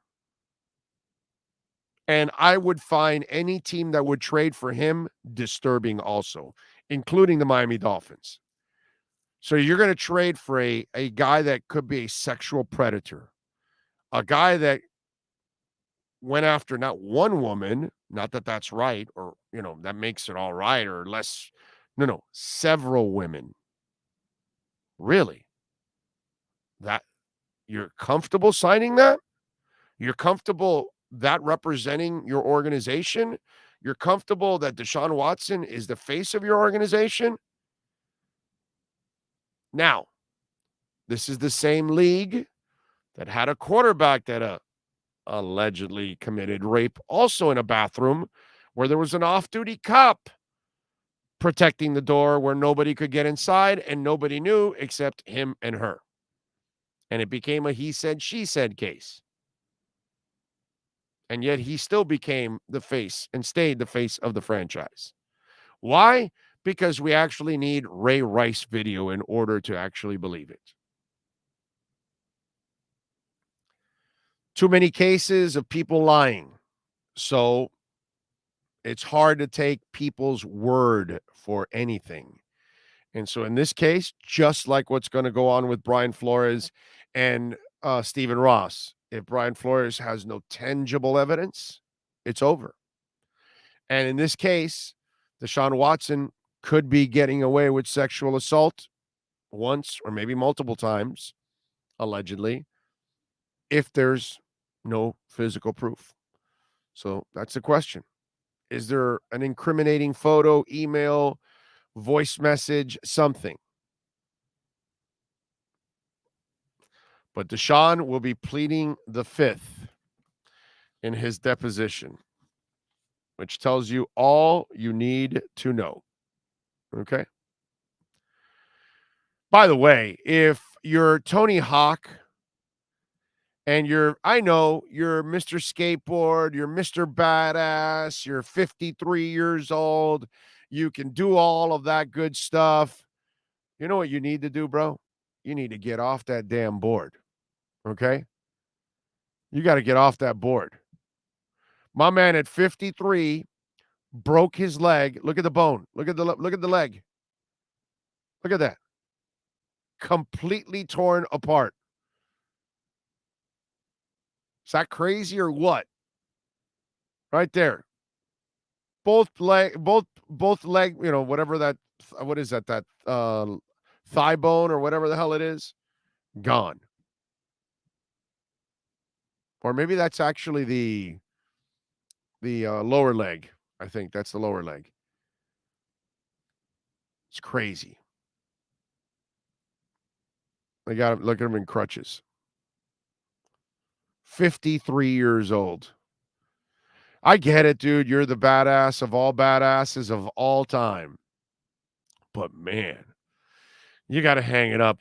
And those of us, as we all know, as you get older, you don't recover nearly as quick as you used to. You know, one of those deals. Recovery is not it's not one of those things that really helps out. Dan says, thank you for saying this about Watson, Big O. Why people are so high on getting this guy is beyond me, because they just don't care about what he did. They just care about winning. And if he, raped somebody, oh, can you quarterback our team? We're good. Can you score 40 points a game? We're good. Oh, you're a 2,000-yard rusher? We're fine. So that's why the physical evidence needs to be there. If not, he's going to probably get away with it. You know what I mean? But you can't feel good about that case when there are that many women. It's one or two. You could say, oh, this might be gold digging. This might be, not on the up and up. But man, when there's that many women, that's a problem. That's a real problem that guy has in a big time way. 855-912-1056 in the Welt and Rayom text line. That's 855-912-1056 if you want to get in on the Welt and Rayom text line. Hey, Sean, why don't we do this? Why don't we do a little KSDT Sports Business Report? I'd like to do a little KSDT right about now. Let's do it.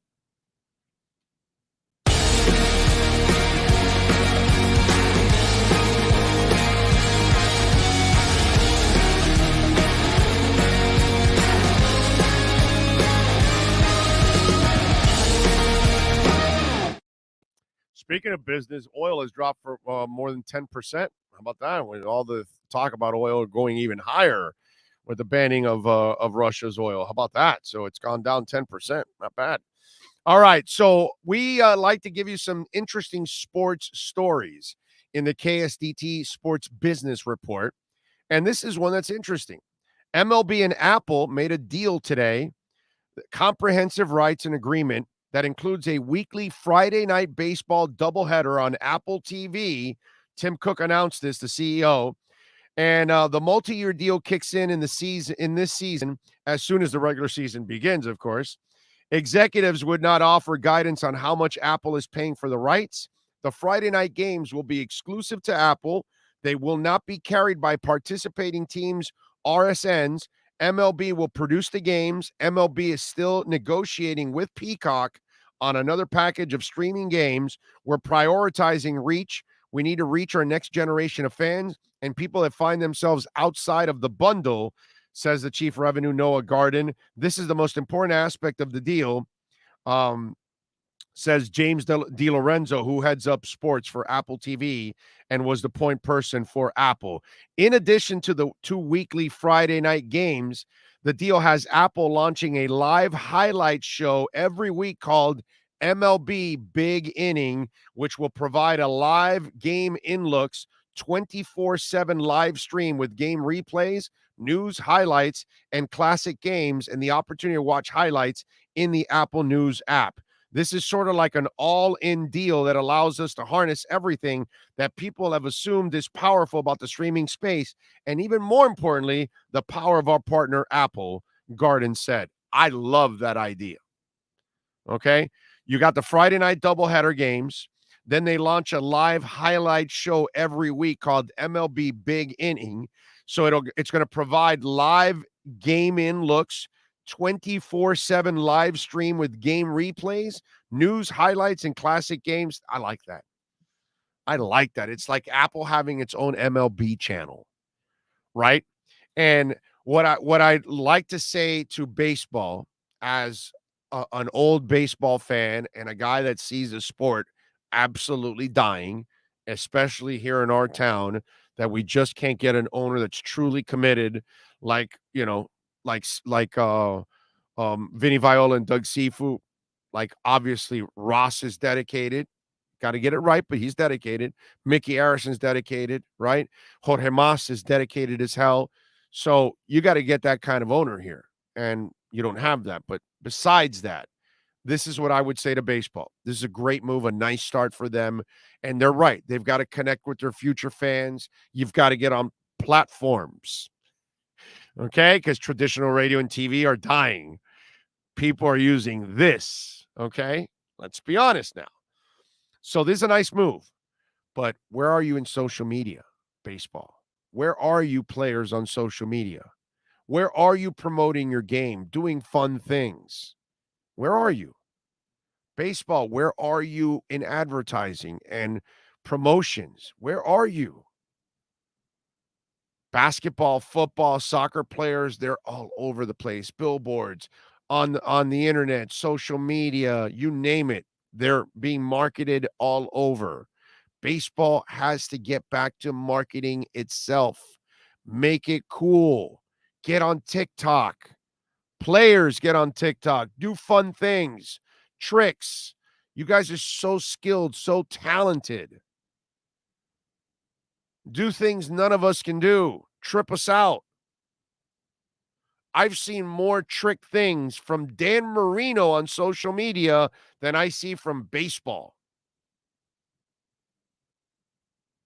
You got to get where the young people are at, and you got to connect with them. You need to win this new generation over. Your sport is dying. I'm going to watch regardless. But there's a ton of people that are not going to watch. You got to give them a reason to watch. You got to sell your sport. And you do a piss poor job of selling. So nice job by them to get teamed up with Apple, create an MLB channel, get games on the Apple platform. Fantastic. And they're negotiating in other platforms too. Awesome. Take the next step. Players need to start engaging each other on social media, going after each other in a fun way, challenging each other, get people involved. All of these things, man. Baseball needs to wake the hell up. But nice step by baseball doing this. That is your KSDT Sports Business Report. This has been the KSDT Sports Business Report. KSDT CPA is one of South Florida's largest and one of the country's fastest growing accounting firms. KSDT is recognized by Forbes as one of the top tax and accounting firms for 2022. KSDT CPA is a full service firm that also excels in crypto. Visit online at ksdtcpa.com or call 305-670-3370. All righty. We thank you. And remember, if you do need a CPA for your personal or business, please call the folks at KSDT. They will definitely take care of you. Really, really good people, man. So things are not very good in Lakerland right now, right? Russell Westbrook is not happy. He is playing like crap. And Laker fans are letting him have it. Obviously, the Lakers are having a terrible season. They're going to be even lucky just to make the playoffs overall. And who knows if they even survive. It doesn't look like they will. You've got LeBron James getting into it with Ginny Buss. You've got Ginny Buss's thirst trap tweets coming out the last week. People have unearthed her tweets from, 12, 13 years ago. And she's talking about players and their looks and how fine they are and how cute they are and all that kind of stuff. And I mean, Jenny Buss in her day, she was, she was a girl that liked to have fun. Let's just put it that way. All right. For those of you that are a little too young, Jenny Buss, she was in Playboy. She did a Playboy spread. It's out there. I'm sure if you put Jenny Buss Playboy spread, you'll see her in all her glory. This is before she hooked up with Phil Jackson, and she's she's like naked with the championship trophies and the basketballs and all that kind of stuff. So Jeannie Buss is, she's she had her fun, right? Hey, lots of people have had their fun when they were young, right? So the Laker thing, and obviously Rob Pelinka, it ain't going well for him. So now Russell Westbrook is getting into it with fans. His family now is, going through it. And you know why? They're calling him Westbrick.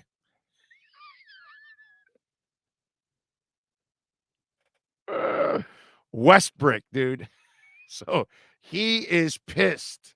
Says a lot of times I let it slide, but it's now time to put a stop to that and put it on notice. Okay? It's gotten so bad, he's worried about the potential impact it's having on him and his family, saying he's going to do everything in his power to stop it. Me and my wife were at a teacher's parents conference with my son following a game in which I had 17 points and 5 turnovers, and the teacher told me, my son Noah, he's so proud of my last name. He writes it everywhere. He writes it on everything. He tells everybody and walks around and says, I'm Westbrook. And I kind of sat there in shock and added, and it hit me like, damn, I can no longer allow people to call me Westbrick. Yeah, well, start shooting, dude, because you are Westbrick. And by the way, you've been Westbrick for a long time. A long time you've been Westbrick. Just like Norwide. Welcome to sports, Russell. Okay? Welcome. The enigma that you have been all your life. You've been labeled a player that is not a winning player, no matter how many points or triple doubles you put up.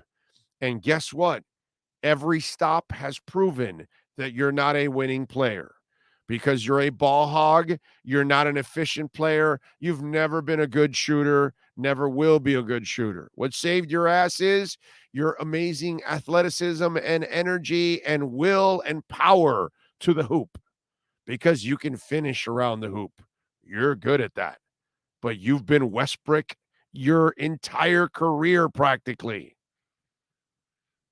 Now it's just worse because you're old and you're not stopping jack crap, Russell. Now you told them you don't want him to call you Westbrick? Oh my God. The chants of Westbrick are going to start in the stands. Telling fans not to do something. Anybody have kids? Try telling your 7-year-old what not to do. That's like fans. Okay, remember, he doesn't want to be called Westbrick. Don't disrespect my name. Don't disrespect shooting, dude. What the hell, bro? You're getting paid a ton of money to just throw bricks. That's why you're Westbrick. By the way, Russell, you should get into chimney building. That would be a really good career move for you. Think about it. Westbrick. We build the fireplaces no one else can. There you go. So, Russell, you've got a future. You can build chimneys. You can build fireplaces. You're an expert at bricks. You know how to lay bricks. I think that's what you should do now is ride the momentum of Westbrick and open up companies all across the north. Stay really north because it's getting warmer and warmer as time goes on. Stay really north and, repair chimneys, repair fireplaces, build them. You can be the official fireplace builder of the country. Lennar, all these places that build, all these companies that build houses all over, they'll call you, hey, we hear you're an expert on chimneys. We want to have the best chimneys for our homes. Come on over, Westbrick. That's it. So is Westbrick going to be a prick now that you call him Westbrick? Is that what's going to happen? Is he going to start fighting? Is he going to get into it with fans all over the place? Fans are going to go, Westbrick. Come on, hit me, baby. I'll take your money. Let's go. Westbrick. Then what happens when you go to court? Well, Russell, why did you hit him? Well, he called me Westbrick. Okay, those are facts. Why did you hit him? He called me Westbrook. Yes, we understand, but that's accurate. Why did you hit him? Westbrook. So do not taunt Russell by calling him Westbrook. Now, what I want all of you to do, Jim Rome years ago called Jim Everett Chris Everett because people thought Jim Everett was kind of soft as a quarterback. Accurate. By the way, Jared Goff reminds me of Jim Everett. He does remind me of the same guy, kind of the same athleticism, kind of same throwing, and then a yellow belly in key moments. Anyway, so he was calling him Chris Everett, and then Jim went on the show. Jim Everett went on the show with Jim Rome, and Jim then called him Chris, and then Chris went at him. I'm sorry, Jim went at Jim, and went at him for calling him Chris Everett. And so that they went to break or whatever. It's there, the highlights there. You can go find it. So I'm just wondering, is that what's going to happen now with Westbrook? So you're going to go after people now?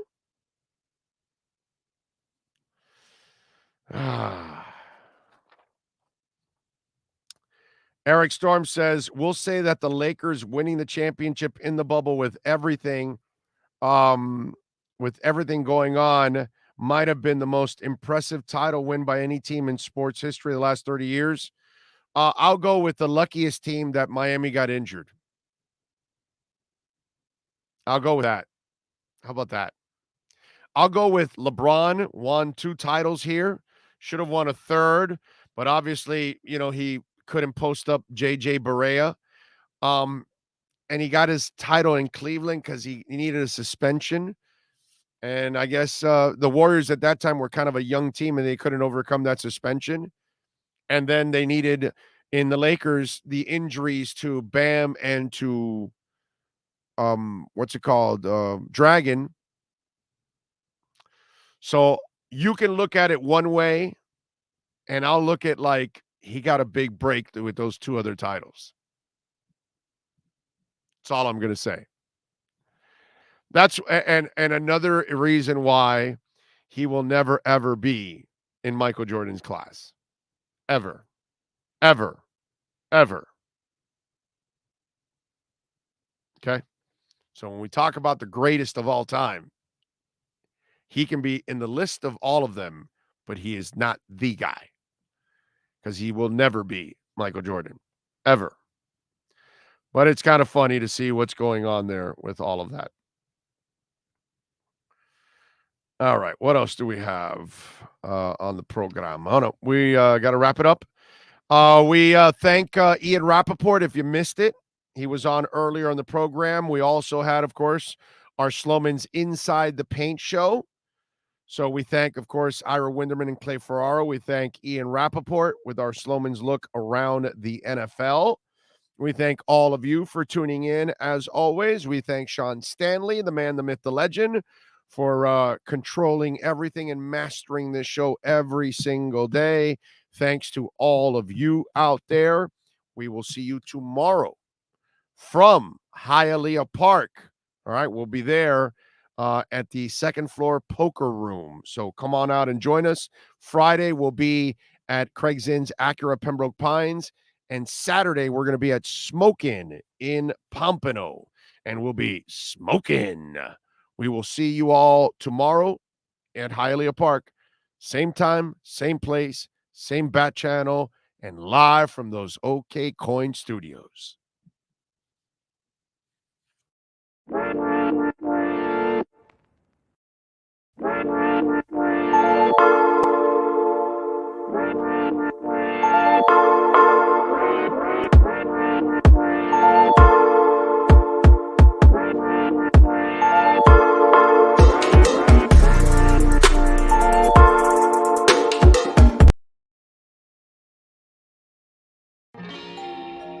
Oh, great. You have a doorbell camera.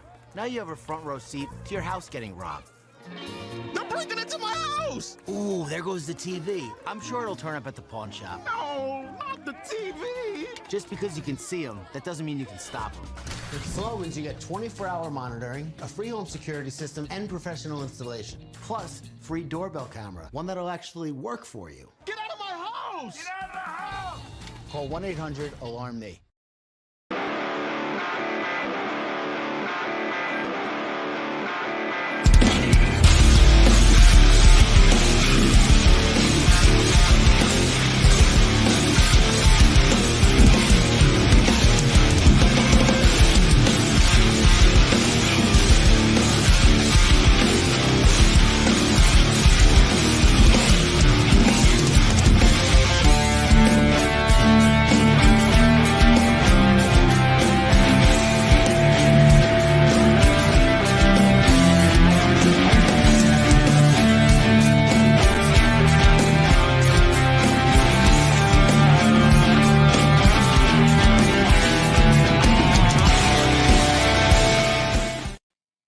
It is time for the Squared Circle Digest. Sean Stanley here from the OK Coin Studios in Miami Gardens. Tonight, AEW Dynamite. So we'll be on the air at about 10:05. Right after the credits go off, I will be live discussing AEW Dynamite, some news and notes to take care of here. Don't forget, tomorrow we'll be live at Hialeah Park Casino.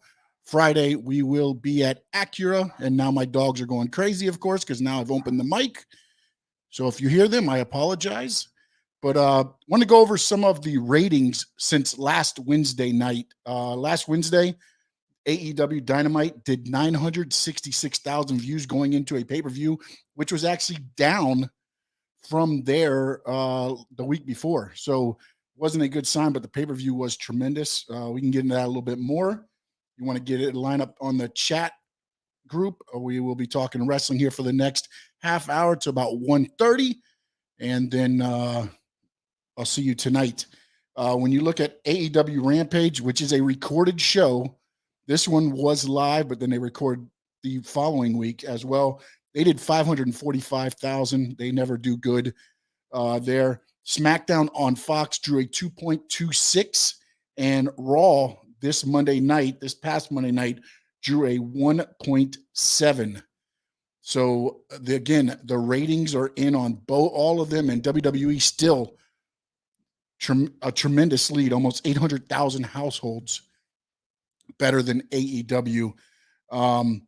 Women of Wrestling, they are starting their reboot from LA. So far, they've got Tessa Blanchard, AJ Lee signed. The tapings are going to be open to the public. Los Angeles tickets will go on their website here soon, so look for that reboot. The AEW Revolution pay-per-view was from Orlando. Who is your favorite? Michael how's that? Michael Fizek or Fizak? Sorry about pronouncing your last name wrong. Sean, who's your favorite wrestler? Mine is Ric Flair, Stone Cold. Mine were, Dusty Rhodes is always going to be my all-time favorite because that's who got me loving pro wrestling. But as, time went on, Triple H and Chris Benoit were two of my favorites. Chris Benoit more for the wrestling. Everything that happened after that, is what it is. AEW, last pay-per-view is what WWE should strive to put on. You know what, Eric?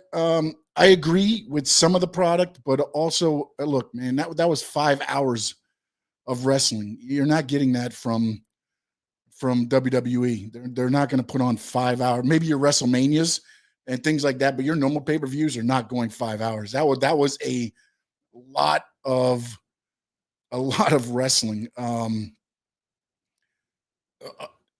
You saw it in some of the matches. I thought they died down for the Jade Cargill match and also the Britt Baker match right after the dog collar match. The crowd, you can tire out a crowd. Now, again, the AEW crowd comes back and things like that. Problem is the WWE crowd, I think they're trained to be more, not as wild. And you see that a lot, except for your WrestleManias when you have the influx of the international fans and everything else come in. I think then you start getting that kind of the AEW independent feel, but your normal WWE crowd is not that wild because why? It's mostly kids. They want to go toward the kids, and the adults are really just there for the kids. Eric Storm also said Punk coming out to his AFI theme from Ring of Honor was great. Yeah, no, I think it was great. I don't know if they're going to stick with it though. He was very emotional after the show. Just everything that hit him. Some of the wrestlers apparently, came up to him afterwards and was said that they're the reason he's the reason they're where they are now. So again, he's going full. A lot of the guys now coming into the business watch CM Punk, and that's the reason. So he's going full circle right now. His life is going full circle, and I think some of that hit him right after. Did you hear the rumor Stone Cold Steve Austin's coming out of retirement? Yes, he will be at WrestleMania 38. I've heard mixed reviews as far as how he really feels about it. But he will be there to looks like face Kevin Owens. Whether he actually wrestles or it's going to be a KO, it might be one of those things when Roddy Piper did a Piper's Pit, and I think it was Morton Downey Jr. For those that remember that, kind of took over the Piper's Pit, and then Piper kind of came and did a couple, hit him with the fire extinguisher first, then did a couple moves, and that was kind of it. But it was good to see Piper back at that time. But then Piper went on to wrestle again, of course. But it'll be interesting to see what Stone Cold does, but definitely increase the viewership of WrestleMania by adding that name there, Devin. So we'll see what happens there. Time for Punk to get a title shot if it wins matter, like they keep saying. That's why, honestly, I thought they would put MJF over somehow at the pay-per-view. I thought MJF and Adam Page would make a good title run right now. Punk, ultimately, yes, they're all going to. Punk, Moxley will get another shot at it. Bryan Danielson, all of them are going to be in line for the title. But I think unless Punk goes heel or you turn Adam Page, right now, I don't see Punk going at the title. So we'll see what they do. I'm interested tonight's show to see where they get. They're skyrocketing up with the AEW Revolution pay-per-view. Now let's see if they can keep it going with Dynamite tonight. AEW only has 4 pay-per-views. So that's why their shows are 5 hours. Yeah, but still, man, 5 hours is way too long, especially doing on Sunday. Now, when they were doing the Saturday pay-per-view, no problems. Run it 5 hours, run it your 6 hours, whatever you want to do. But on a Sunday, it didn't make a lot of sense to do a 5-hour pay-per-view till midnight. And then, they do something different than what WWE does. WWE, the cameras go off. That's it. AEW has media scrums at the end. Those media scrums went till 2:30 in the morning. So it was a long, long night. John Moxley, favorite AEW wrestler. You know what? I could see that. John Moxley, he's got that. Excuse me there. Look, I got the cough button there. Moxley is one of those guys that he's got the Stone Cold Moxie, I believe. You don't know whether he's, good, bad. He can go on the fringe both ways, and you kind of like that. So I can definitely understand. And again, I'm one of those guys, look, I'm not going to argue with you. If you tell me this is your favorite wrestler, and you can tell me why. Oh, hold on a minute. I've got to block some webcams. All right, there we go. If you tell me he's your favorite wrestler, I might ask why, but I'm never going to say, oh, no, he shouldn't be your favorite wrestler. I know guys, that like, Jungle Boy and some of those. I'll never fault you. Everybody's got their own, decisions on who their favorite wrestlers are. Danielson Moxley tag team should win the belts the second they get a shot versus. But see, this is where I think this is the old school mentality of thinking, Eric, and this is where I hope AEW doesn't go, because we just had a moment ago where somebody said Punk should go after the heavyweight title, and now we're saying Danielson and Moxley should go after the tag team titles and win it. Not you're doing the old WCW recipe, right? Let's bring the WWE talent in. Let's put all our belts on them. And now you've done the recipe of what WCW did, and that's why WCW isn't here anymore, to be pretty frank about it. Danielson Moxley tag team should be fun to watch. I definitely think they will be, but ultimately I think you're going to end up, I want to see what they do at Regal. I want to see where Regal figures into this. He has signed with All Elite now. Him and Swerve were the two signings that kind of debuted at the pay-per-view. So it'll be interesting to see where he figures in the Moxley Danielson tag team, or do they bring him in and we finally get an AEW commissioner? Could they do that role, reprise that role from his NXT days? Going to be very interesting. I don't know that. Again, you're right about how can they book a team to beat them. But again, it goes back to the recipe of, hey, you bring in the WWE guys, you put your belt on the WWE guys, and what makes AEW different now? What makes AEW different right now is Adam Page is your heavyweight champion. Britt Baker is your women's champion. Jurassic Express are your tag team champions. All three were kind of made. I mean, Adam Page again on the indies and some of the other things and things like that, but their names have been made in AEW. You're keeping everything there. You're not making the mistake of putting the belt on guys that were established by WWE, because now you're becoming WWE. So, that's one of the things that I hope they don't do, is start all of a sudden putting the belts on all the guys. But again, ultimately, yeah, it's going to have to happen. You're going to end up putting the belt on Punk at some point. You're probably going to put some belts on, Bryan Danielson, Moxley. You're gonna have to end up putting belts on them. You can't just keep the belts off them because they're from the WWE. But I think this soon, as quick as they sign, you put belts on them. I think it sends out a little bit of a wrong thing. Alexander Renee Diaz, WWE made a mistake by releasing Bryan Danielson and Moxley. Look, man, I mean, their contracts were up.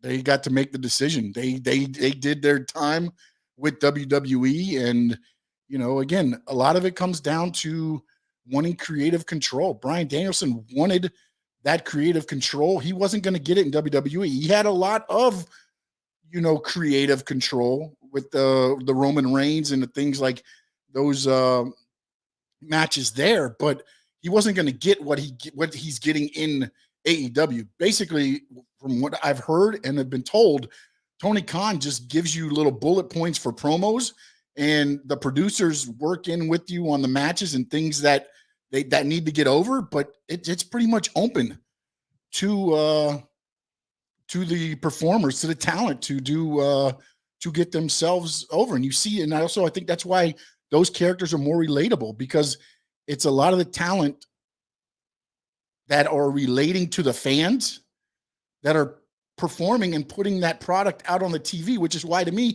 AEW relates more to the fans than what WWE does, because you don't have TV writers telling you, no, you need to look this way into the camera. Here, you need to say this. Here, you're a robot.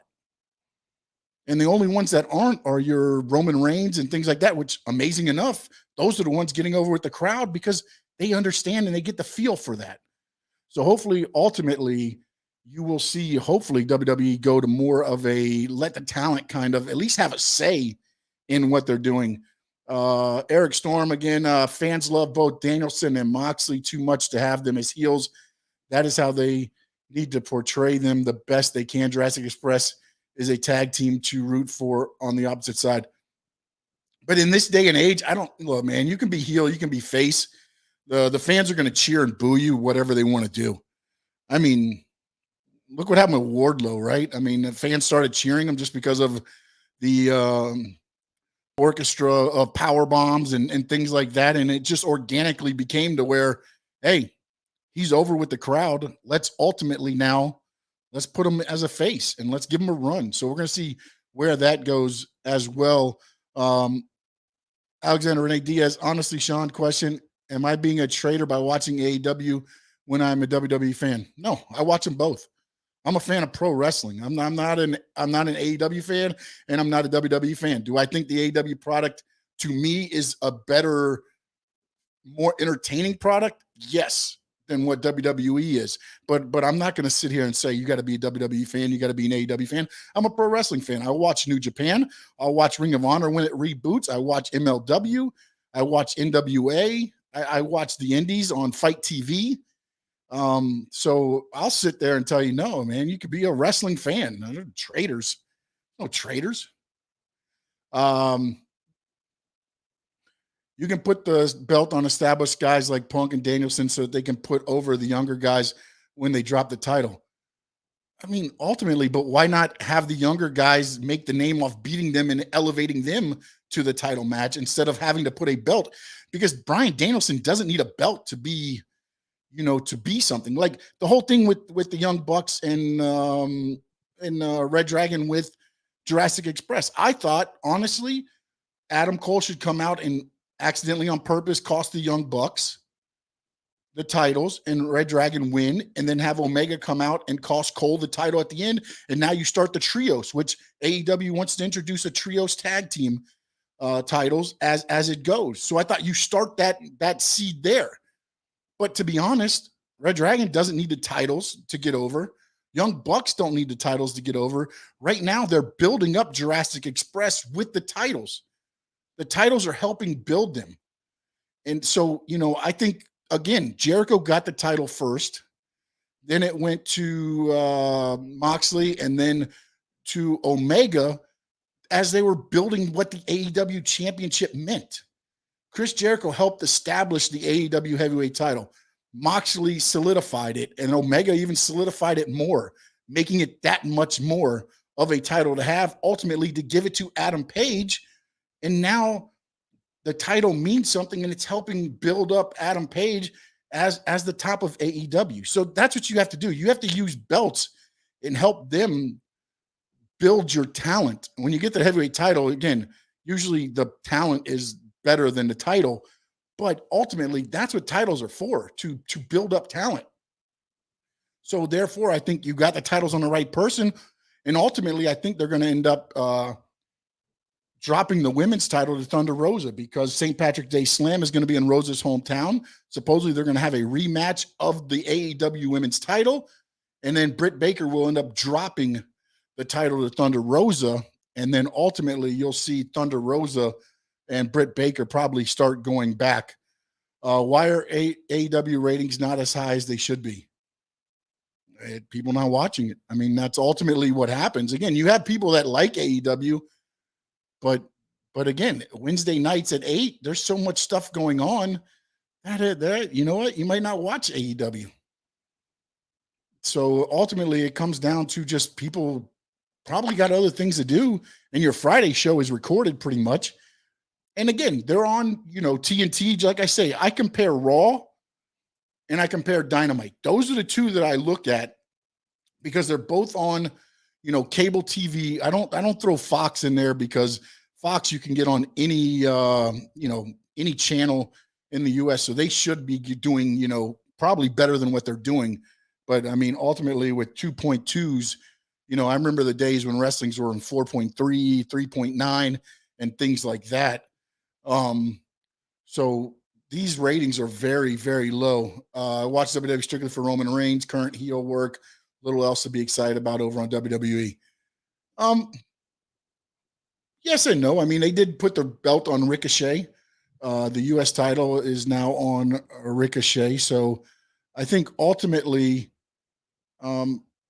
there's some things. I'm sorry, the Intercontinental title the Intercontinental title was Sami Zayn, I believe, actually was Ricochet. So I may have misspoke there. I believe it's the Intercontinental title that went to Ricochet. So there's some things going, but ultimately, man, I mean, there's not a lot in WWE that's gonna make me, I have to tune in and watch it. I thought the NXT last night with Dolph Ziggler winning the NXT title, I thought that was a good, pleasant surprise to help build up that show. So we'll have to see where that leads. Favorite WWE wrestler, Charlotte Flair. Can't go wrong there. I mean, she can talk and she can work. She's natural. Stone Cold, won. Stone Cold's going to be at WrestleMania 38. Eric Storm, AEW needs to make a deal with Netflix to stream their shows the next day, just like WWE does with Hulu. Ultimately, I think Tony Khan will probably end up making an AEW app or like you said, join the streaming service.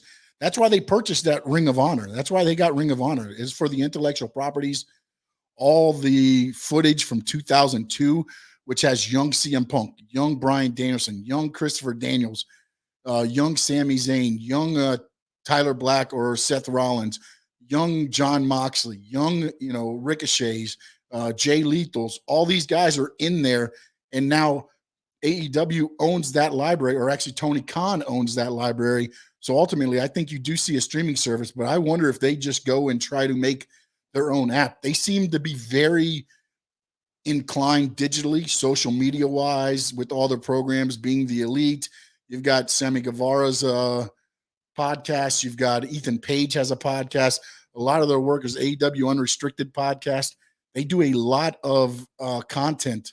So I would not be surprised if you start seeing possibly an AEW app and you get some of that stuff on there, and then you'll start seeing some of the things there. Or they just sell it to, as you say, Netflix or one of those streamings to broadcast the next day.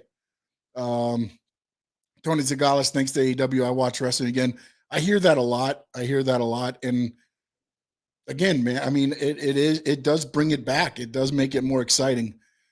People don't have cable satellite like they used to. Many people have gone strictly to streaming services along with local channels. Yeah, which is why, again, SmackDown is on a plateau of its own. And you're right, cable, that Eric can't argue there. I mean, a lot of people don't have cable or, satellite anymore. They do a lot of streaming, YouTube TV, Hulu Live, or what are some of those other ones that they have where you get those channels. But I think there are packages too where that you can see that any news on The Rock coming to face Roman. Anything I've heard would say WrestleMania 39 would be the first thing, if maybe possibly your Royal Rumble, SummerSlam, or one of those. But I think if you have The Rock come in, you want it to be a WrestleMania moment, not a SummerSlam or thing, especially to face Roman now. I mean, again, if you bring The Rock in and he faces somebody else, maybe to build up to face Roman, you can do that at a SummerSlam. And then like they did with teaming up Juan face Brock Lesnar is the world, man. That's my soul animal right now. I love cowboy hat Brock Lesnar. That guy walks out with the cowboy hat, the jacket, like he's just walking out of, frigid temperatures. And he is face Brock Lesnar is the world to me. I watch that whole feud right now is got me enthralled in WWE TV. I thought they should use it more for both.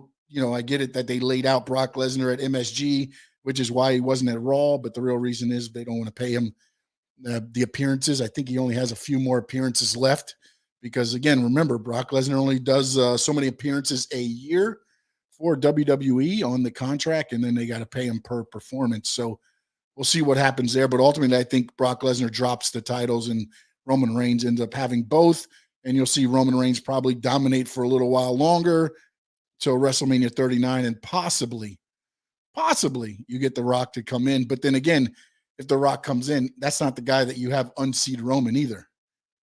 It's going to have to be somebody that are building up. And I know somebody in the NXT chat last night said, Braun Breaker's being built as, possibly the one to unseat Roman Reigns. Maybe by WrestleMania 39, we can see that. But I just don't, right now, today, I don't see anybody in WWE that unseats what Roman Reigns is building, unless WWE just completely puts the fire out on Roman Reigns and says, hey, you know what? Time for a cold shower. Boom. There goes all your heat. There goes everything. Because right now he has, you said in the chat a moment ago, forgot who it was. I want to say it was Eric that you watched just for Roman Reigns. It was Eric that said that. So, ultimately, I mean, but again, it is WWE, so you never know. Then one day Vince will wake up and be like, you know what? It's time to cool down Roman Reigns. Let's put Brock Lesnar over at WrestleMania. And then where does Roman Reigns go from there? We shall see. Alexander Rene Diaz says, again, I like this version of Brock. Yeah, 100%. This version of Brock is everything. So, ultimately tonight, AEW Dynamite, can they keep the ball rolling from when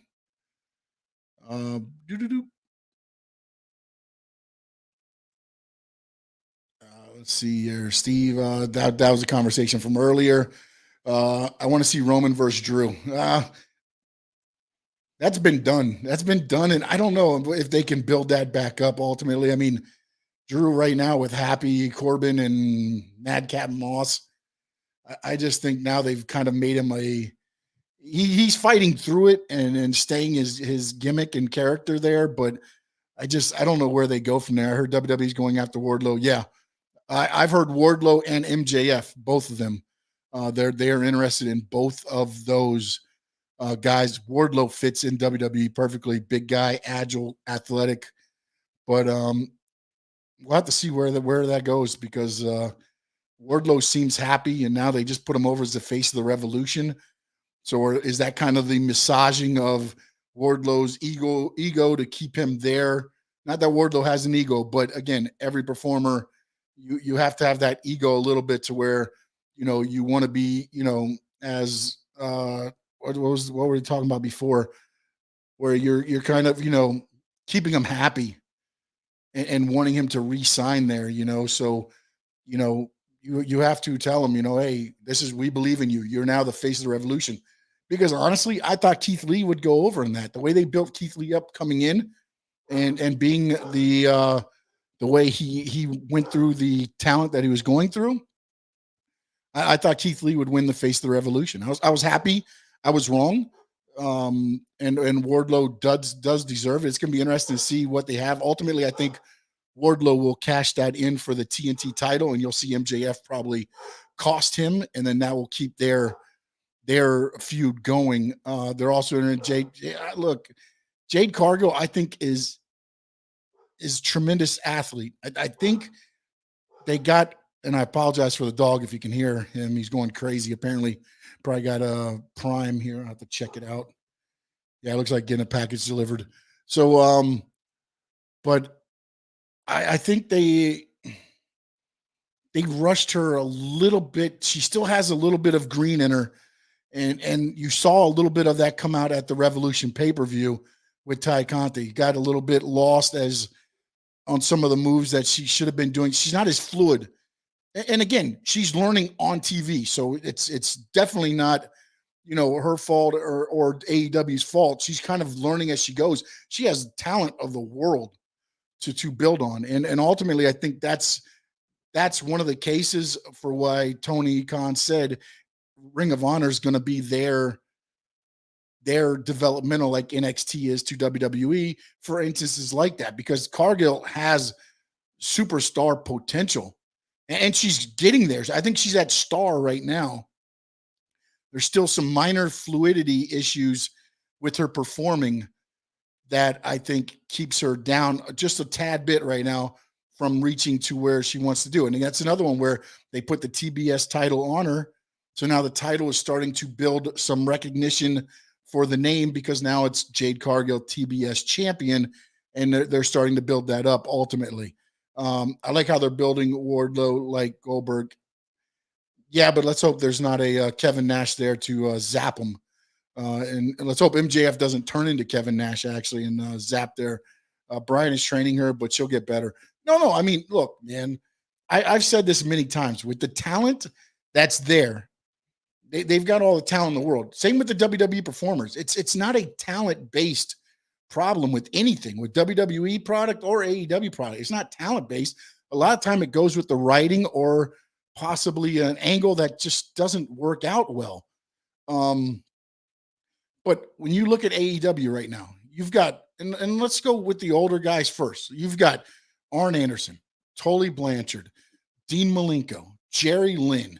You can throw QT Marshall in there. You've got Mark Henry. Diamond Dallas Page works with some people every once in a while. Chris Jericho. When you start even going into Dustin Rhodes, you start looking at all these guys that have been there, done that at the top levels of professional wrestling. That's who's working with all these guys week in and week out. And they're not sitting there and telling them, no, I wouldn't do it that way. They throw it in there like, hey, I like the way you did this, but did you think about possibly doing it this way? So it's working with the talent. Jake Roberts as well. There you go, man, 1,005 holds. When you look at everything they're doing, They're not telling you, hey, this is the way or it's the highway. No, they're saying, hey, I like the way you did that move, but did you ever think of intertwining it and turning it into this as well? And you're seeing performers grow week in and week out just by, just a little bit of rub that they're getting with some of these performers. Revolution Weekend was amazing. Sally, were you actually in Orlando for the weekend, for the whole weekend, the Fan Fest and everything? Because I hate the storyline in WWE. I just think, look, man, WWE is written, if you want to call it a soap opera, as a soap opera. It just, they try to do pop culture references, and it just doesn't come across because it's not, to me, it doesn't come across as something a character would say. To me, Drew McIntyre, Scottish Warrior should have a temper. As soon as something happens, it sets them off, and boom. Okay, perfect, man. That's awesome. Yeah, I heard the Fan Fest were tremendous. I heard some of the performances there. Did you go to the concert that Ruckus put on as well? I think they had a concert actually this week as well. So again, AEW is growing and also becoming more than just a wrestling company as well, because that's what Vince McMahon said. WWE, in order to grow, had to be more than a wrestling company. That's why they went to World Wrestling Entertainment. They did the movie part of WWE, as well as music and everything else. And now you're seeing AEW, getting and doing the same thing there. They haven't done movies yet. Cody did branch off and start doing shows and things like that. So it'll be interesting to see where everything goes from there. Tonight, 10 o'clock, we will be back here talking AEW Dynamite tonight.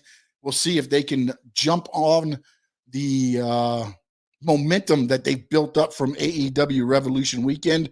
And all signs to me would point to yes, because they've only taken maybe a couple steps back here and there for everything that they've done. So I want to thank everybody that's been here on the chat. Tony, Man of 1005 Hold, Michael, Steve, Juan, Eric, everybody that jumped in and talked some wrestling with me here today. Sal as well. Sal, reach out, follow me at Sean_Stanley11 on Twitter and Instagram. And I'd like to hear some of the stories that you got from the weekend. Would love to sit there and talk to you on that. For now, though, we will be again at Hialeah Park Casino tomorrow, Acura on Friday, Smoke Inn on Saturday with the Big O Show. For the Squared Circle Digest, as I always say, in the words of the great Gordon Soley, so long from the Sunshine State.